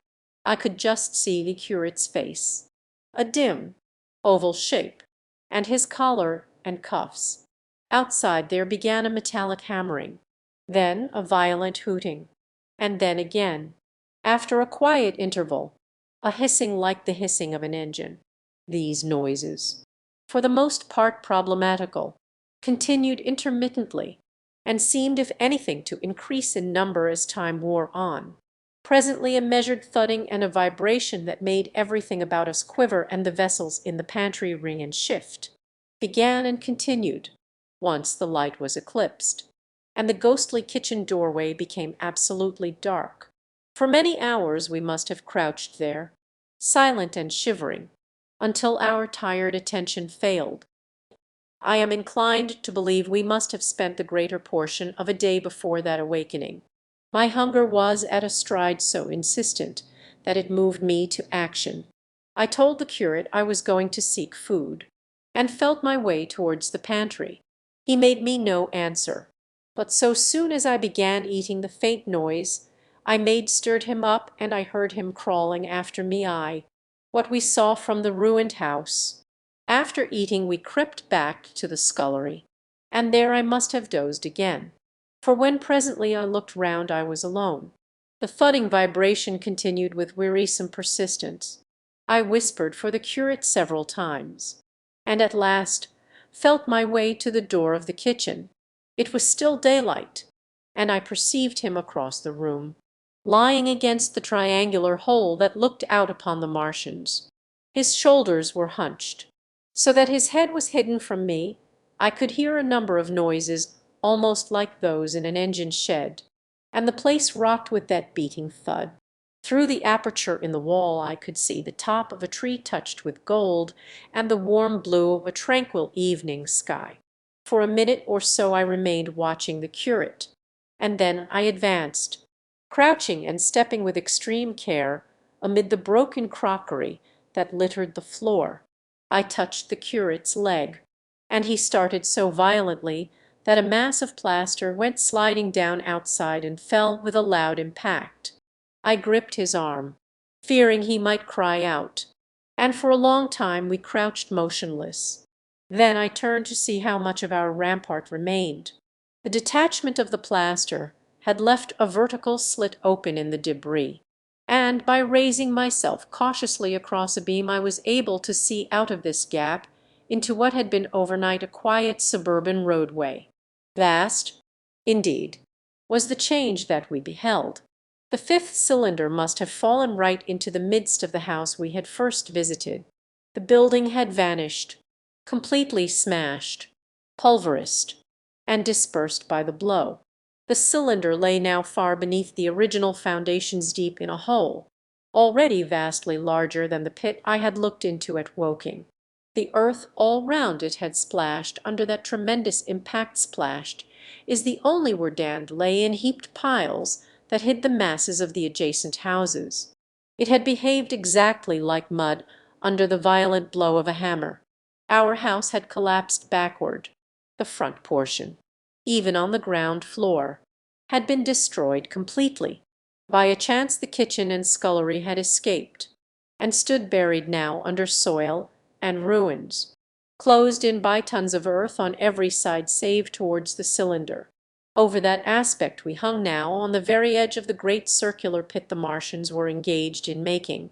The heavy beating sound was evidently just behind us, and ever and again a bright green vapor drove up like a veil across our peephole.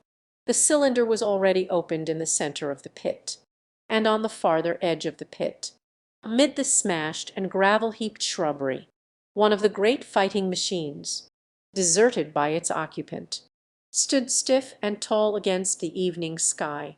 At first I scarcely noticed the pit and the cylinder, although it has been convenient to describe them first. On account of the extraordinary glittering mechanism I saw busy in the excavation, and on account of the strange creatures that were crawling slowly and painfully across the heaped mold near it. The mechanism it certainly was that held my attention first.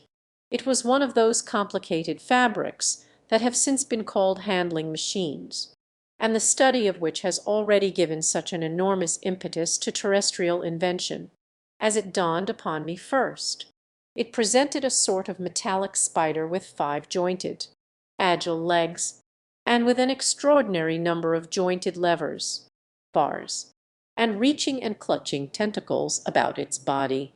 Most of its arms were retracted, but with 3 long tentacles it was fishing out a number of rods, plates, and bars which lined the covering and apparently strengthened the walls of the cylinder. These, as it extracted them, were lifted out and deposited upon a level surface of earth behind it. Its motion was so swift, complex, and perfect that at first I did not see it as a machine. In spite of its metallic glitter, the fighting machines were coordinated and animated to an extraordinary pitch, but nothing to compare with this. People who have never seen these structures, and have only the ill-imagined efforts of artists or the imperfect descriptions of such eyewitnesses as myself to go upon, scarcely realize that living quality. I recall particularly the illustration of one of the first pamphlets to give a consecutive account of the war. The artist had evidently made a hasty study of one of the fighting machines, and there his knowledge ended. He presented them as tilted, stiff tripods, without either flexibility or subtlety, and with an altogether misleading monotony of effect. The pamphlet containing these renderings had a considerable vogue, and I mention them here simply to warn the reader against the impression they may have created. They were no more like the Martians I saw in action than a Dutch doll is like a human being. To my mind, the pamphlet would have been much better without them. At first, I say, the handling machine did not impress me as a machine, but as a crab-like creature with a glittering integument. The controlling Martian, whose delicate tentacles actuated its movements, seeming to be simply the equivalent of the crab's cerebral portion. But then I perceived the resemblance of its gray-brown, shiny, leathery integument to that of the other sprawling bodies beyond, and the true nature of this dexterous workman dawned upon me. The real Martians. Already I had had a transient impression of these, and the first nausea no longer obscured my observation. Moreover, I was concealed and motionless, and under no urgency of action. They were, I now saw, the most unearthly creatures it is possible to conceive. They were huge round bodies, or, rather, heads about 4 feet in diameter, each body having in front of it a face.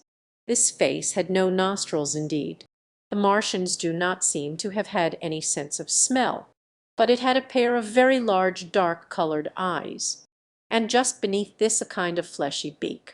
In the back of this head or body I scarcely know how to speak of it was the single tight tympanic surface, since known to be anatomically an ear, though it must have been almost useless in our dense air.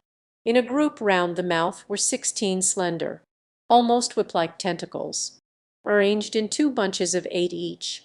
These bunches have since been named rather aptly by that distinguished anatomist, Professor Howes. The hands. Even as I saw these Martians for the first time, they seemed to be endeavoring to raise themselves on these hands. But, of course, with the increased weight of terrestrial conditions, this was impossible.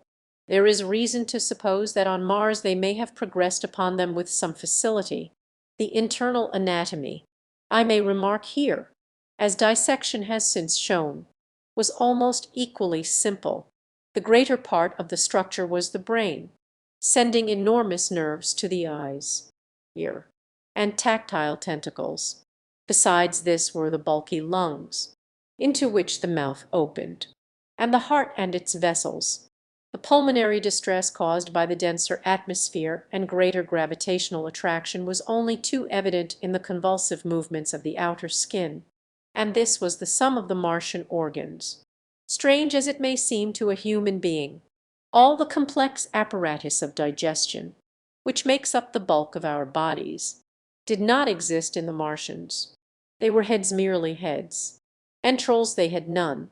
They did not eat, much less digest. Instead, they took the fresh, living blood of other creatures, and injected it into their own veins. I have myself seen this being done, as I shall mention in its place. But, squeamish as I may seem, I cannot bring myself to describe what I could not endure even to continue watching. Let it suffice to say, blood obtained from a still living animal, in most cases from a human being, was run directly by means of a little pipette into the recipient canal. But at the same time I think that we should remember how repulsive our carnivorous habits would seem to an intelligent rabbit. The physiological advantages of the practice of injection are undeniable. If one thinks of the tremendous waste of human time and energy occasioned by eating and the digestive process. Our bodies are half made up of glands and tubes and organs, occupied in turning heterogeneous food into blood. The digestive processes and their reaction upon the nervous system sap our strength and color our minds. Men go happy or miserable as they have healthy or unhealthy livers, or sound gastric glands. But the Martians were lifted above all these organic fluctuations of mood and emotion. Their undeniable preference for men as their source of nourishment is partly explained by the nature of the remains of the victims they had brought with them as provisions from Mars. These creatures, to judge from the shrivelled remains that have fallen into human hands, were bipeds with flimsy, silicious skeletons almost like those of the silicious sponges, and feeble musculature, standing about 6 feet high and having round, erect heads, and large eyes in flinty sockets. 2 or 3 of these seem to have been brought in each cylinder, and all were killed before Earth was reached. It was just as well for them, for the mere attempt to stand upright upon our planet would have broken every bone in their bodies. And while I am engaged in this description, I may add in this place certain further details which, although they were not all evident to us at the time, will enable the reader. In 3 other points their physiology differed strangely from ours.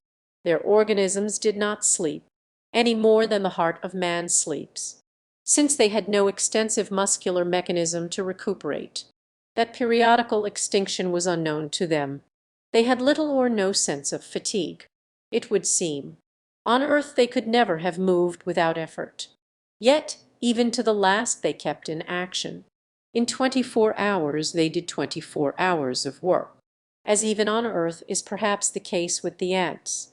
In the next place, wonderful as it seems in a sexual world, the Martians were absolutely without sex, and therefore without any of the tumultuous emotions that arise from that difference among men. A young Martian, there can now be no dispute, was really born upon Earth during the war, and it was found attached to its parent, partially bud off, just as young lily bulbs bud off, or like the young animals in the fresh-water polyp. In man, in all the higher terrestrial animals, such a method of increase has disappeared. But even on this earth it was certainly the primitive method, among the lower animals, up even to those first cousins of the vertebrate animals, the tunicates. The 2 processes occur side by side, but finally the sexual method superseded its competitor altogether. On Mars, however, just the reverse has apparently been the case. It is worthy of remark that a certain speculative writer of quasi-scientific repute, writing long before the Martian invasion, did forecast for man a final structure not unlike the actual Martian condition.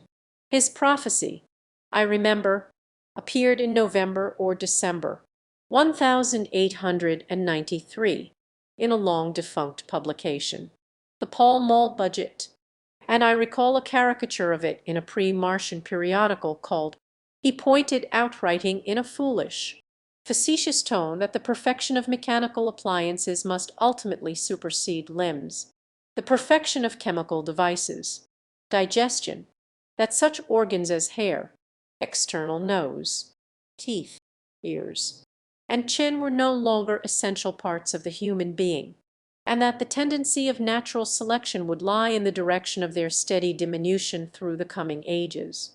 The brain alone remained a cardinal necessity.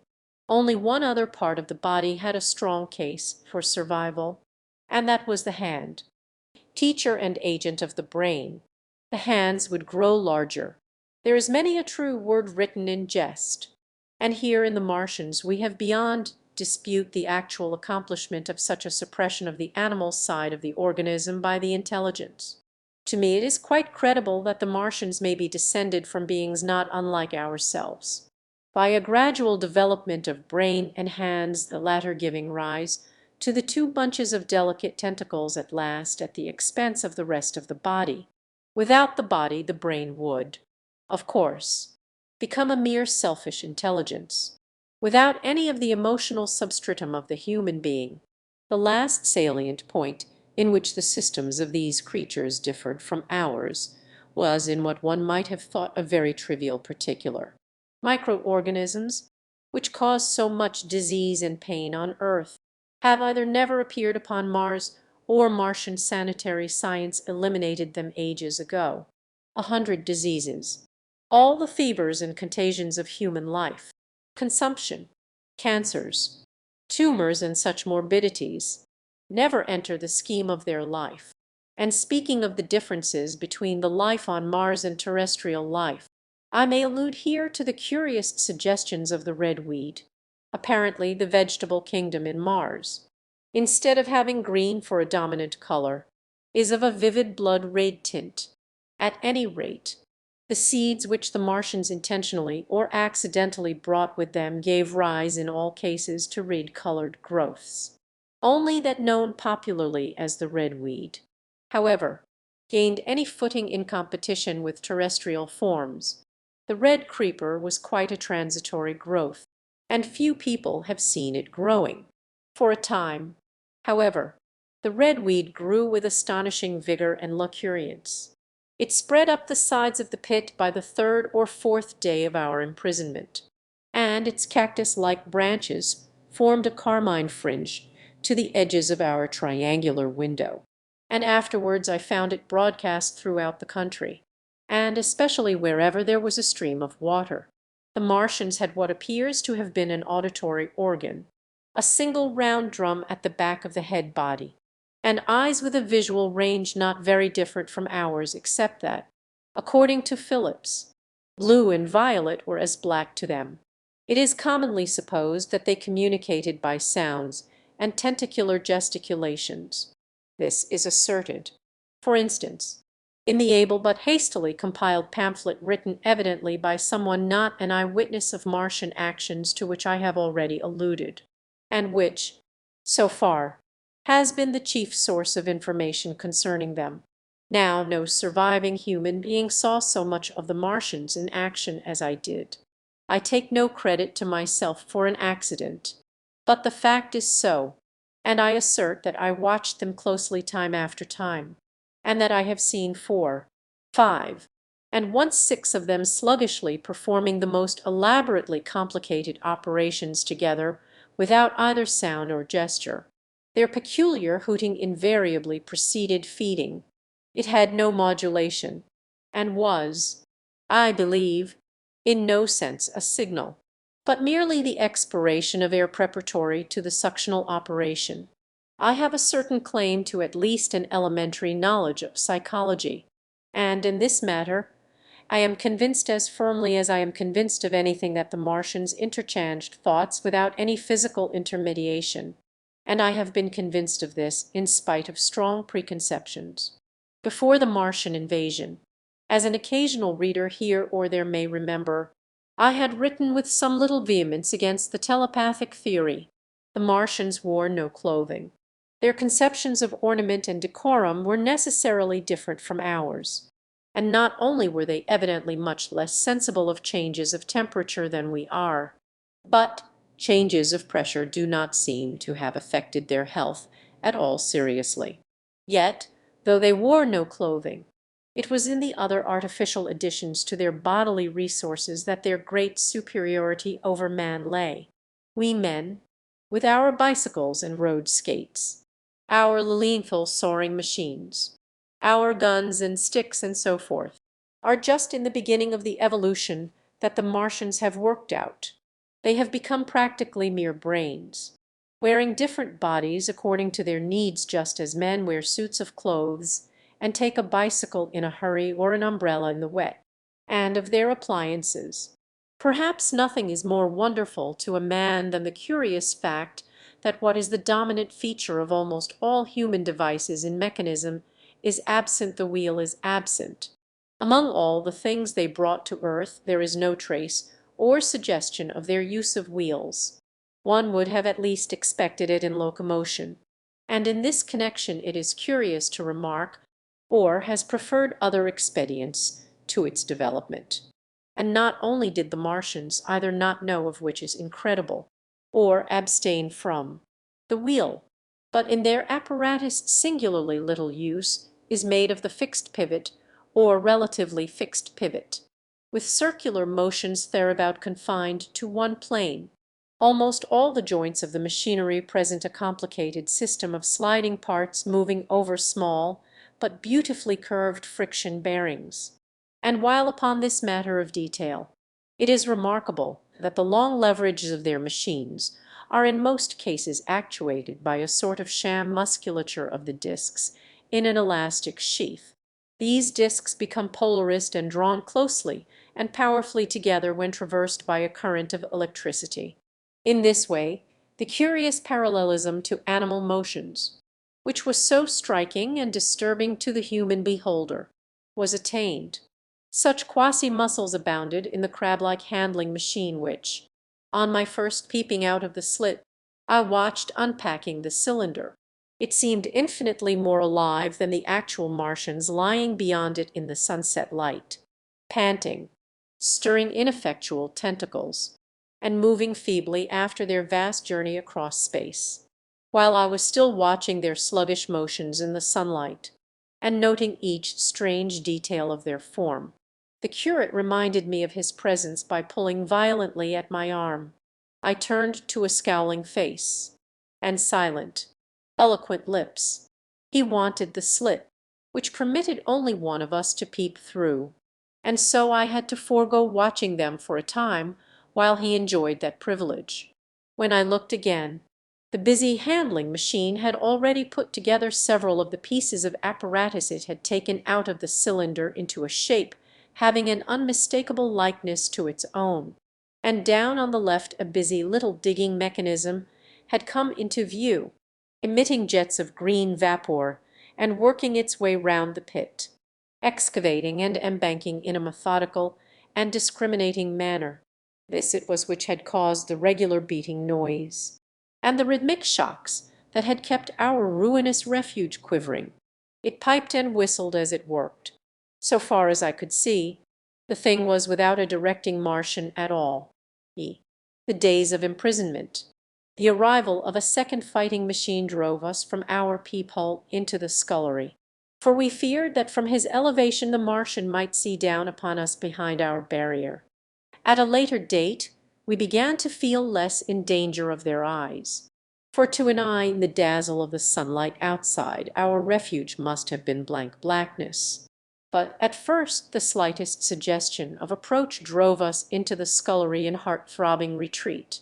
Yet terrible as was the danger we incurred, the attraction of peeping was for both of us irresistible, and I recall now with a sort of wonder that, in spite of the infinite danger in which we were between starvation and a still more terrible death, We could yet struggle bitterly for that horrible privilege of sight. We would race across the kitchen in a grotesque way between eagerness and the dread of making a noise, and strike each other, and thrust and kick within a few inches of exposure. The fact is that we had absolutely incompatible dispositions and habits of thought and action, and our danger and isolation only accentuated the incompatibility. At Halliford I had already come to hate the curate's trick of helpless exclamation, his stupid rigidity of mind. His endless muttering monologue vitiated every effort I made to think out a line of action, and drove me at times, thus pent up and intensified, almost to the verge of craziness. He was as lacking in restraint as a silly woman. He would weep for hours together, and I verily believe that to the very end this spoiled child of life thought his weak tears in some way efficacious. And I would sit in the darkness unable to keep my mind off him by reason of his importunities. He ate more than I did, and it was in vain I pointed out that our only chance of life was to stop in the house until the Martians had done with their pit, that in that long patience a time might presently come when we should need food. He ate and drank impulsively in heavy meals at long intervals. He slept little. As the days wore on, his utter carelessness of any consideration so intensified our distress and danger that I had, much as I loathed doing it, to resort to threats, and at last to blows, that brought him to reason for a time.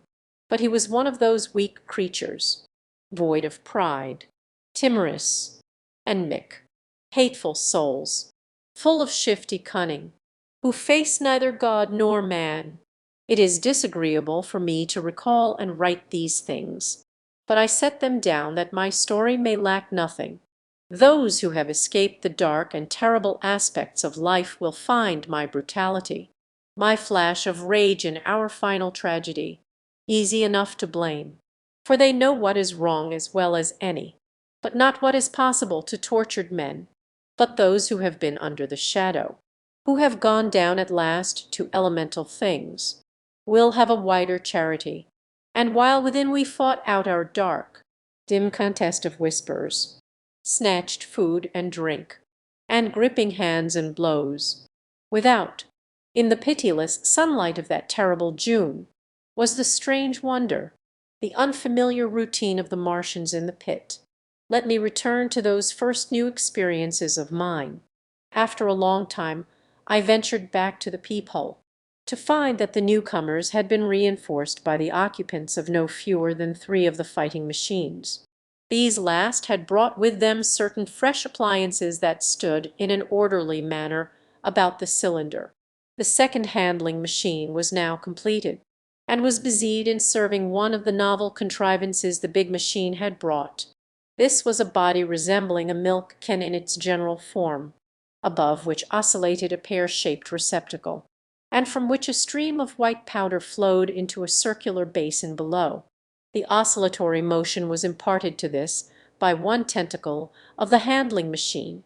With 2 spatulate hands the handling machine was digging out and flinging masses of clay into the pear-shaped receptacle above, while with another arm it periodically opened a door and removed rusty and blackened clinkers from the middle part of the machine. Another steely tentacle directed the powder from the basin along a ribbed channel towards some receiver that was hidden from me by the mound of bluish dust. From this unseen receiver a little thread of green smoke rose vertically into the quiet air. As I looked, the handling machine, with a faint and musical clinking, extended, telescopic fashion, a tentacle that had been a moment before a mere blunt projection, until its end was hidden behind the mound of clay. In another second it had lifted a bar of white aluminium into sight, untarnished as yet, and shining dazzlingly, and deposited it in a growing stack of bars that stood at the side of the pit. Between sunset and starlight this dexterous machine must have made more than 100 such bars out of the crude clay, and the mound of bluish dust rose steadily until it topped the side of the pit. The contrast between the swift and complex movements of these contrivances and the inert panting clumsiness of their masters was acute, and for days I had to tell myself repeatedly that these latter were indeed the living of the two things. The curate had possession of the slit when the first men were brought to the pit. I was sitting below, huddled up, listening with all my ears. He made a sudden movement backward, and I, fearful that we were observed, crouched in a spasm of terror. He came sliding down the rubbish and crept beside me in the darkness, inarticulate, gesticulating, and for a moment I shared his panic. His gesture suggested a resignation of the slit, and after a little while my curiosity gave me courage, and I rose up, stepped across him, and clambered up to it. At first I could see no reason for his frantic behavior. The twilight had now come. The stars were little and faint, but the pit was illuminated by the flickering green fire that came from the aluminium making.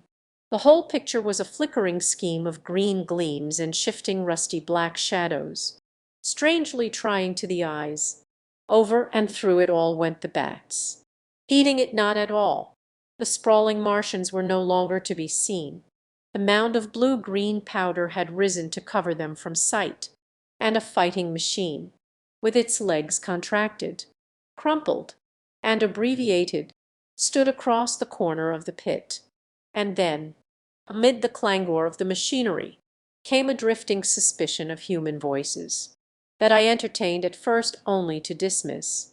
I crouched, watching this fighting machine closely, satisfying myself now for the first time that the hood did indeed contain a Martian. As the green flames lifted I could see the oily gleam of his integument and the brightness of his eyes, and suddenly I heard a yell, and saw a long tentacle reaching over the shoulder of the machine to the little cage that hunched upon its back.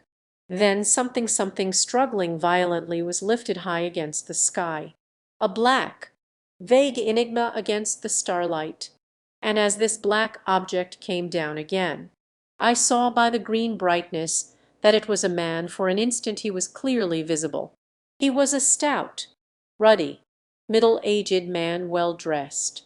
3 days before, he must have been walking the world, a man of considerable consequence. I could see his staring eyes and gleams of light on his studs and watch chain. He vanished behind the mound, and for a moment there was silence, and then began a shrieking and a sustained and cheerful hooting from the Martians. I slid down the rubbish, struggled to my feet, clapped my hands over my ears, and bolted into the scullery.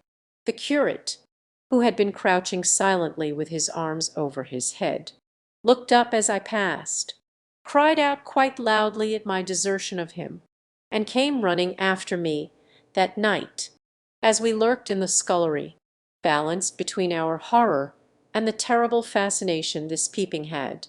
Although I felt an urgent need of action, I tried in vain to conceive some plan of escape.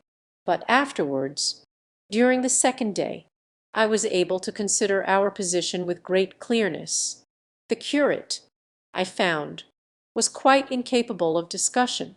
This new and culminating atrocity had robbed him of all vestiges of reason or forethought. Practically he had already sunk to the level of an animal. But as the saying goes, I gripped myself with both hands. It grew upon my mind. Once I could face the facts. That terrible as our position was, there was as yet no justification for absolute despair. Our chief chance lay in the possibility of the Martians making the pit nothing more than a temporary encampment, or even if they kept it permanently, they might not consider it necessary to guard it, and a chance of escape might be afforded us. I also weighed very carefully the possibility of our digging a way out in a direction away from the pit, but the chances of our emerging within sight of some sentinel fighting machine seemed at first too great, and I should have had to do all the digging myself. The curate would certainly have failed me. It was on the third day, if my memory serves me right, that I saw the lad killed. It was the only occasion on which I actually saw the Martians feed. After that experience I avoided the hole in the wall for the better part of a day. I went into the scullery, removed the door, and spent some hours digging with my hatchet as silently as possible. But when I had made a hole about a couple of feet deep, the loose earth collapsed noisily, and I did not dare continue. I lost heart, and lay down on the scullery floor for a long time, having no spirit even to move, and after that I abandoned altogether the idea of escaping by excavation. It says much for the impression the Martians had made upon me that at first I entertained little or no hope of our escape being brought about by their overthrow through any human effort. But on the fourth or fifth night I heard a sound like heavy guns. It was very late in the night, and the moon was shining brightly. The Martians had taken away the excavating machine, and, save for a fighting machine that stood in the remeter bank of the pit, and a handling machine that was buried out of my sight in a corner of the pit immediately beneath my peephole, the place was deserted by them, except for the pale glow from the handling machine and the bars and patches of white moonlight. The pit was in darkness, and, except for the clinking of the handling machine, quite still. That night was a beautiful serenity, save for one planet. The moon seemed to have the sky to herself. I heard a dog howling, and that familiar sound it was that made me listen. Then I heard quite distinctly a booming exactly like the sound of great guns.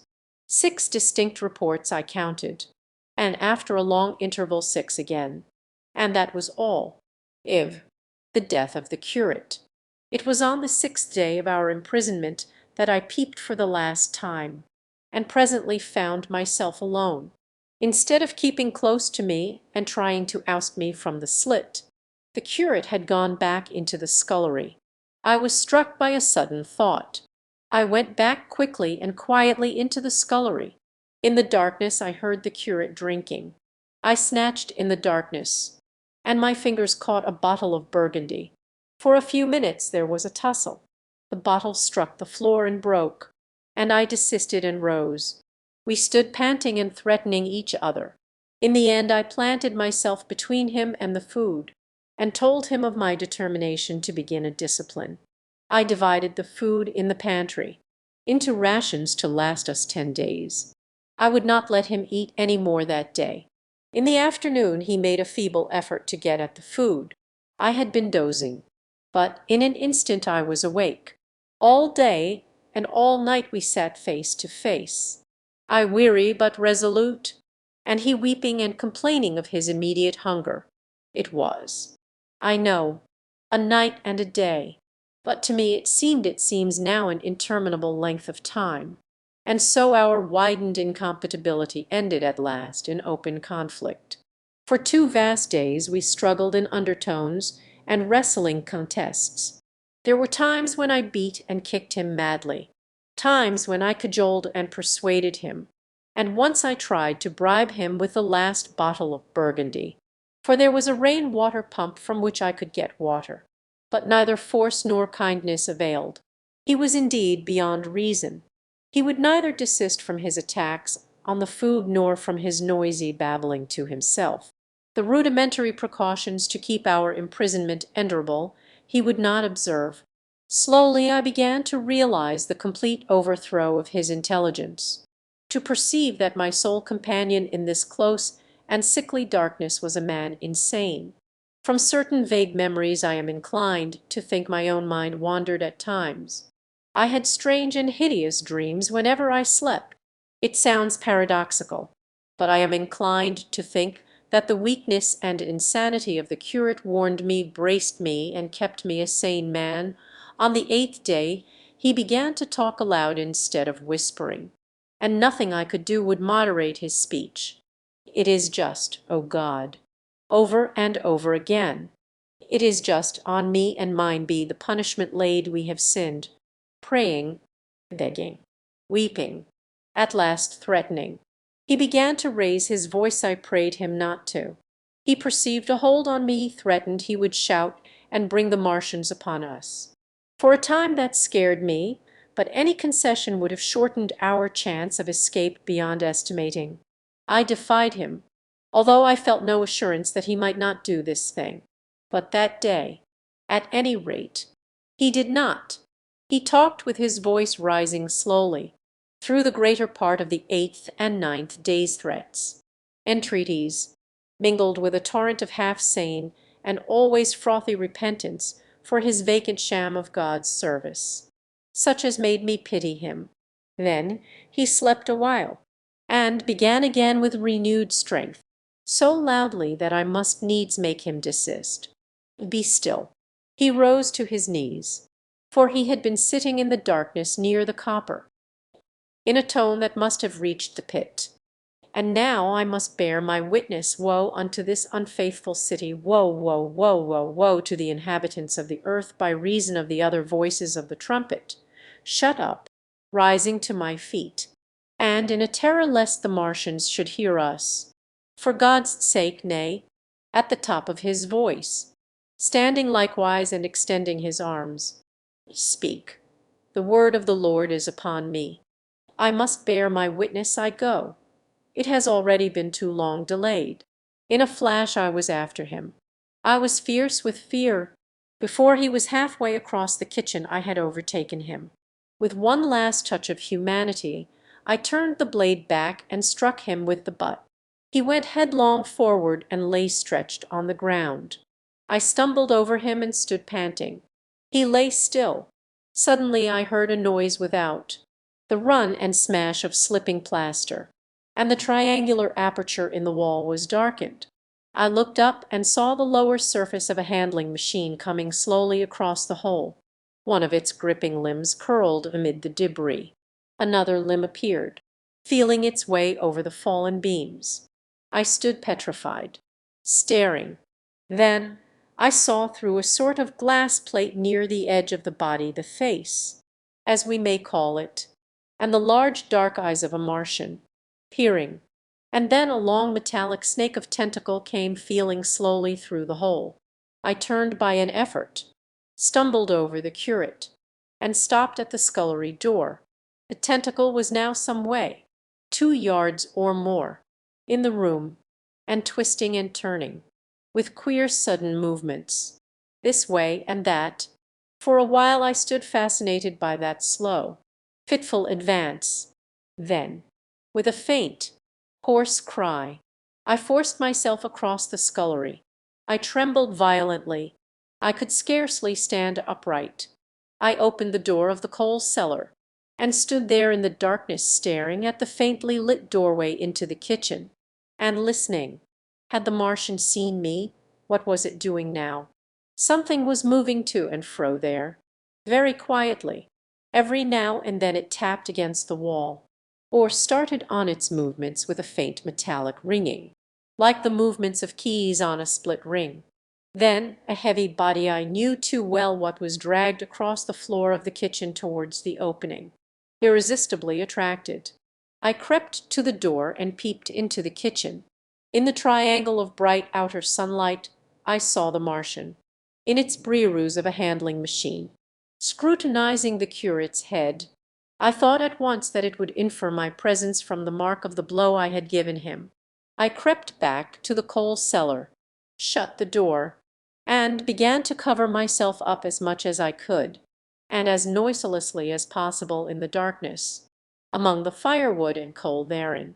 Every now and then I paused, rigid, to hear if the Martian had thrust its tentacles through the opening again. Then the faint metallic jingle returned. I traced it slowly, feeling over the kitchen. Presently I heard it near in the scullery. As I judged, I thought that its length might be insufficient to reach me. I prayed copiously. It passed, scraping faintly across the cellar door. An age of almost intolerable suspense intervened.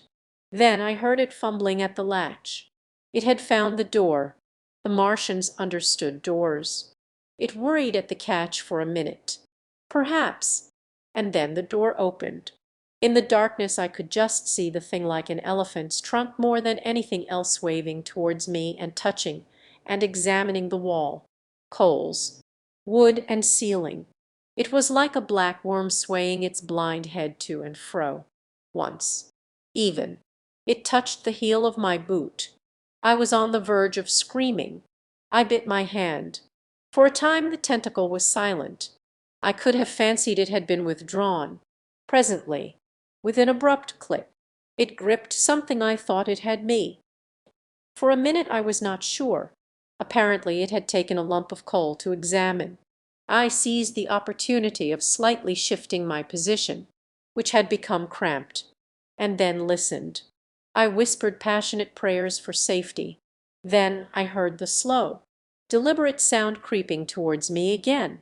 Slowly, slowly it drew near, scratching against the walls and tapping the furniture. While I was still doubtful, it rapped smartly against the cellar door and closed it. I heard it go into the pantry, and the biscuit tins rattled and a bottle smashed. And then came a heavy bump against the cellar door, then silence that passed into an infinity of suspense. Had it gone? At last I decided that it had.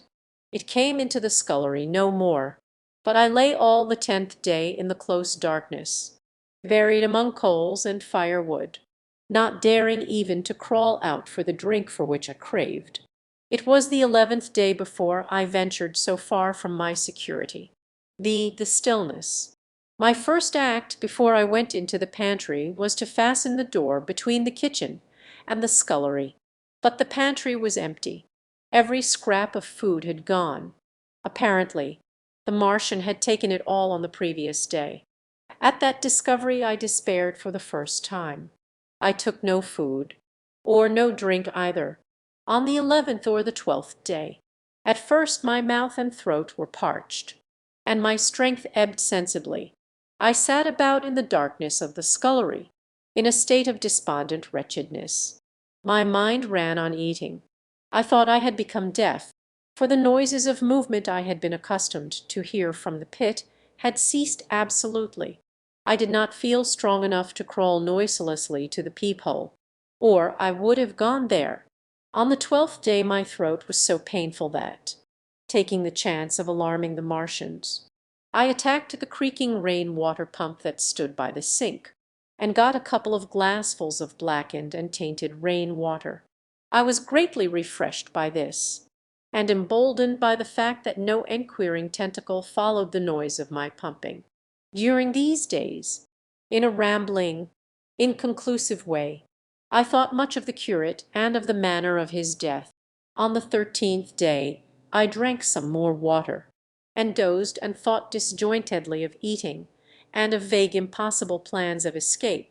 Whenever I dozed I dreamt of horrible phantasms, of the death of the curate, or of sumptuous dinners. But, asleep or awake, I felt a keen pain that urged me to drink again and again. The light that came into the scullery was no longer gray, but red. To my disordered imagination it seemed the color of blood. On the 14th day I went into the kitchen, and I was surprised to find that the fronds of the red weed had grown right across the hole in the wall, turning the half-light of the place into a crimson-colored obscurity. It was early on the 15th day that I heard a curious, familiar sequence of sounds in the kitchen, and, listening, identified it as the snuffing and scratching of a dog. Going into the kitchen, I saw a dog's nose peering in through a break among the ruddy fronds. This greatly surprised me. At the scent of me he barked shortly. I thought if I could induce him to come into the place quietly I should be able, perhaps, to kill and eat him, and in any case it would be advisable to kill him, lest his actions attracted the attention of the Martians. I crept forward, saying "good dog" very softly, but he suddenly withdrew his head and disappeared. I listened. I was not deaf, but certainly the pit was still. I heard a sound like the flutter of a bird's wings, and a horse croaking, but that was all. For a long while I lay close to the peephole, but not daring to move aside the red plants that obscured it.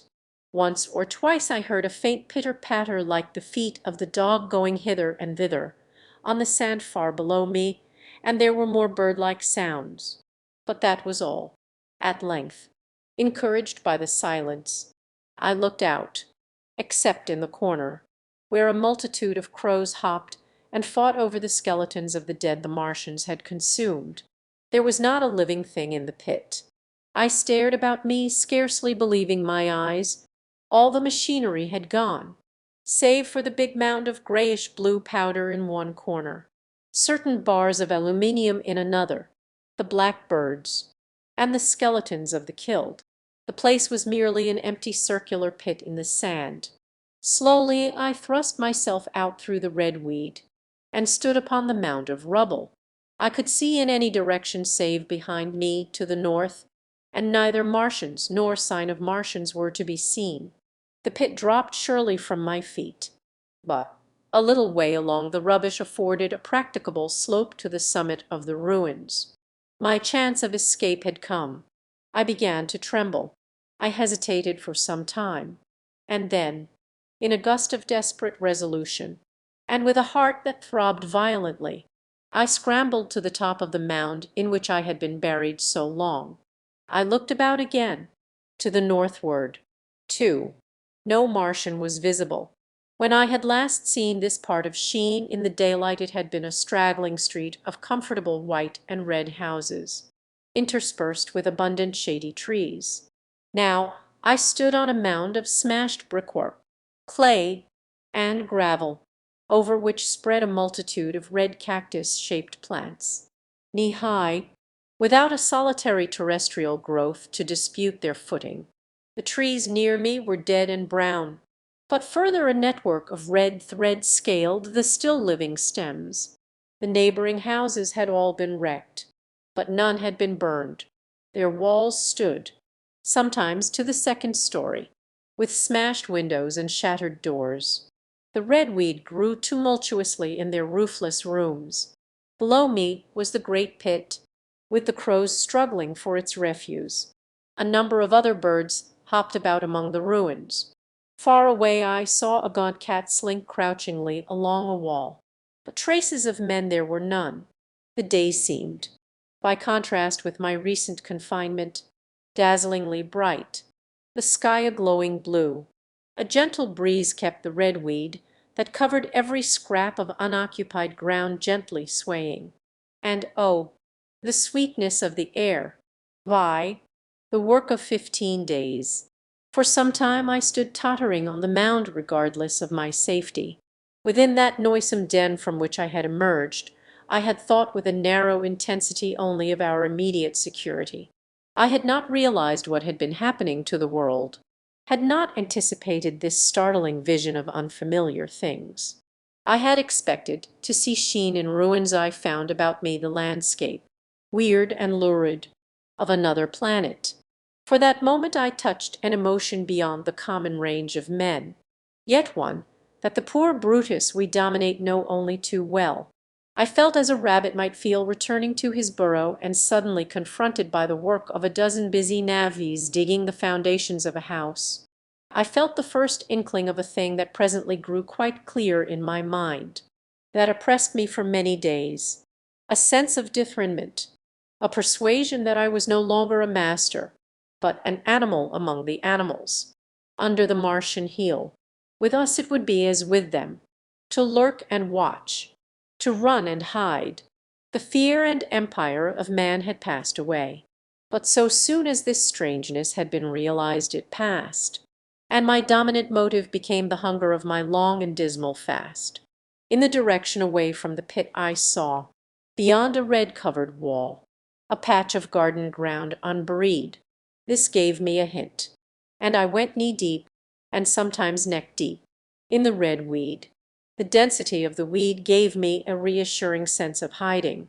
The wall was some 6 feet high, and when I attempted to clamber it I found I could not lift my feet to the crest.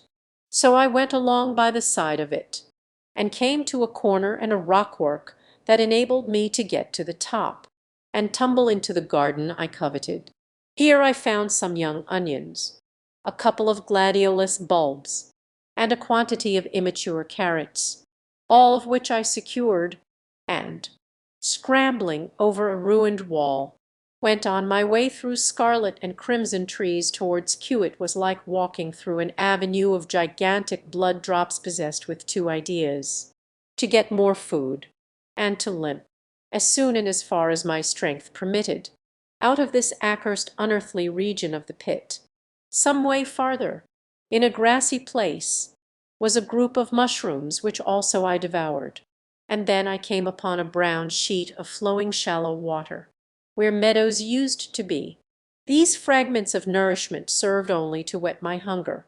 At first I was surprised at this flood in a hot, dry summer, but afterwards I discovered that it was caused by the tropical exuberance of the red weed. Directly this extraordinary growth encountered water it straightway became gigantic. Its seeds were simply poured down into the water of the Wey and Thames, and its swiftly growing and titanic water fronds speedily choked both those rivers. At Putney, as I afterwards saw, the bridge was almost lost in a tangle of this weed, and at Richmond, too, the Thames water poured in a broad and shallow stream across the meadows of Hampton and Twickenham. As the water spread, the weed followed them, until the ruined villas of the Thames valley were for a time lost in this red swamp, whose margin I explored, and much of the desolation the Martians had caused was concealed.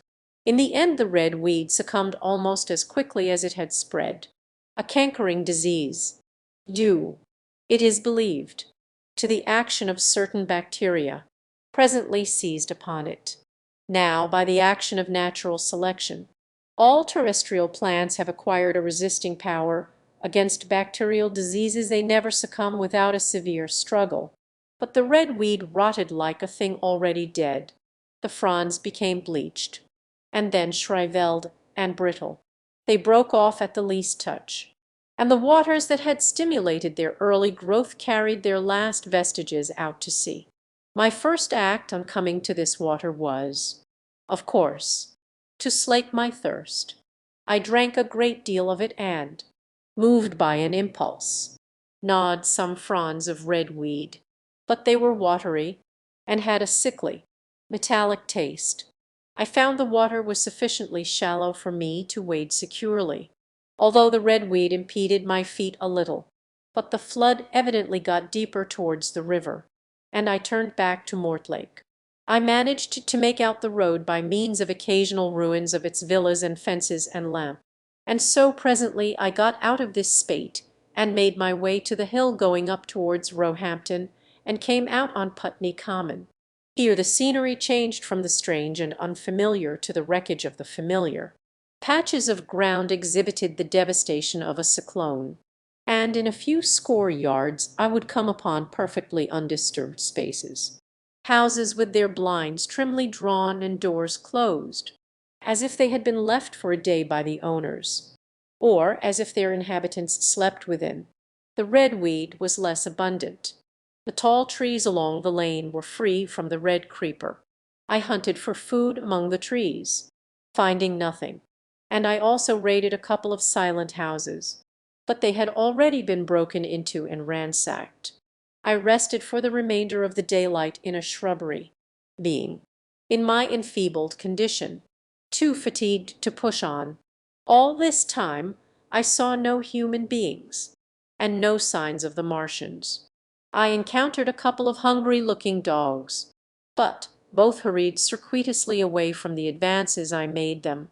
Near Roehampton I had seen two human skeletons, not bodies, but skeletons, picked clean, and in the wood by me I found the crushed and scattered bones of several cats and rabbits and the skull of a sheep.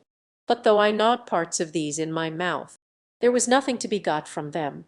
After sunset I struggled on along the road towards Putney, where I think the heat ray must have been used for some reason, and in the garden beyond Roehampton I got a quantity of immature potatoes, sufficient to stay my hunger. From this garden one looked down upon Putney and the river.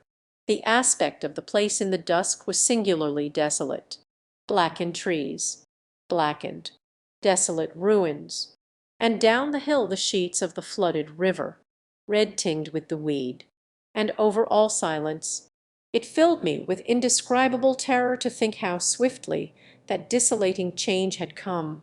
For a time I believed that mankind had been swept out of existence, and that I stood there alone, the last man left alive.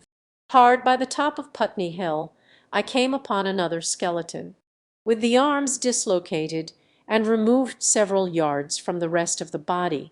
As I proceeded I became more and more convinced that the extermination of mankind was, save for such stragglers as myself, already accomplished in this part of the world. The Martians, I thought, had gone on and left the country desolate, seeking food elsewhere. Perhaps even now they were destroying Berlin or Paris. Or it might be they had gone northward. I, the man on Putney Hill. I spent that night in the inn that stands at the top of Putney Hill, sleeping in a made bed for the first time since my flight to Leatherhead. I will not tell the needless trouble I had breaking into that house afterwards. I found the front door was on the latch, nor how I ransacked every room for food, until just on the verge of despair. In what seemed to me to be a servant's bedroom, I found a ratnod crust and 2 tins of pineapple. The place had been already searched and emptied. In the bar I afterwards found some biscuits and sandwiches that had been overlooked. The latter I could not eat. They were too rotten. But the former not only stayed my hunger, but filled my pockets. I lit no lamps, fearing some Martian might come beating that part of London for food in the night. Before I went to bed I had an interval of restlessness, and prowled from window to window, peering out for some sign of these monsters. I slept little. As I lay in bed I found myself thinking consecutively, a thing I do not remember to have done since my last argument with the curate. During all the intervening time my mental condition had been a hurrying succession of vague emotional states or a sort of stupid receptivity. But in the night my brain, reinforced, I suppose, by the food I had eaten, grew clear again, and I thought. 3 things struggled for possession of my mind: the killing of the curate, the whereabouts of the Martians, and the possible fate of my wife. The former gave me no sensation of horror or remorse to recall. I saw it simply as a thing done, a memory infinitely disagreeable, but quite without the quality of remorse. I saw myself then as I see myself now, driven step by step towards that hasty blow, the creature of a sequence of accidents leading inevitably to that. I felt no condemnation, yet the memory, static, unprogressive, haunted me in the silence of the night, with that sense of the nearness of God that sometimes comes into the stillness and the darkness. I stood my trial, my only trial, for that moment of wrath and fear. I retraced every step of our conversation from the moment when I had found him crouching beside me headless of my thirst, and pointing to the fire and smoke that streamed up from the ruins of Weybridge. We had been incapable of co-operation. Grim chance had taken no heed of that. Had I foreseen, I should have left him at Halliford. But I did not foresee, and crime is to foresee and do.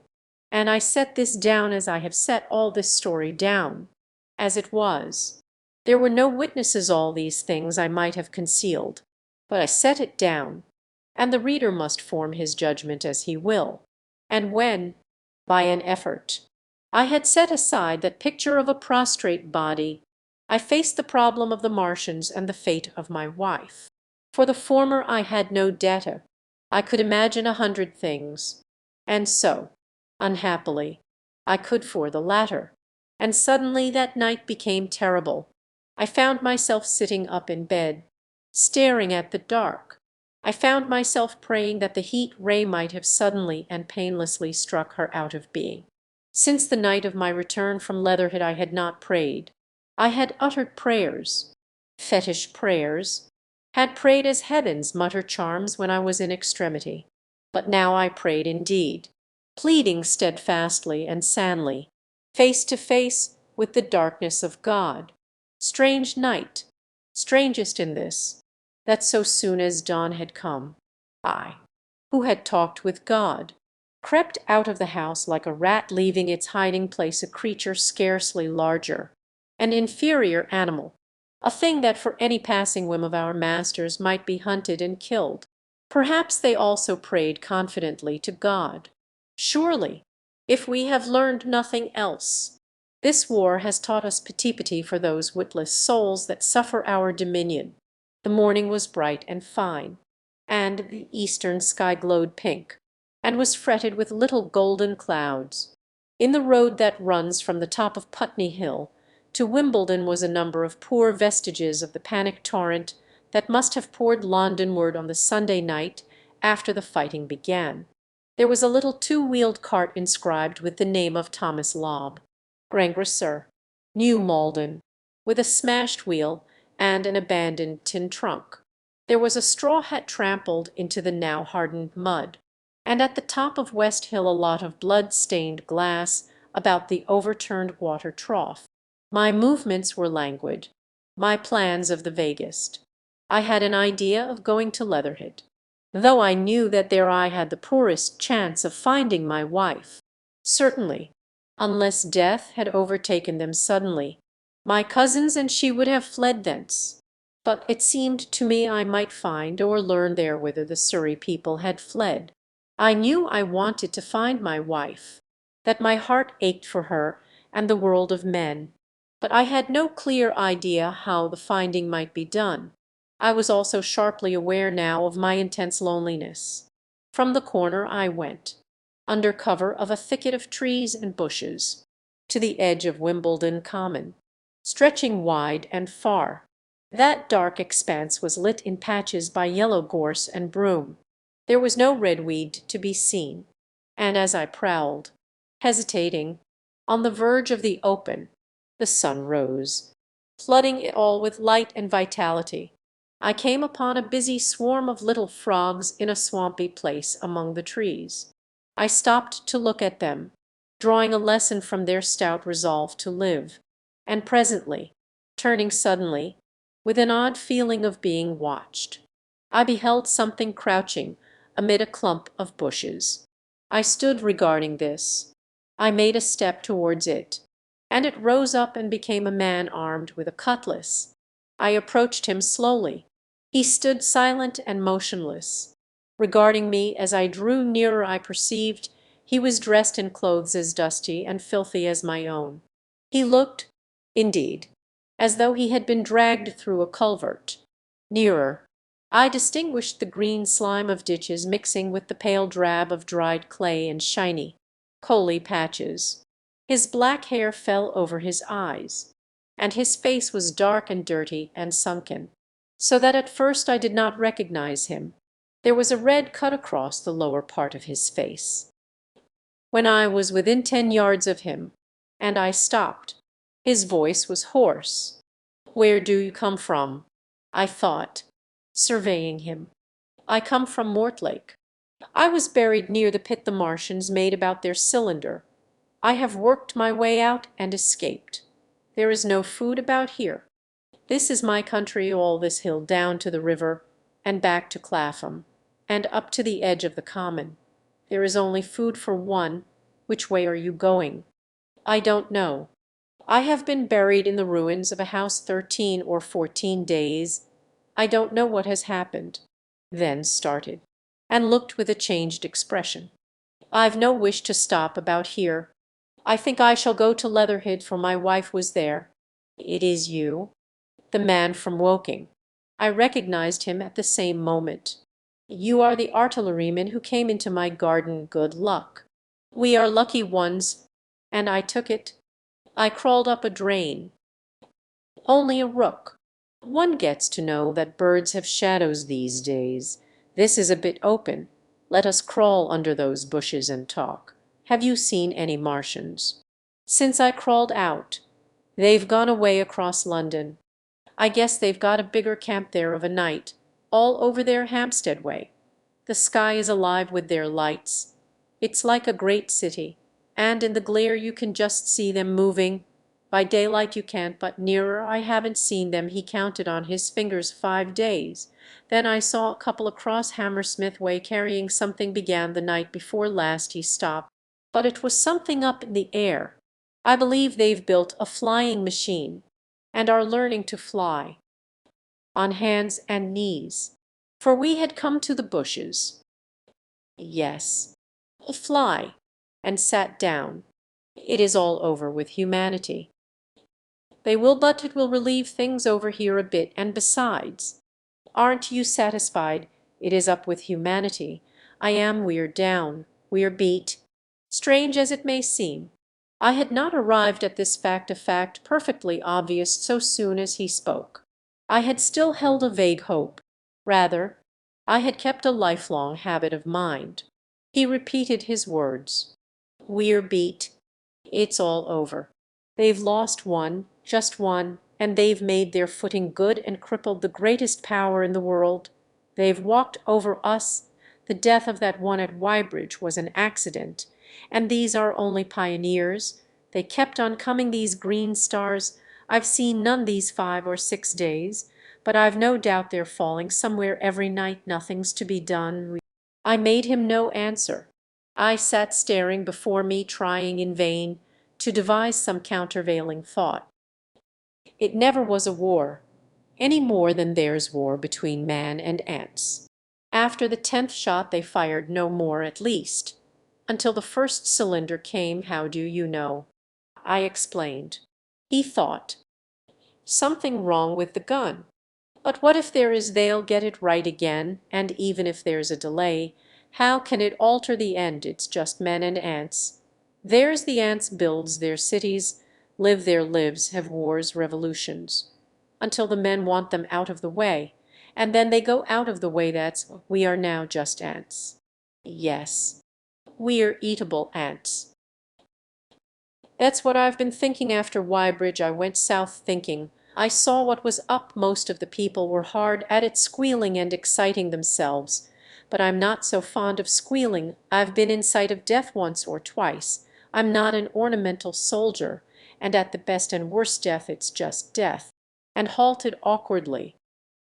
He seemed to hesitate whether to apologize, met my eyes, and went on. "There's food all about here, canned things in shops, wines, spirits, mineral waters, and the water mains and drains are empty. Well, I was telling you what I was thinking. There is intelligent things," I said, "and it seems they want us for food. First they'll smash us up, ships, machines, guns. It is, I've thought it out very well then. Next, at present we're caught as we're wanted. A Martian has only to go a few miles to get a crowd on the run, and I saw one day out by Wandsworth picking houses to pieces and routing among the wreckage. But they won't keep on doing that so soon as they've settled all our guns and ships. All that's happened so far through our not having the sense to keep quiet, worrying them with guns and such foolery, and losing our heads, and rushing off in crowds to where there wasn't any more safety than where we were. They don't want to bother us yet. They're making their things, making all the things they couldn't bring with them, getting things ready for the rest of their people. Very likely that's why the cylinders have stopped for a bit, for fear of hitting those who are here. And instead of our rushing about blind, on the howl, or getting dynamite on the chance of busting them up, we've got to fix ourselves up according to the new state of affairs. That's how I figure it out.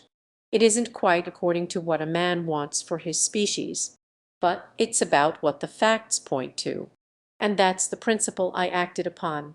Cities, nations, civilization, progress, it's all over. That game's up. We're beat. But if that is so, what is there to live for? There won't be any more blessed concerts for a million years or so. There won't be any Royal Academy of Arts, and no nice little feeds at restaurants. If it's amusement you're after, I reckon the game is up. You don't mean to say I do. I'm going on under their feet. I've got it planned. I've thought it out." Astonished, and stirred profoundly by the man's resolution, Great God. A. With his eyes shining. I've thought it out. A. Go on. Well, those who mean to escape their catching must get ready. I'm getting ready, mind you. It isn't all of us that are made for wild beasts. And that's what it's got to be. That's why I watched you. I had my doubts, you're slender. I didn't know that it was you, you see, or just how you'd been buried all these, the sort of people that lived in these houses and all those damn little, with a sort of somber gratification. There's hundreds of things I saw with my eyes that I've only begun to see clearly these last few days. There's lots will take things as they are, fat and stupid. And lots will be worried by a sort of feeling that it's all wrong, and that they ought to be doing something.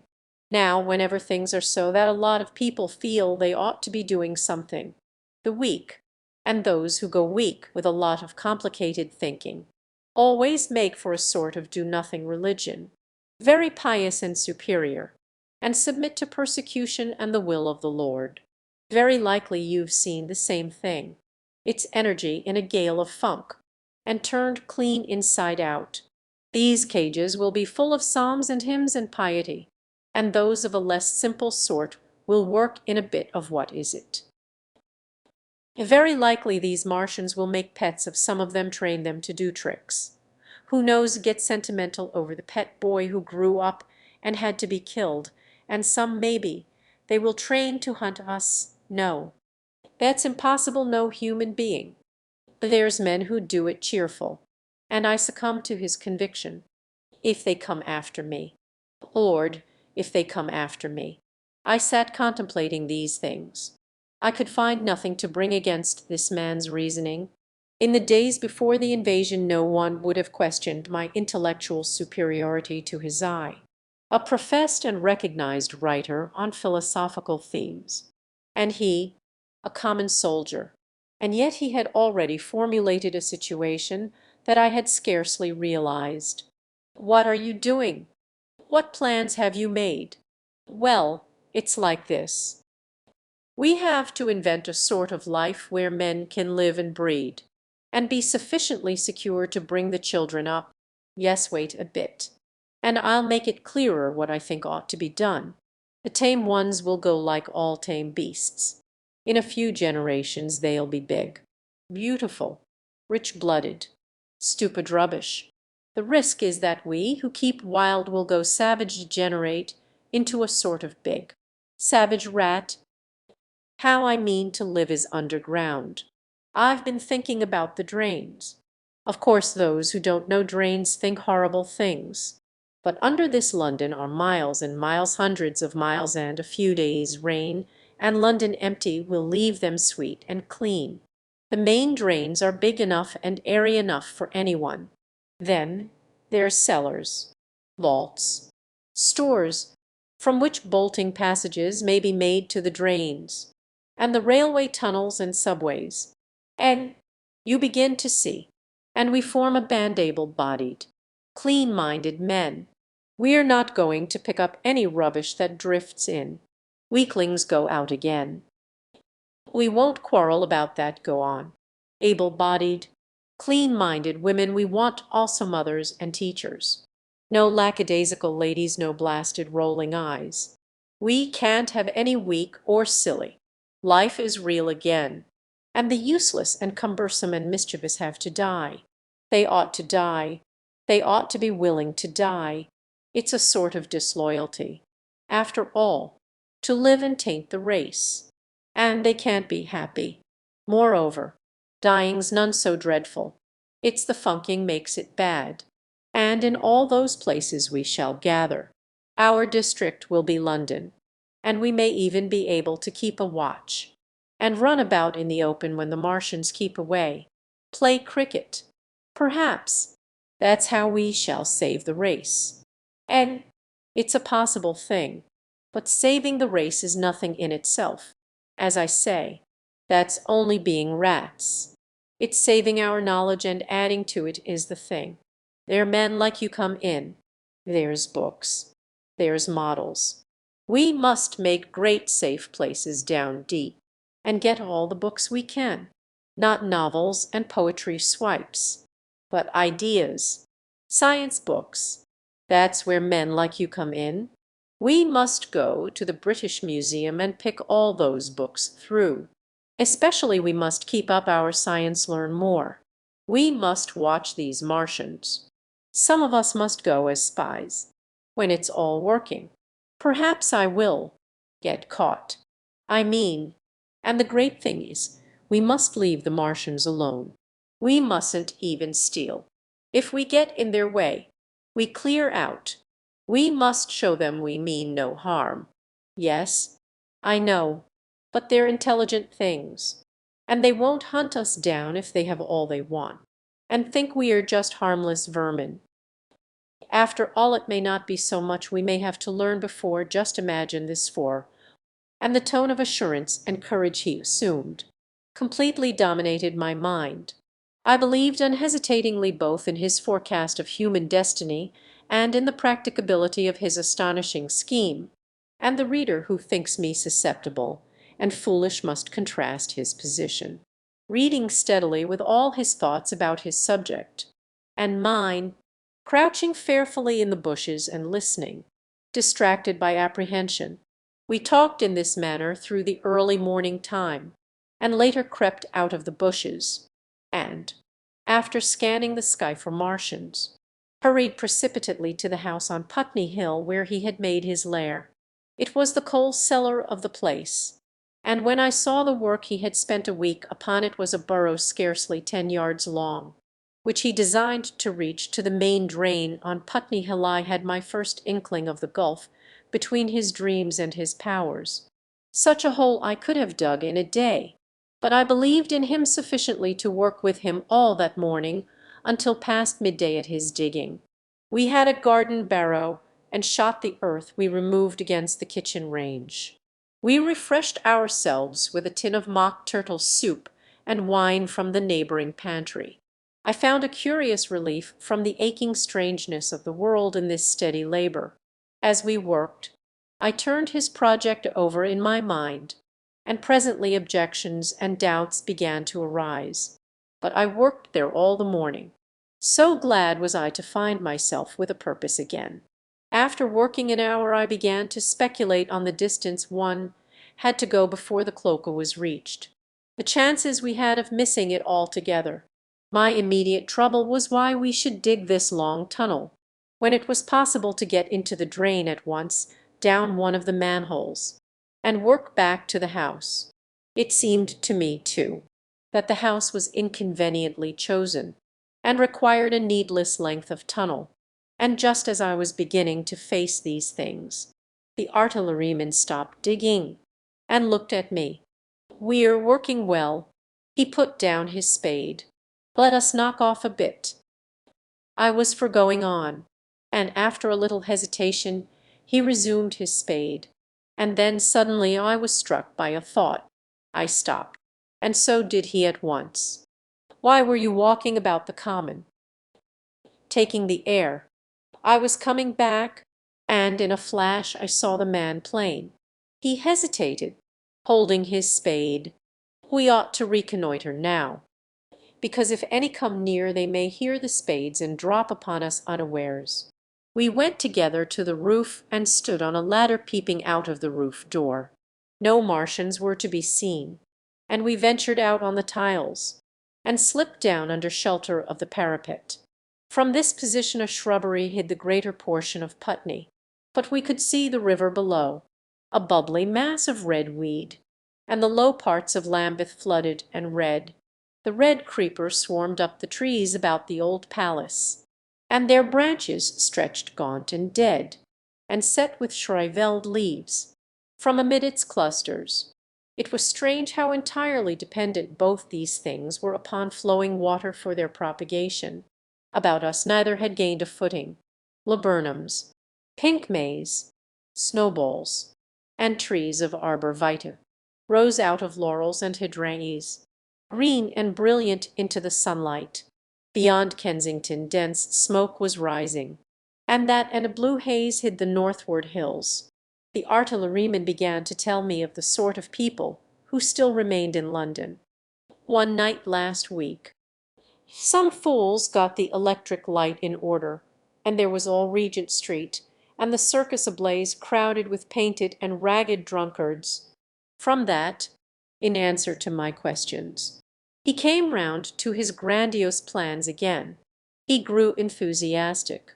He talked so eloquently of the possibility of capturing a fighting machine that I more than half believed in him again. But now that I was beginning to understand something of his quality, I could divine the stress he laid on doing nothing precipitately, and I noted that now there was no question that he personally was to capture and fight the great machine. After a time we went down to the cellar.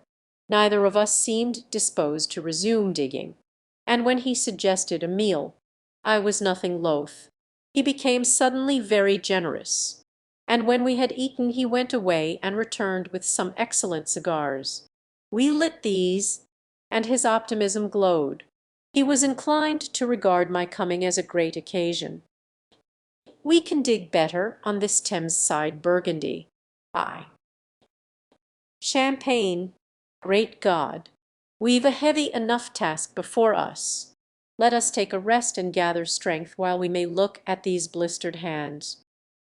He insisted upon playing cards after we had eaten. He taught me euchre, and after dividing London between us, I taking the northern side and he the southern, we played for parish points. Grotesque and foolish as this will seem to the sober reader, it is absolutely true. And what is more remarkable, I found the card game and several others we played extremely interesting. Strange mind of man that, with our species upon the edge of extermination or appalling degradation, with no clear prospect before us but the chance of a horrible death, we could sit following the chance of this painted pasteboard, and playing the joker with vivid delight. Afterwards he taught me poker, and I beat him at 3 tough chess games. When dark came we decided to take the risk, and lit a lamp.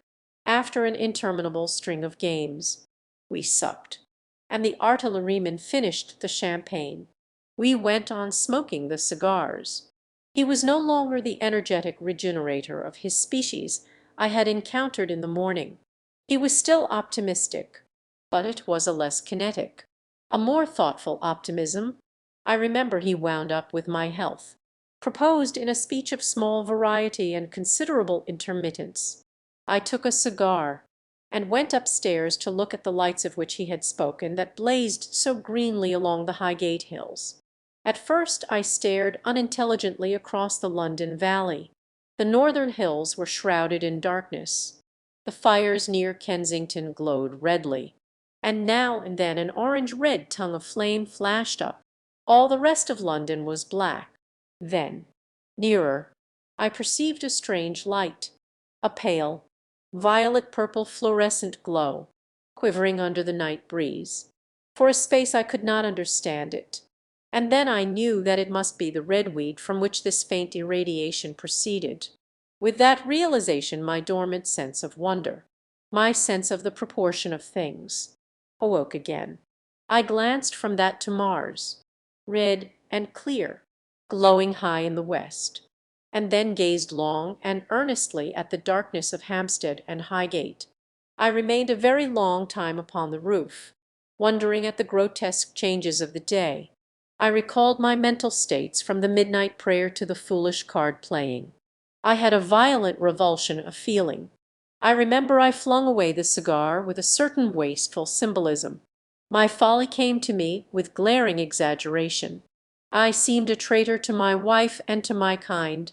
I was filled with remorse. I resolved to leave this strange, undisciplined dreamer of great things to his drink and gluttony, and to go on into London. There, it seemed to me, I had the best chance of learning what the Martians and my fellowmen were doing. I was still upon the roof when the late moon rose. V. Dead London. After I had parted from the artilleryman, I went down the hill, and by the High Street across the bridge to Fulham. The redweed was tumultuous at that time, and nearly choked the bridge roadway, but its fronds were already white in patches by the spreading disease that presently removed it so swiftly, At the corner of the lane that runs to Putney Bridge Station I found a man lying. He was as black as a sweep with the black dust. Alive, but helplessly and speechlessly drunk. I could get nothing from him but curses and furious lunges at my head. I think I should have stayed by him but for the brutal expression of his face. There was black dust along the roadway from the bridge onwards, and it grew thicker in Fulham. The streets were horribly quiet. I got food sour, hard, and mouldy, but quite eatable in a baker's shop here. Some way towards Walham Green the streets became clear of powder, and I passed a white terrace of houses on fire. The noise of the burning was an absolute relief. Going on towards Brompton, the streets were quiet again. Here I came once more upon the black powder in the streets, and upon dead bodies. I saw altogether about a dozen in the length of the Fulham road. They had been dead many days, so that I hurried quickly past them. The black powder covered them over, and softened their outlines. One or two had been disturbed by dogs. Where there was no black powder, it was curiously like a Sunday in the city, with the closed shops, the houses locked up and the blinds drawn, the desertion and the stillness. In some places plunderers had been at work, but rarely at other than the provision and wine shops. A jeweller's window had been broken open in one place, but apparently the thief had been disturbed, and a number of gold chains and a watch lay scattered on the pavement. I did not trouble to touch them. Farther on was a tattered woman in a heap on a doorstep. The hand that hung over her knee was gashed and bled down her rusty brown dress, and a smashed magnum of champagne formed a pool across the pavement. She seemed asleep, but she was dead. The farther I penetrated into London, the profounder grew the stillness. But it was not so much the stillness of death, it was the stillness of suspense, of expectation. At any time the destruction that had already singed the northwestern borders of the metropolis, and had annihilated Ealing and Kilburn, might strike among these houses and leave them smoking ruins. It was a city condemned and derelict. It was near South Kensington that I first heard the howling. It crept almost imperceptibly upon my senses. It was a sobbing alternation of two notes, Allah, Allah, Allah, Allah. When I passed streets that ran northward it grew in volume, and houses and buildings seemed to deaden and cut it off again. It came in a full tide down Exhibition Road. I stopped, staring towards Kensington Gardens, wondering at this strange, remote wailing. It was as if that mighty desert of houses had found a voice for its fear and solitude. Allah, Allah, Allah, Allah wailed that superhuman note. Sunlit roadway, between the tall buildings on each side. I turned northwards, marvelling, towards the iron gates of Hyde Park. I had half a mind to break into the Natural History Museum and find my way up to the summits of the towers, in order to see across the park. But I decided to keep where quick hiding was possible, and so went on up the Exhibition Road. All the large mansions on each side of the road were empty and still, and my footsteps echoed against the sides of the houses. At the top, near the park gate, I came upon a strange sight, a bus overturned, and the skeleton of a horse picked clean. I puzzled over this for a time, and then went on to the bridge over the Serpentine. The voice grew stronger and stronger, though I could see nothing above the housetops on the north side of the park, save a haze of smoke to the northwest. Allah, Allah, Allah, Allah, coming, as it seemed to me, from the district about Regent's Park. The desolating cry worked upon my mind. The mood that had sustained me passed. The wailing took possession of me. I found I was intensely weary, footsore, and now again hungry and thirsty. It was already past noon. Why was I wandering alone in this city of the dead? Why was I alone when all London was lying in state, and in its black shroud? I felt intolerably lonely. My mind ran on old friends that I had forgotten for years. I thought of the poisons in the chemists' shops, of the liquors the wine merchants stored, I recalled the two sodden creatures of despair, who, so far as I knew, shared the city with myself.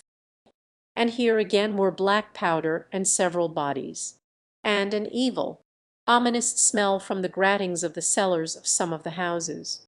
I grew very thirsty after the heat of my long walk. With infinite trouble I managed to break into a public house and get food and drink. I was weary after eating, and went into the parlor behind the bar, and slept on a black horsehair sofa I found there. I awoke to find that dismal howling still in my ears. Allah, Allah, Allah, Allah. And after I had routed out some biscuits and a cheese, in the bar there was a meat safe. But it contained nothing but maggots. I wandered on through the silent residential squares, and as I emerged from the top of Baker Street, I saw far away over the trees in the clearness of the sunset the hood of the Martian giant from which this howling proceeded. I was not terrified. I came upon him as if it were a matter of course. I watched him for some time, but he did not move. He appeared to be standing and yelling, for no reason that I could discover. I tried to formulate a plan of action. That perpetual sound of Allah, Allah, Allah, Allah confused my mind. Perhaps I was too tired to be very fearful. Certainly I was more curious to know the reason of this monotonous crying than afraid. I turned back away from the park and struck into Park Road, intending to skirt the park. Went along under the shelter of the terraces, and got a view of this stationary, howling Martian from the direction of St. John's Wood. A couple of 100 yards out of Baker Street I heard a yelping chorus, and saw, first a dog with a piece of putrescent red meat in his jaws coming headlong towards me, and then a pack of starving mongrels in pursuit of him. He made a wide curve to avoid me, as though he feared I might prove a fresh competitor. As the yelping died away down the silent road, the wailing sound of Allah, Allah, Allah, Allah reasserted itself. I came upon the wrecked handling machine halfway to St. John's Wood Station. At first I thought a house had fallen across the road. It was only as I clambered among the ruins that I saw, with a start, this mechanical Samson lying, with its tentacles bent and smashed and twisted. Among the ruins it had made, the forepart was shattered. It seemed as if it had driven blindly straight at the house, and had been overwhelmed in its overthrow. It seemed to me then that this might have happened by a handling machine escaping from the guidance of its Martian. I could not clamber among the ruins to see it, and the twilight was now so far advanced that the blood with which its seat was smeared, and the gnawed gristle of the Martian that the dogs had left, were invisible to me, wondering still more at all that I had seen. I pushed on towards Primrose Hill. Far away, through a gap in the trees, I saw a second Martian, as motionless as the first, standing in the park towards the Zoological Gardens, and silent. A little beyond the ruins, about the smashed handling machine, I came upon the red weed again, and found the Regent's Canal, a spongy mass of dark red vegetation.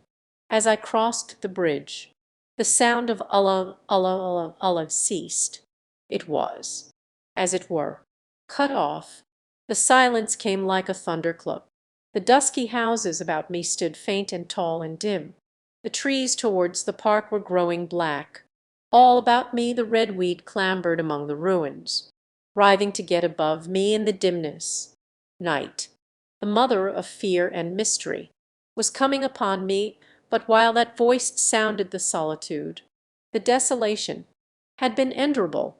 By virtue of it London had still seemed alive, and the sense of life about me had upheld me. Then suddenly a change, the passing of something I knew not what, and then a stillness that could be felt. Nothing but this gaunt quiet. London about me gazed at me spectrally. The windows in the white houses were like the eye sockets of skulls. About me my imagination found 1,000 noiseless enemies moving. Terror seized me, a horror of my temerity. In front of me the road became pitchy black as though it was tarred, and I saw a contorted shape lying across the pathway. I could not bring myself to go on. I turned down St. John's Wood Road, and ran headlong from this unendurable stillness towards Kilburn. I hid from the night and the silence, until long after midnight, in a cabman's shelter in Harrow Road. But before the dawn my courage returned, and while the stars were still in the sky I turned once more towards Regent's Park. I missed my way among the streets, and presently saw down a long avenue, in the half-light of the early dawn, the curve of Primrose Hill. On the summit, towering up to the fading stars, was a third Martian, erect and motionless like the others. An insane resolve possessed me. I would die and end it, and I would save myself even the trouble of killing myself.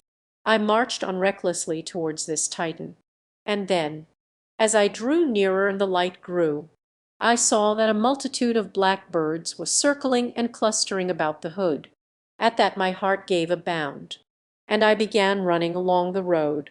I hurried through the red weed that choked St. Edmund's Terrace. I waded breast high across a torrent of water that was rushing down from the waterworks towards the Albert Road, and emerged upon the grass before the rising of the sun. Great mounds had been heaped about the crest of the hill, making a huge redoubt of it. It was the final and largest place the Martians had made, and from behind these heaps there rose a thin smoke against the sky. Against the skyline an eager dog ran and disappeared. The thought that had flashed into my mind grew real, grew credible.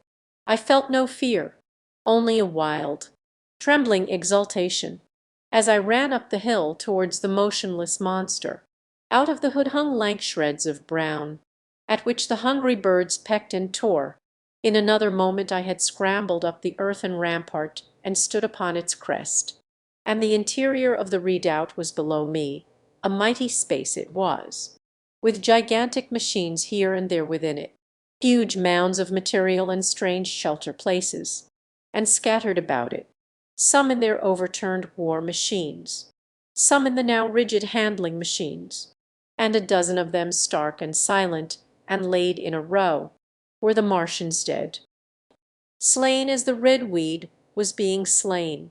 Slain, after all man's devices had failed, by the humblest things that God, in his wisdom, has put upon this earth. For so it had come about, as indeed many men might have foreseen had not terror and disaster blinded our minds. These germs of disease have taken toll of humanity since the beginning of things, taken toll of our prehuman ancestors since life began here. But by virtue of this natural selection of our kind, we have developed resisting power. To no germs do we succumb without a struggle, and to many those that cause putrefaction in dead matter. For instance, our living frames are altogether immune. But there are no bacteria in Mars, and directly these invaders arrived, directly they drank and fed, our microscopic allies began to work their overthrow.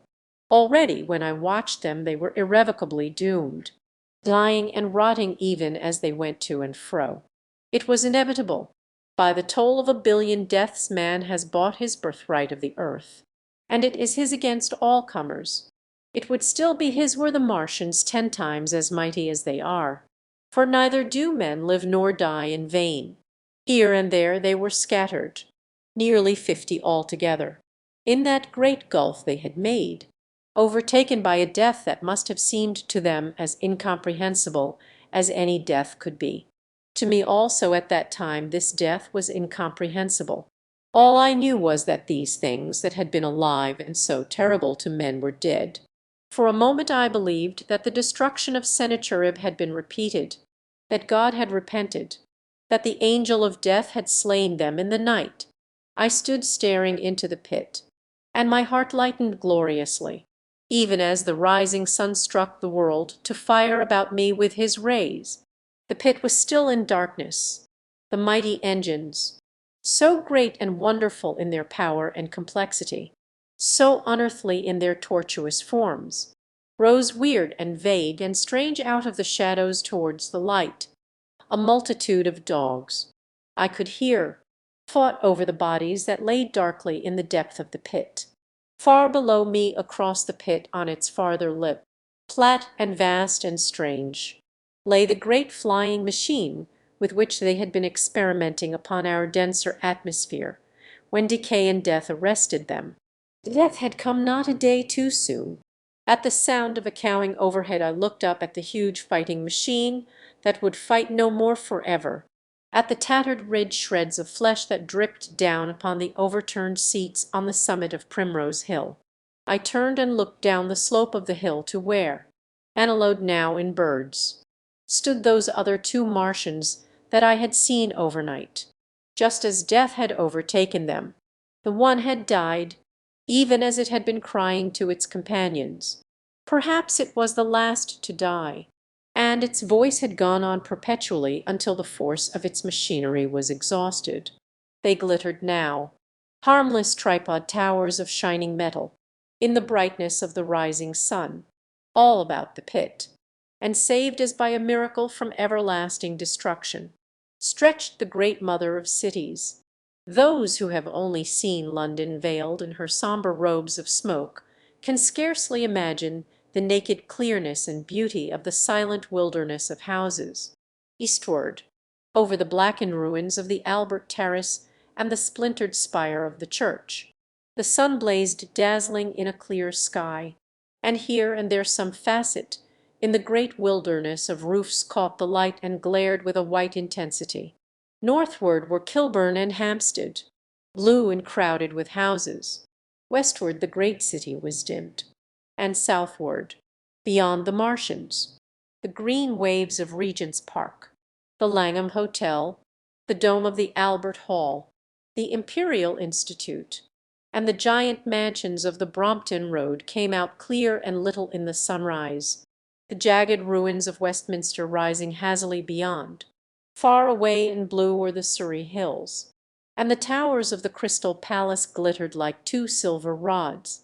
The dome of St. Paul's was dark against the sunrise, and injured, I saw for the first time, by a huge gaping cavity on its western side, and as I looked at this wide expanse of houses and factories and churches, silent and abandoned, as I thought of the multitudinous hopes and efforts, the innumerable hosts of lives that had gone to build this human reef, and of the swift and ruthless destruction that had hung over it all, when I realized that the shadow had been rolled back, and that men might still live in the streets, and this dear vast dead city of mine be once more alive and powerful.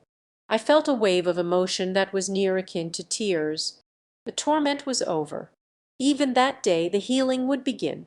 The survivors of the people scattered over the country, leaderless, lawless, foodless, like sheep without a shepherd, the thousands who had fled by sea, would begin to return.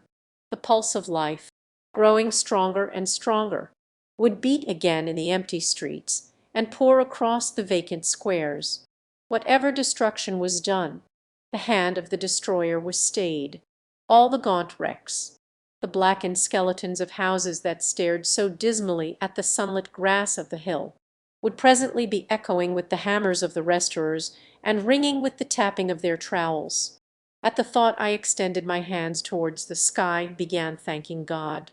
In a year, thought I, in a year, of my wife, and the old life of hope and tender helpfulness that had ceased forever. Wreckage. And now comes the strangest thing in my story. Yet, perhaps, it is not altogether strange.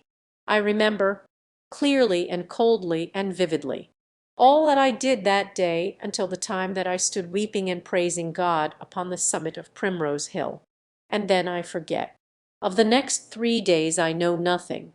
I have learned since that, so far from my being the first discoverer of the Martian overthrow, several such wanderers as myself had already discovered this on the previous night. One man, the first, had gone to St. Martin's le Grand, and, while I sheltered in the cabman's hut, had contrived to telegraph to Paris. Thence the joyful news had flashed all over the world. 1,000 cities, chilled by ghastly apprehensions, suddenly flashed into frantic illuminations.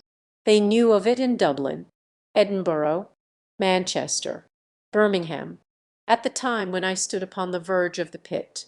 Already men, weeping with joy, as I have heard, shouting and staying their work to shake hands and shout, were making up trains, even as near as Crewe, to descend upon London. The church bells that had ceased a fortnight since suddenly caught the news, until all England was bell ringing. Men on cycles, lean-faced, unkempt, scorched along every country lane shouting of unhoped deliverance, shouting to gaunt, staring figures of despair, and for the food, across the Channel, across the Irish Sea, across the Atlantic. Corn, bread, and meat were tearing to our relief. All the shipping in the world seemed going Londonward in those days. But of all this I have no memory. I drifted a demented man. I found myself in a house of kindly people, who had found me on the third day wandering, weeping, and raving through the streets of St. John's Wood. They have told me since that I was singing some insane doggerel about the last man left alive. Hurrah! The last man left alive, troubled as they were with their own affairs. These people, whose name, much as I would like to express my gratitude to them, I may not even give here, nevertheless cumbered themselves with me, sheltered me, and protected me from myself. Apparently they had learned something of my story from me during the days of my lapse. Very gently, when my mind was assured again, did they break to me what they had learned of the fate of Leatherhead. 2 days after I was imprisoned it had been destroyed, with every soul in it, by a Martian. He had swept it out of existence, as it seemed, without any provocation, as a boy might crush an ant hill, in the mere wantonness of power. I was a lonely man, and they were very kind to me. I was a lonely man and a sad one, and they bore with me. I remained with them 4 days after my recovery. All that time I felt a growing craving to look once more on whatever remained of the little life that seemed so happy and bright in my past. It was a mere hopeless desire to feast upon my misery. They dissuaded me, they did all they could to divert me from this morbidity, but at last I could resist the impulse no longer, and, promising faithfully to return to them, and parting, as I will confess, from these 4-day friends with tears, I went out again into the streets that had lately been so dark and strange and empty. Already they were busy with returning people. In places even there were shops open, and I saw a drinking fountain running water. I remember how mockingly bright the day seemed as I went back on my melancholy pilgrimage to the little house at Woking. How busy the streets, and vivid the moving life about me, so many people were abroad everywhere, busied in 1,000 activities, that it seemed incredible that any great proportion of the population could have been slain. But then I noticed how yellow were the skins of the people I met, how shaggy the hair of the men, how large and bright their eyes, and that every other man still wore his dirty rags. Their faces seemed all with one of two expressions, a leaping exultation and energy, or a grim resolution.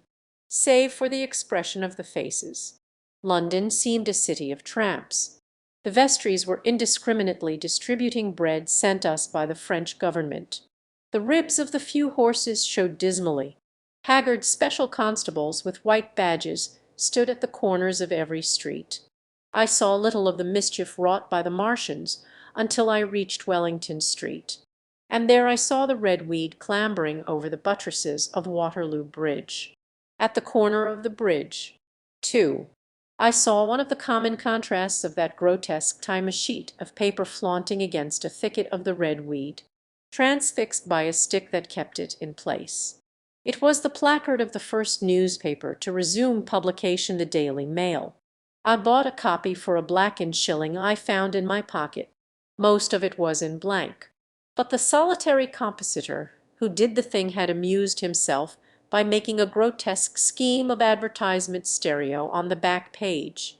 The matter he printed was emotional. The news organization had not as yet found its way back. I learned nothing fresh except that already in 1 week the examination of the Martian mechanisms had yielded astonishing results. Among other things, the article assured me what I did not believe at the time, that the secret of flying was discovered. At Waterloo I found the free trains that were taking people to their homes. The first rush was already over. There were few people in the train, and I was in no mood for casual conversation. I got a compartment to myself, and sat with folded arms, looking grayly at the sunlit devastation that flowed past the windows.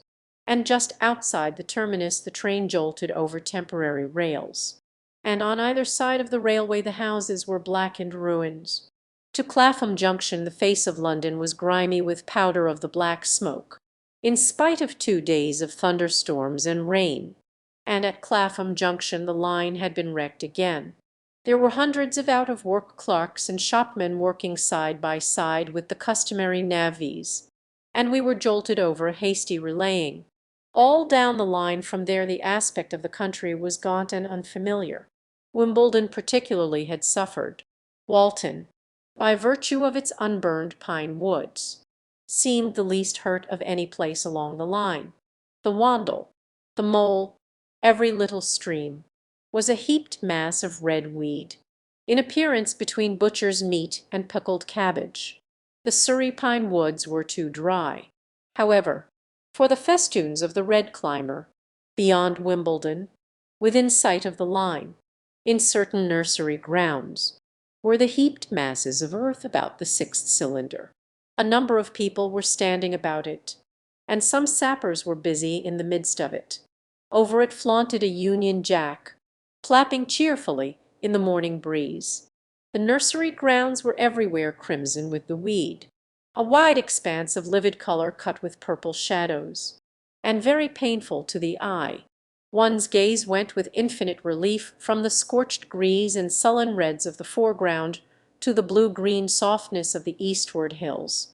The line on the London side of Woking station was still undergoing repair, so I descended at Byfleet station and took the road to Maybury, past the place where I and the artillerymen had talked to the hussars, and on by the spot where the Martian had appeared to me in the thunderstorm. Here, moved by curiosity, I turned aside to find, among a tangle of red fronds, the warped and broken dog-cart with the whitened bones of the horse scattered and gnawed.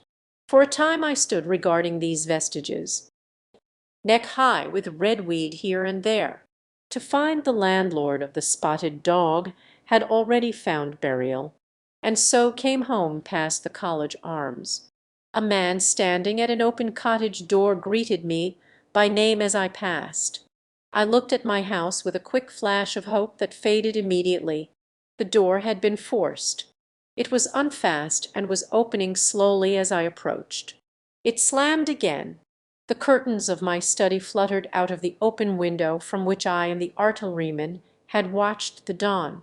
No one had closed it since. The smashed bushes were just as I had left them nearly 4 weeks ago. I stumbled into the hall, and the house felt empty. The stair carpet was ruffled and discolored where I had crouched, soaked to the skin from the thunderstorm the night of the catastrophe. Our muddy footsteps I saw still went up the stairs.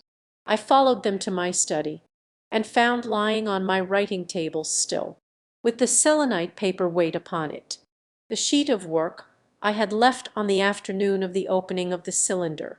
For a space I stood reading over my abandoned arguments. It was a paper on the probable development of moral ideas with the development of the civilising process, and the last sentence was the opening of a prophecy. In about 200 years, we may expect. I remembered my inability to fix my mind that morning, scarcely a month gone by, and how I had broken off to get my daily chronicle from the newsboy. I remembered how I went down to the garden gate as he came along, and how I had listened to his odd story of men from Mars. I came down and went into the dining room. There were the mutton and the bread, both far gone now in decay, and a beer bottle overturned, just as I and the artilleryman had left them. My home was desolate. I perceived the folly of the faint hope I had cherished so long, and then a strange thing occurred. It is no use. The house is deserted. No one has been here these 10 days. Do not stay here to torment yourself. Had I spoken my thought aloud? I turned, and the French window was open behind me. I made a step to it, and stood looking out. And there, amazed and afraid, even as I stood amazed and afraid, were my cousin and my wife white and tearless. She gave a faint cry. It came. I knew she put her hand to her throat. I made a step forward, and caught her in my arms. X. The epilogue. I cannot but regret, now that I am concluding my story, how little I am able to contribute to the discussion of the many debatable questions which are still unsettled. In one respect I shall certainly provoke criticism. My particular province is speculative philosophy. My knowledge of comparative physiology is confined to a book or two, but it seems to me that Carver's suggestions as to the reason of the rapid death of the Martians is so probable as to be regarded almost as a proven conclusion.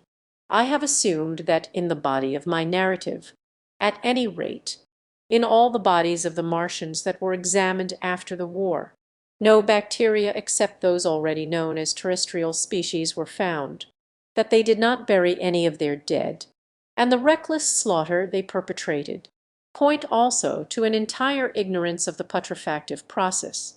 But probable as this seems, it is by no means a proven conclusion. Neither is the composition of the black smoke known, which the Martians used with such deadly effect, and the generator of the heat rays remains a puzzle. The terrible disasters at the Ealing and South Kensington laboratories have disinclined analysts for further investigations upon the latter. Spectrum analysis of the black powder points unmistakably to the presence of an unknown element with a brilliant group of 3 lines in the green, and it is possible that it combines with argon to form a compound which acts at once with deadly effect upon some constituent in the blood. But such unproven speculations will scarcely be of interest to the general reader, to whom this story is addressed. None of the brown scum that drifted down the Thames after the destruction of Shepperton was examined at the time, and now none is forth. The results of an anatomical examination of the Martians, so far as the prowling dogs had left such an examination possible, I have already given, but every one is familiar with the magnificent and almost complete specimen in spirits at the Natural History Museum, and the countless drawings that have been made from it. And beyond that the interest of their physiology and structure is purely scientific. A question of graver and universal interest is the possibility of another attack from the Martians. I do not think that nearly enough attention is being given to this aspect of the matter. At present the planet Mars is in conjunction, but with every return to opposition, I, for one, anticipate a renewal of their adventure. In any case, we should be prepared. It seems to me that it should be possible to define the position of the gun from which the shots are discharged, to keep a sustained watch upon this part of the planet, and to anticipate the arrival of the next attack. In that case the cylinder might be destroyed with dynamite or artillery before it was sufficiently cool for the Martians to emerge, or they might be butchered by means of guns so soon as the screw opened. It seems to me that they have lost a vast advantage in the failure of their first surprise. Possibly they see it in the same light. Lessing has advanced excellent reasons for supposing that the Martians have actually succeeded in effecting a landing on the planet Venus. 7 months ago now, Venus and Mars were in alignment with the Sun. That is to say, Mars was in opposition from the point of view of an observer on Venus. Subsequently, a peculiar luminous and sinuous marking appeared on the unilumined half of the inner planet, and almost simultaneously a faint dark mark of a similar sinuous character was detected upon a photograph of the Martian disk. One needs to see the drawings of these appearances in order to appreciate fully their remarkable resemblance in character. At any rate, whether we expect another invasion or not. Our views of the human future must be greatly modified by these events. We have learned now that we cannot regard this planet as being fenced in and a secure abiding place for man. It may be that in the larger design of the universe this invasion from Mars is not without its ultimate benefit for men. It has robbed us of that serene confidence in the future which is the most fruitful source of decadence. The gifts to human science it has brought are enormous, and it has done much to promote the conception of the commonweal of mankind. It may be that across the immensity of space the Martians have watched the fate of these pioneers of theirs and learned their lesson, and that on the planet Venus they have found a secure settlement. Be that as it may, for many years, yet there will certainly be no relaxation of the eager scrutiny of the Martian disk. And those fiery darts of the sky, the shooting stars, will bring with them as they fall an unavoidable apprehension to all the sons of men. The broadening of men's views that has resulted can scarcely be exaggerated. Before the cylinder fell, there was a general persuasion that through all the deep of space no life existed beyond the petty surface of our minute sphere. Now we see further. If the Martians can reach Venus, there is no reason to suppose that the thing is impossible for men. And when the slow cooling of the sun makes this earth uninhabitable, as at last it must do, it may be that the thread of life that has begun here will have streamed out and caught our sister planet within its toils. Dim and wonderful is the vision I have conjured up in my mind of life spreading slowly from this little seed bed of the solar system throughout the inanimate vastness of sidereal space. But that is a remote dream. It may be, on the other hand, that the destruction of the Martians is only a reprieve to them and not to us. Perhaps is the future ordained. I must confess the stress and danger of the time have left an abiding sense of doubt and insecurity in my mind. I sit in my study writing by lamplight, and suddenly I see again the healing valley below set with writhing flames, and feel the house behind and about me empty and desolate. I go out into the Byfleet road, and vehicles pass me, a butcher boy in a cart, a cab full of visitors, a workman on a bicycle, children going to school, and suddenly they become vague and unreal, and I hurry again with the artilleryman through the hot, brooding silence of a night. I see the black powder darkening the silent streets, and the contorted bodies shrouded in that layer. They rise upon me tattered and dog-bitten. They gibber and grow fiercer, paler, uglier, mad distortions of humanity at last. And I wake, cold and wretched, in the darkness of the night. I go to London and see the busy multitudes in Fleet Street and the Strand, and it comes across my mind that they are but the ghosts of the past, haunting the streets that I have seen silent and wretched, going to and fro. Phantasms in a dead city, the mockery of life in a galvanized body. And strange, too, it is to stand on Primrose Hill, as I did but a day before writing this last chapter, to see the great province of houses, dim and blue through the haze of the smoke and mist, vanishing at last into the vague lower sky, to see the people walking to and fro among the flower beds on the hill, to see the sightseers about the Martian machine that stands there still, to hear the tumult of playing children, and to recall the time when I saw it all bright and clear-cut, hard and silent, under the dawn of that last great day, and to think that I have counted her, and that she has counted me, among the dead,